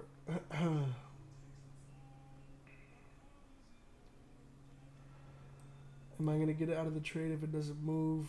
I'm gonna read the price action and see what it tells me. Right now, I'm still okay with this setup. Still okay. We had to go through all this nasty wickedness to start establishing some actual volume. I think it still looks good to me.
I'll be right back, guys. I'll be right back.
All right, I'm back.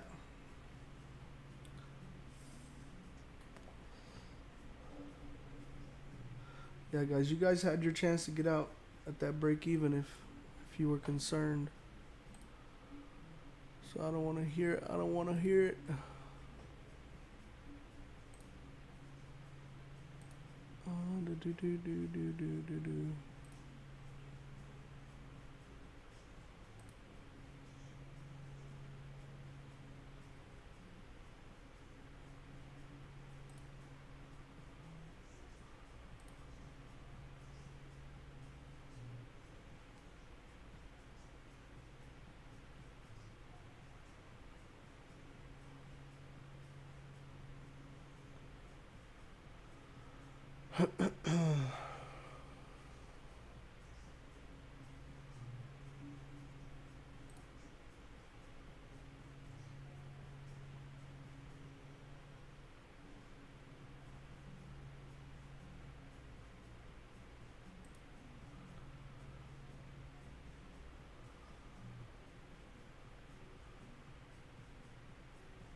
Interesting.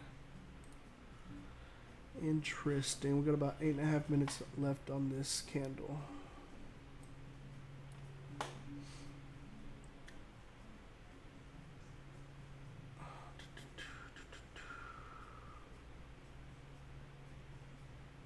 Yeah, I don't trade crypto.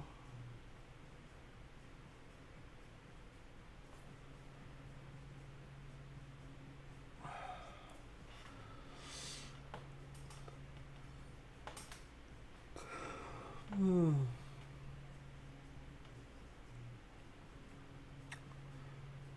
a little sleepy. Try to sleep today and didn't really,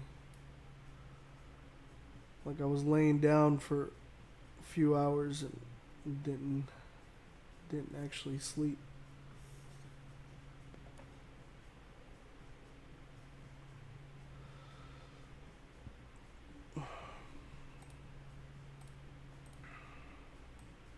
Look at GJ. Literally came up to this area, rejected. Tell you, I really think GJ is gonna fall in this area.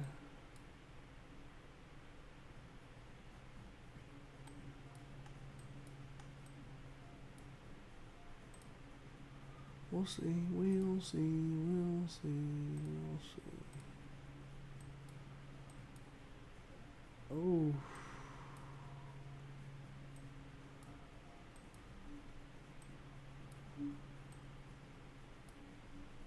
Come on, gold.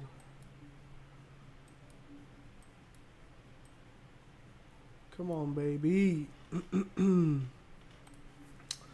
Stop playing around with this. Just hit TP or stop me out. I'm tired.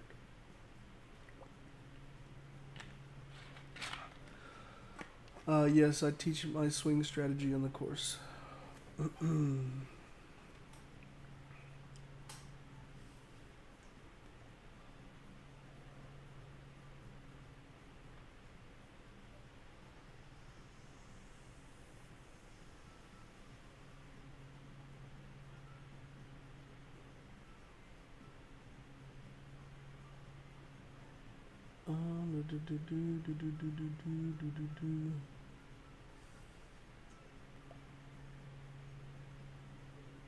Hello, motherfucker.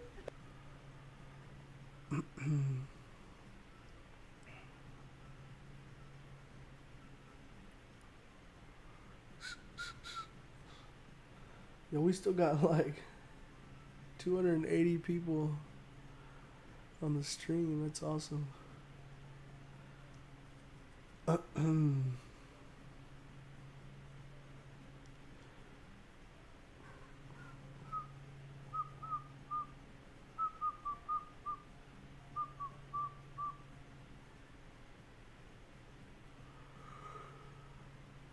Come on, baby. Oh.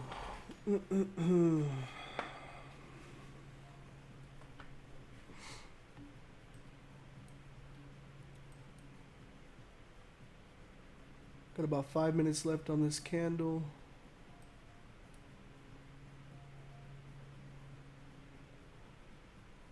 Has this little support here.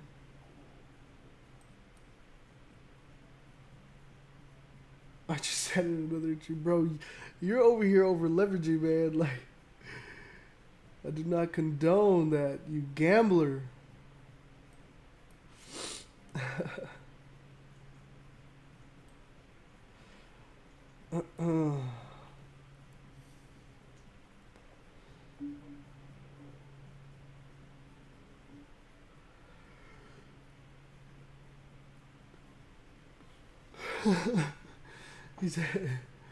He said, I think Gold is saying, hello, motherfucker. That's a audio clip that I have for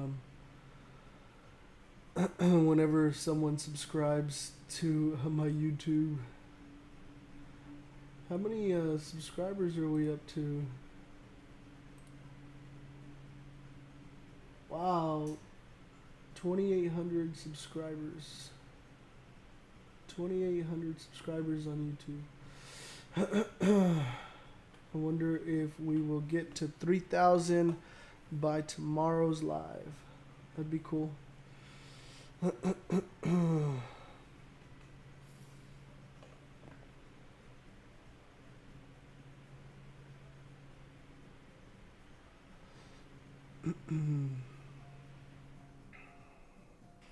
This is what I talk about when I say trading is boring. It's like this, waiting, just waiting. It's boring. Boring, boring, boring. Hello, motherfucker.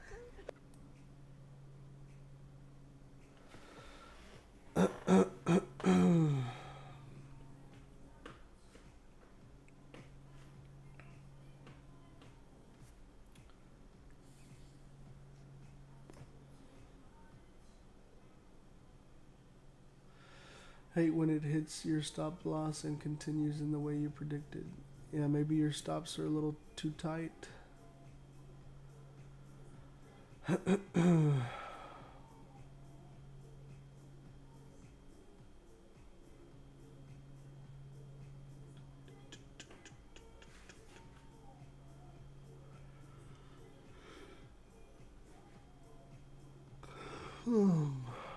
That's something that you should be reviewing and tweaking and adjusting from your trading journal.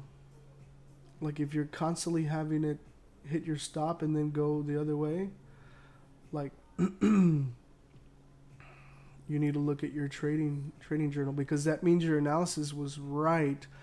It's just your target levels and stop levels were a little off. You know, you need to come up with a plan to mitigate that, to account for that, right? Whether that be, okay, usually it comes and hits my stop and then turns around. So maybe instead of getting in where you get in, you wait for the pullback where the drawdown would be, and then you could get in and go, right?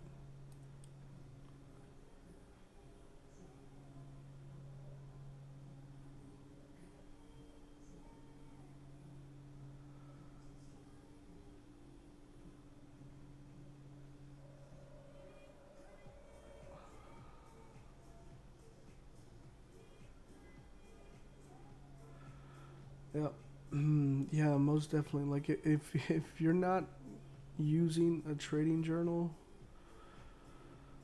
I'm telling you guys, exponential growth once you start being dedicated and committed to your growth and your improvement and your trading skills. You will see that. You will see that in the results themselves. Even if you don't believe me with the trading journal, like, what does it hurt to do it a week or 2 weeks and just see what happens? See what you start noticing about your trading. See where you could get better. And when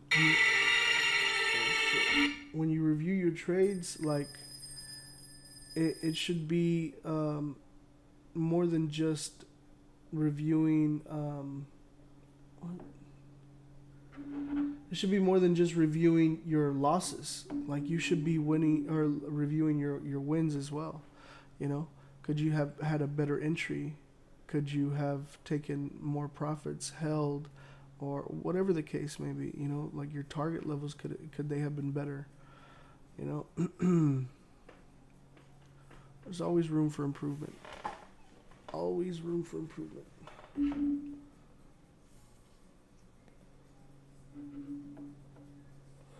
Yeah. When trading teaches you to be more patient, getting life lessons out of this skill. Believe it or not, brother, I'm telling you, like, Hello, motherfucker. that's why I talk about the whole on and off thing. It translates and correlates across the board. Across the board, like, a lot of the things that you should be doing are things that and skills that you need to, like, beef up to be a better trader, you know?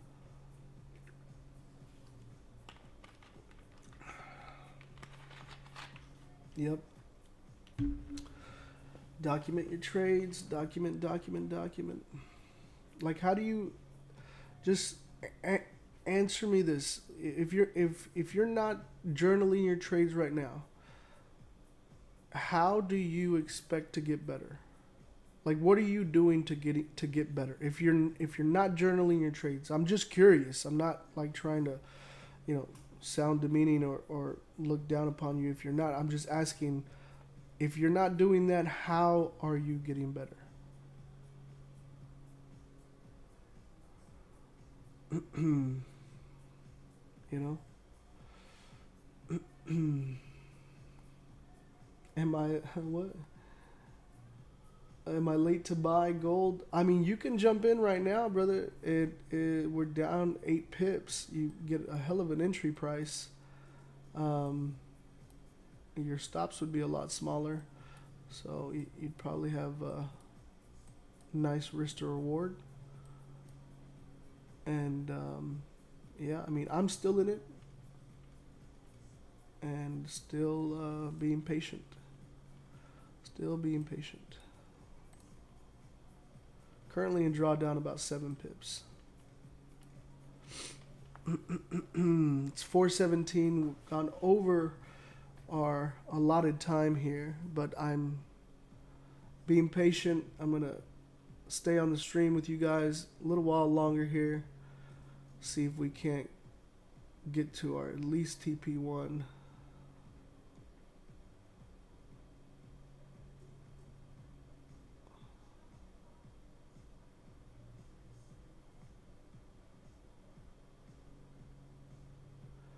Just need some volume, man. We need some volume in the market. Push this thing up.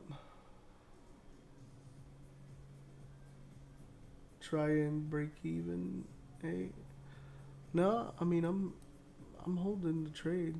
Like if I've waited this long, you know, I better get some profit out of this thing. I may just close all out at TP1 because this has been going on already a long time. All right.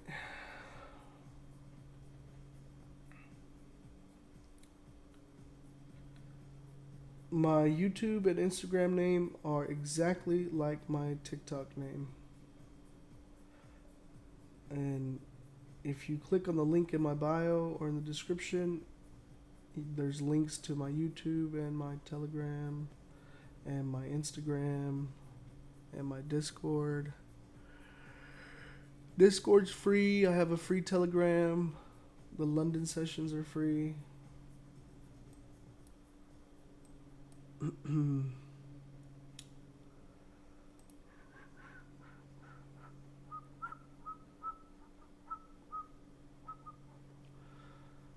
Come on, baby. Give me some volume. Give me a nice pump up.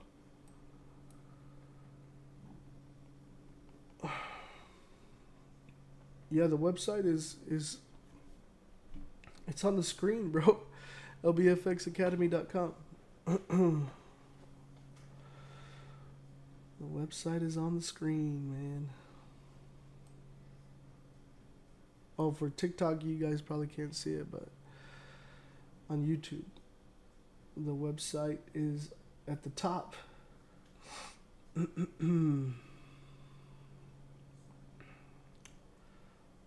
Where you're all links, it's in my bio.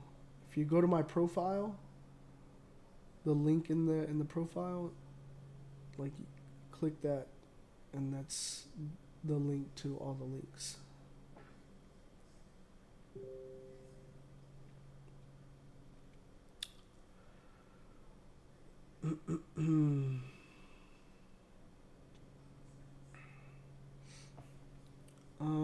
Let's see here.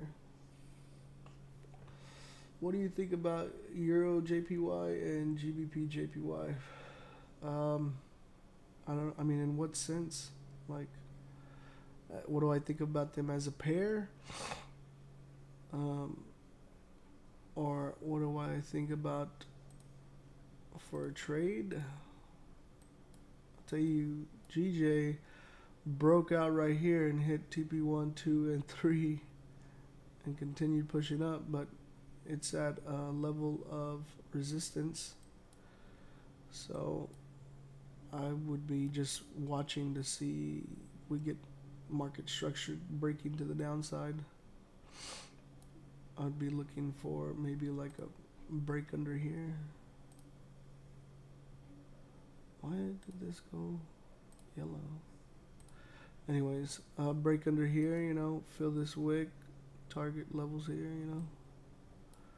But I'd wait for some confirmation, continue to the downside. Right now it looks like it's testing this resistance.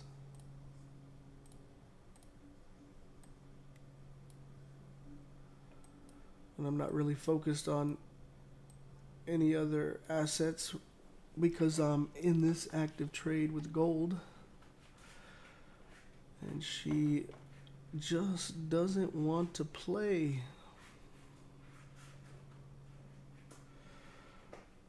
YouTube and Instagram, the link is in there too. Like if you click on the link in my bio in the description,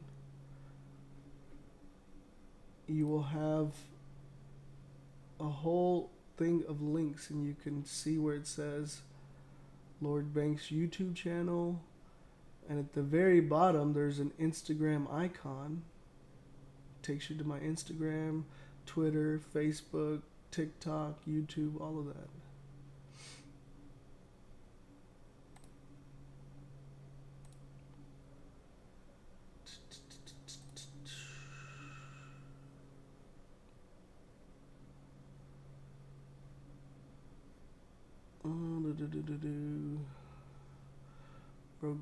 Bro, gold broke the bull structure. What structure is that you're talking about? When looking at the less volatile pairs, do you still look for 15-20 pip range from breakout before accepting it as a valid trade setup, or would you have a lower range?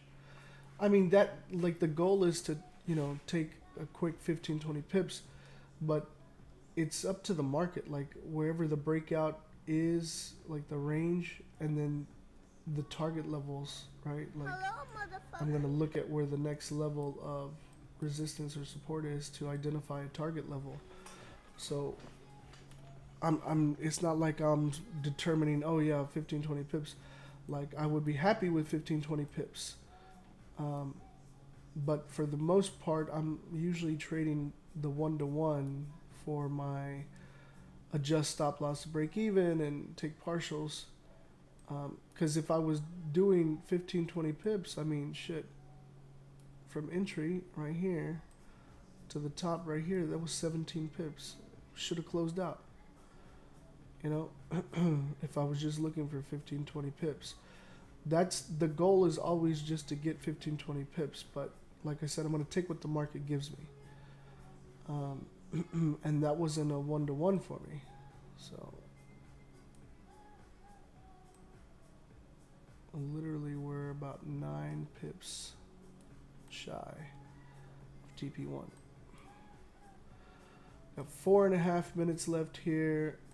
She's pushing down. I'm hoping it doesn't break these lows, because if it does, then that's not going to be good. And if she closes below this red line, then I will reduce my risk. I will probably close half.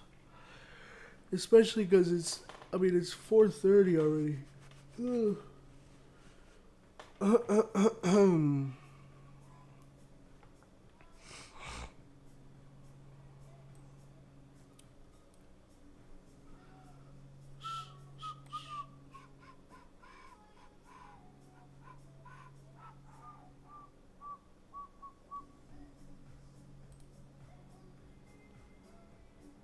That's wild.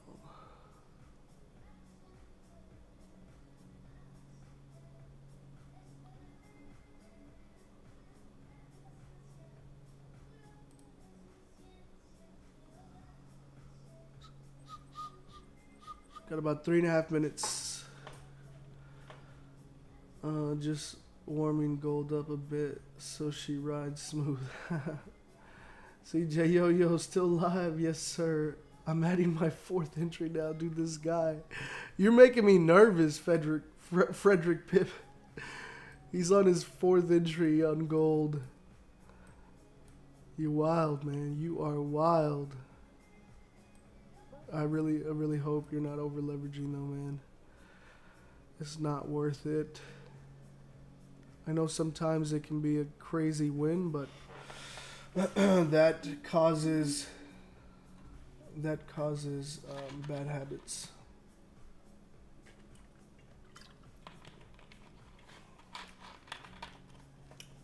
I have not reduced my risk yet. No, I have not. Yeah, guys, the lifetime promo is, I'm going to close it whenever I get off the stream. It's just for the people that are joining the stream. And because Leo asked for it. I know a bunch of people already signed up, but just letting you guys know.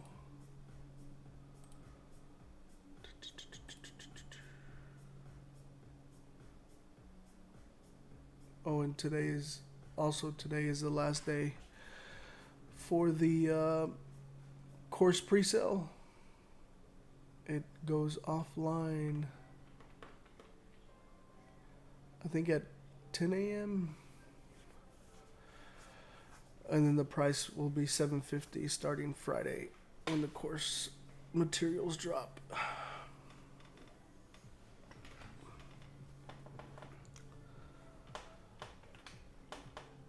Hey, how do I but a robot? Send me a link, please. I don't know what you're talking about. What about GJ? Yeah, I'm not trading GJ right now, and it's consolidating near resistance, so it's not even in an area to take a trade. Frederick says no small lots took my risk of 0.20 and divided it by 4, so I'm risking less. Oh, okay.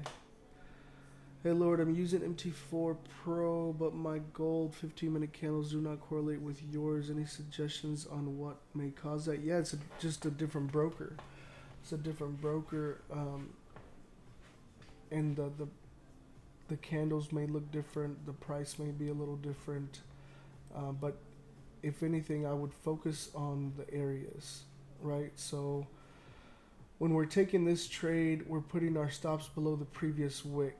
So if you can look back to this candle on wherever that is marked up on your chart, right?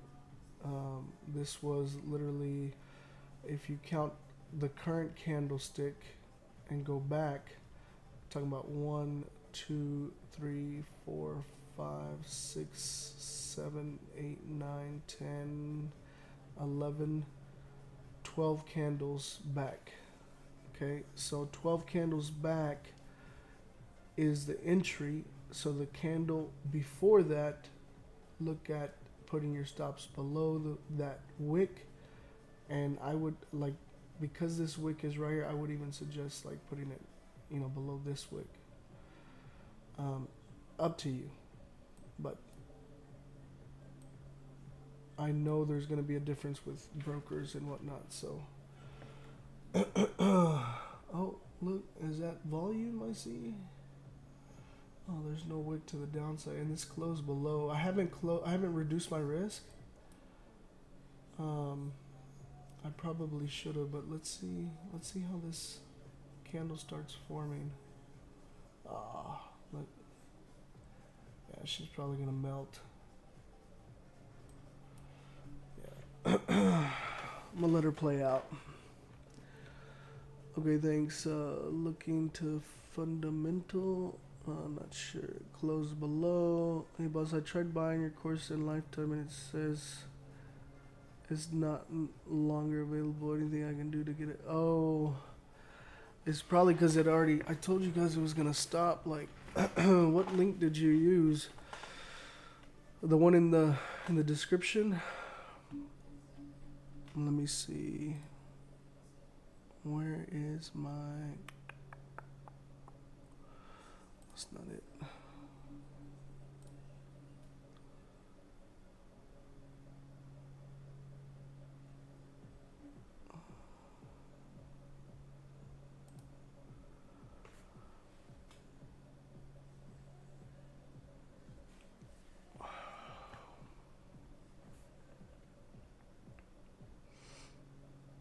Oh yeah, it expired.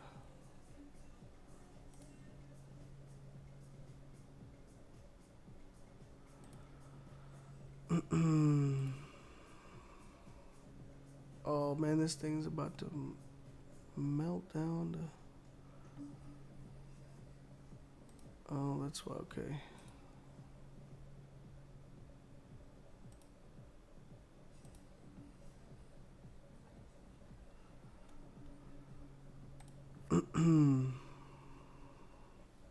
Alright, it should be 10 a.m. So if you want to try that link again for the pre-sale bundle course, it should be working. Yeah, for some reason it was set on a different time zone.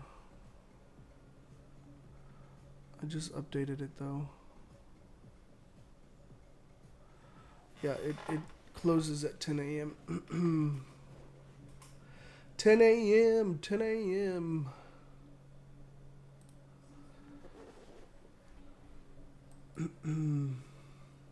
Yeah, this thing is, I'm pretty sure it's gonna melt and hit stop.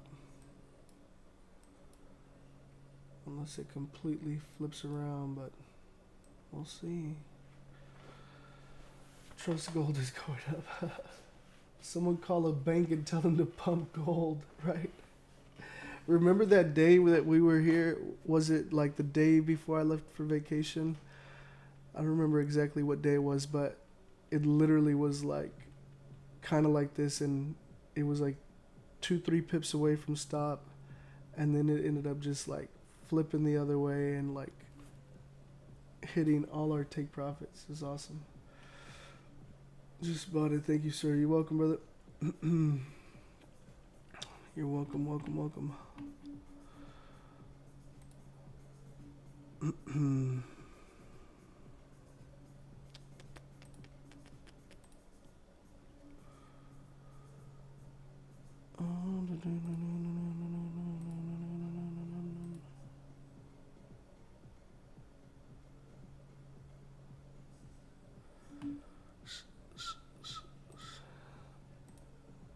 Like, I just want gold to move. Like, if you're gonna stop me out, go ahead, do it. Stop me out, but just stop playing with me.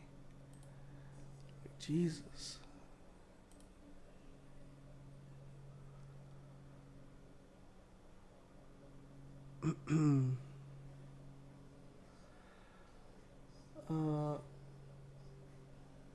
What's your favorite croaker ecstasy? None of the above. The link will be closed at 10 a.m. your time, or will it be open the rest of the day?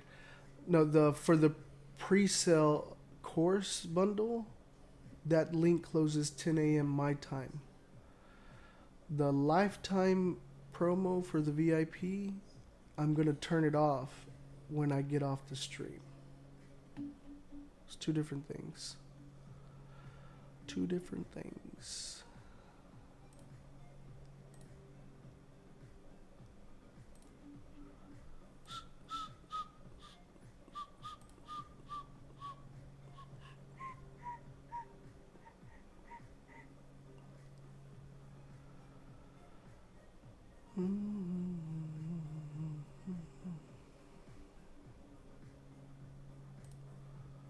Like, come on already. Come on.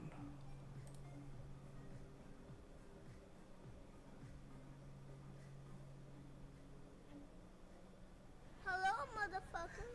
Hello, motherfucker.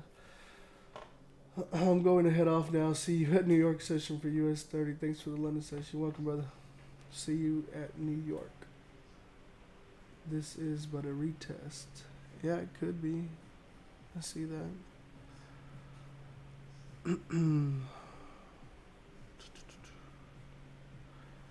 I wonder why this isn't.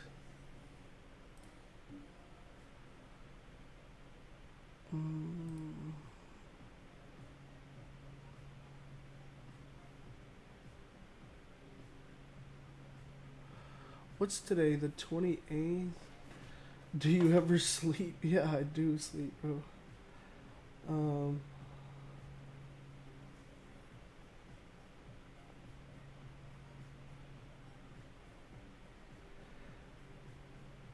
I do sleep. I usually sleep like around 3 p.m.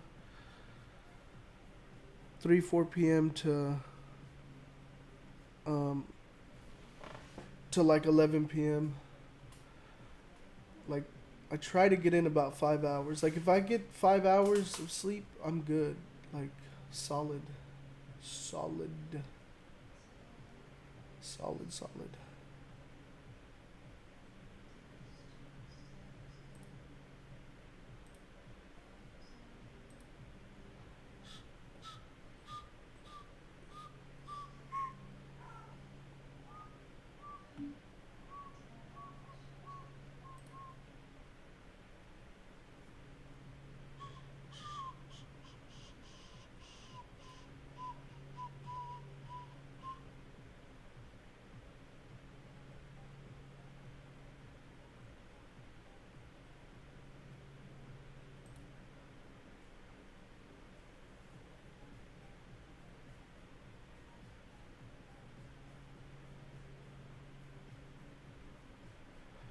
Oh, damn, and then we got a holiday next Monday? Yeah. 4th of July holiday. 4th of July holiday on Monday.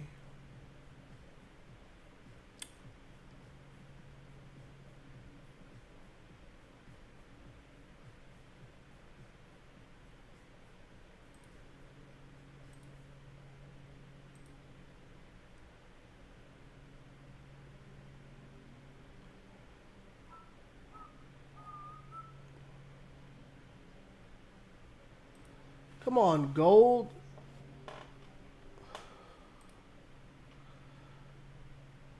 Come on, gold.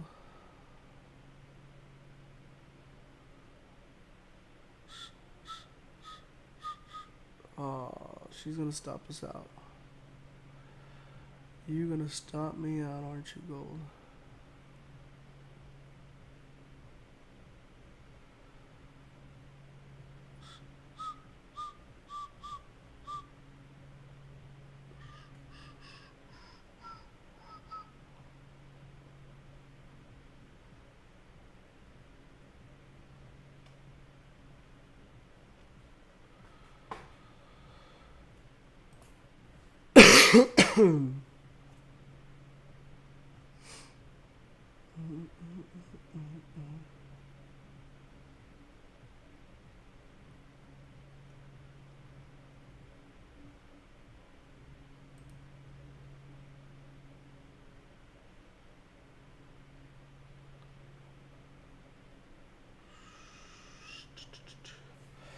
Who's still on here, guys?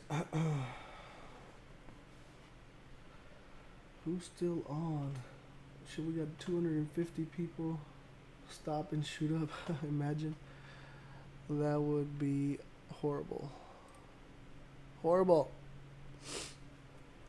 That's not what we want.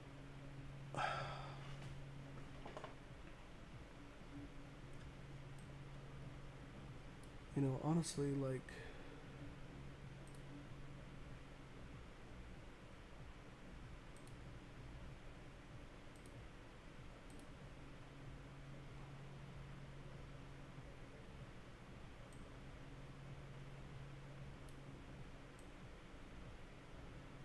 that broke.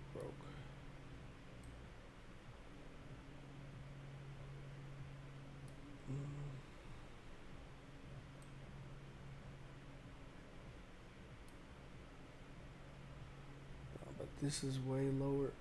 I'm just looking for my, cause I have a swing on it too, so.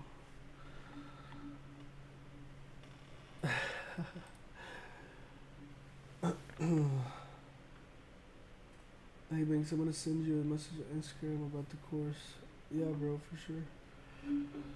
Actually, I have like quite a few messages. I have to get through here.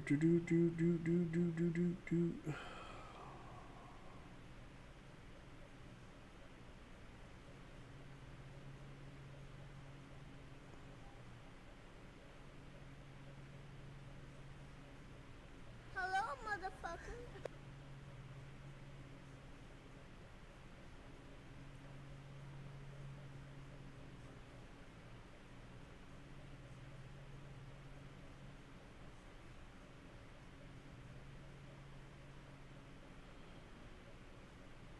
Oh,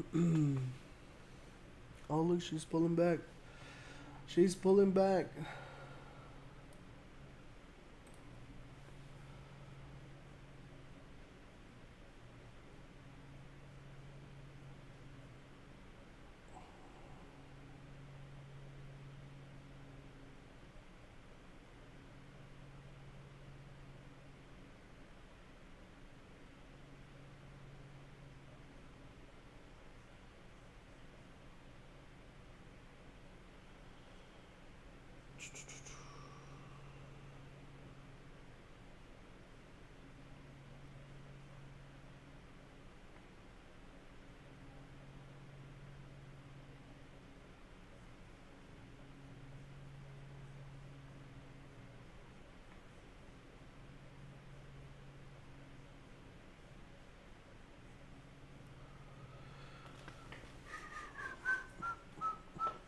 Still in this, guys. Still in this.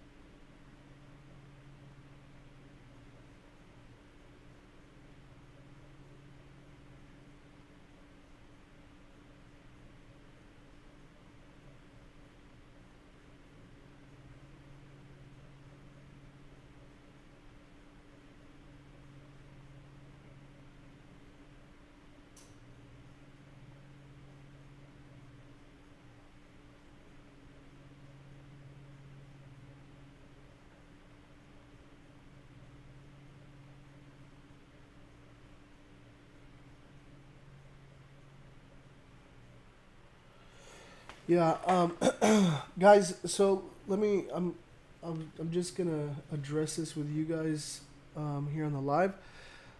When I say make sure you account for your spread, what I'm talking about, guys, is you see here my stop, and I have stop loss at 18.25. Your broker has a spread, meaning like the price is at a certain price point, but where your actual price, which is your spread, is at a different price. Usually it's either a couple of pips below, a couple of pips below, or above or below. So like, for example, if you go to your on MetaTrader, if you're looking at your MetaTrader, you'll see on the quotes tab under each, well, actually, if you have it on simple, you don't see it. So if you change it from simple to advanced, under each symbol, you're going to see a spread and a number, okay? Single digit numbers, that means that's like a point, like if it says 5, that means that's half a pip, okay? If it's 2 numbers, then that means that's like a 1, you got to add a decimal point in between the digits, okay? So if it says like 12, that means 1.2 pips, okay? If your spread is 1.2 pips and I say stop loss 18.25, in order to account for that spread, I would put stop loss at 18.24.8, which is 2 pips underneath there. I know it's 1.2 pips, but include an extra 0.8, it's gonna be okay. So you're adding 2 pips to your stop loss, but that's because where your price is at, you have another line in front of that, which is the spread, which moves down and could hit the stop loss price before the actual price gets there. That's what I mean when I say account for your stop loss.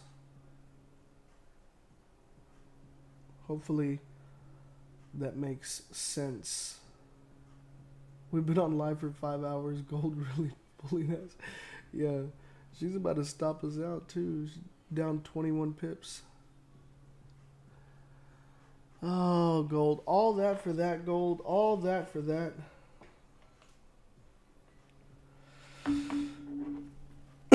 I'm tired, man. Just do what you're going to do. Stop me out or turn around, but do it now.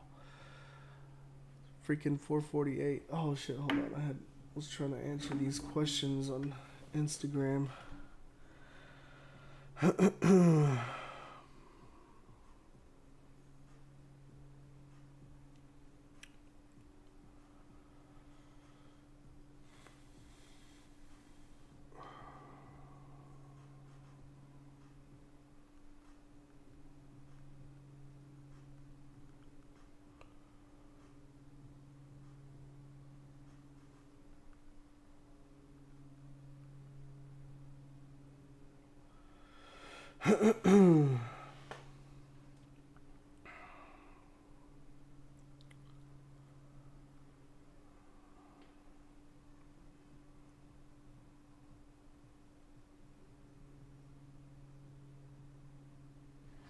motherfucker.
Oh man, did this thing just fucking stop out? No, I'm still in it. 25 pips. Yeah. Oh, there she goes.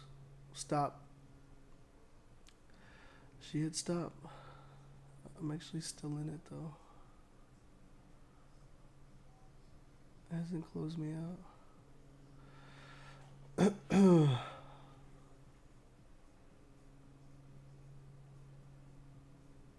That's wild. My broker's still in the trade. Doesn't make sense though. Should be stopped out. Ah, what a waste of time, gold. What a waste of time.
What a shit show. Yeah, it closed me out. Finally. Took an L on gold. This is what we waited for all freaking day. Time that I had no No fifth entry. I'm still in the swing trade that I sent out in the VIP, which is in profits. And, I mean, it's at break even, risk free. So hopefully it will continue to pump up later before it hits. Let me make sure this is adjusted.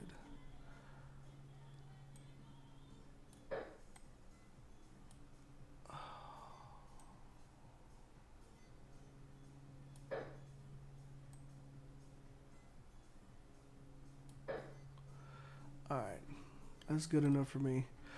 Alright guys, Fat L, Fat L, we were in profits about 15 pips, 17 pips we could have took, but we didn't, and this thing came and hit our stops. So I'm going to call it for the day. I'm exhausted. We're way past our time. I got to get ready for New York session. If you are in my VIP, I'll see you for New York. If not, I'll see you tomorrow. London session, same time.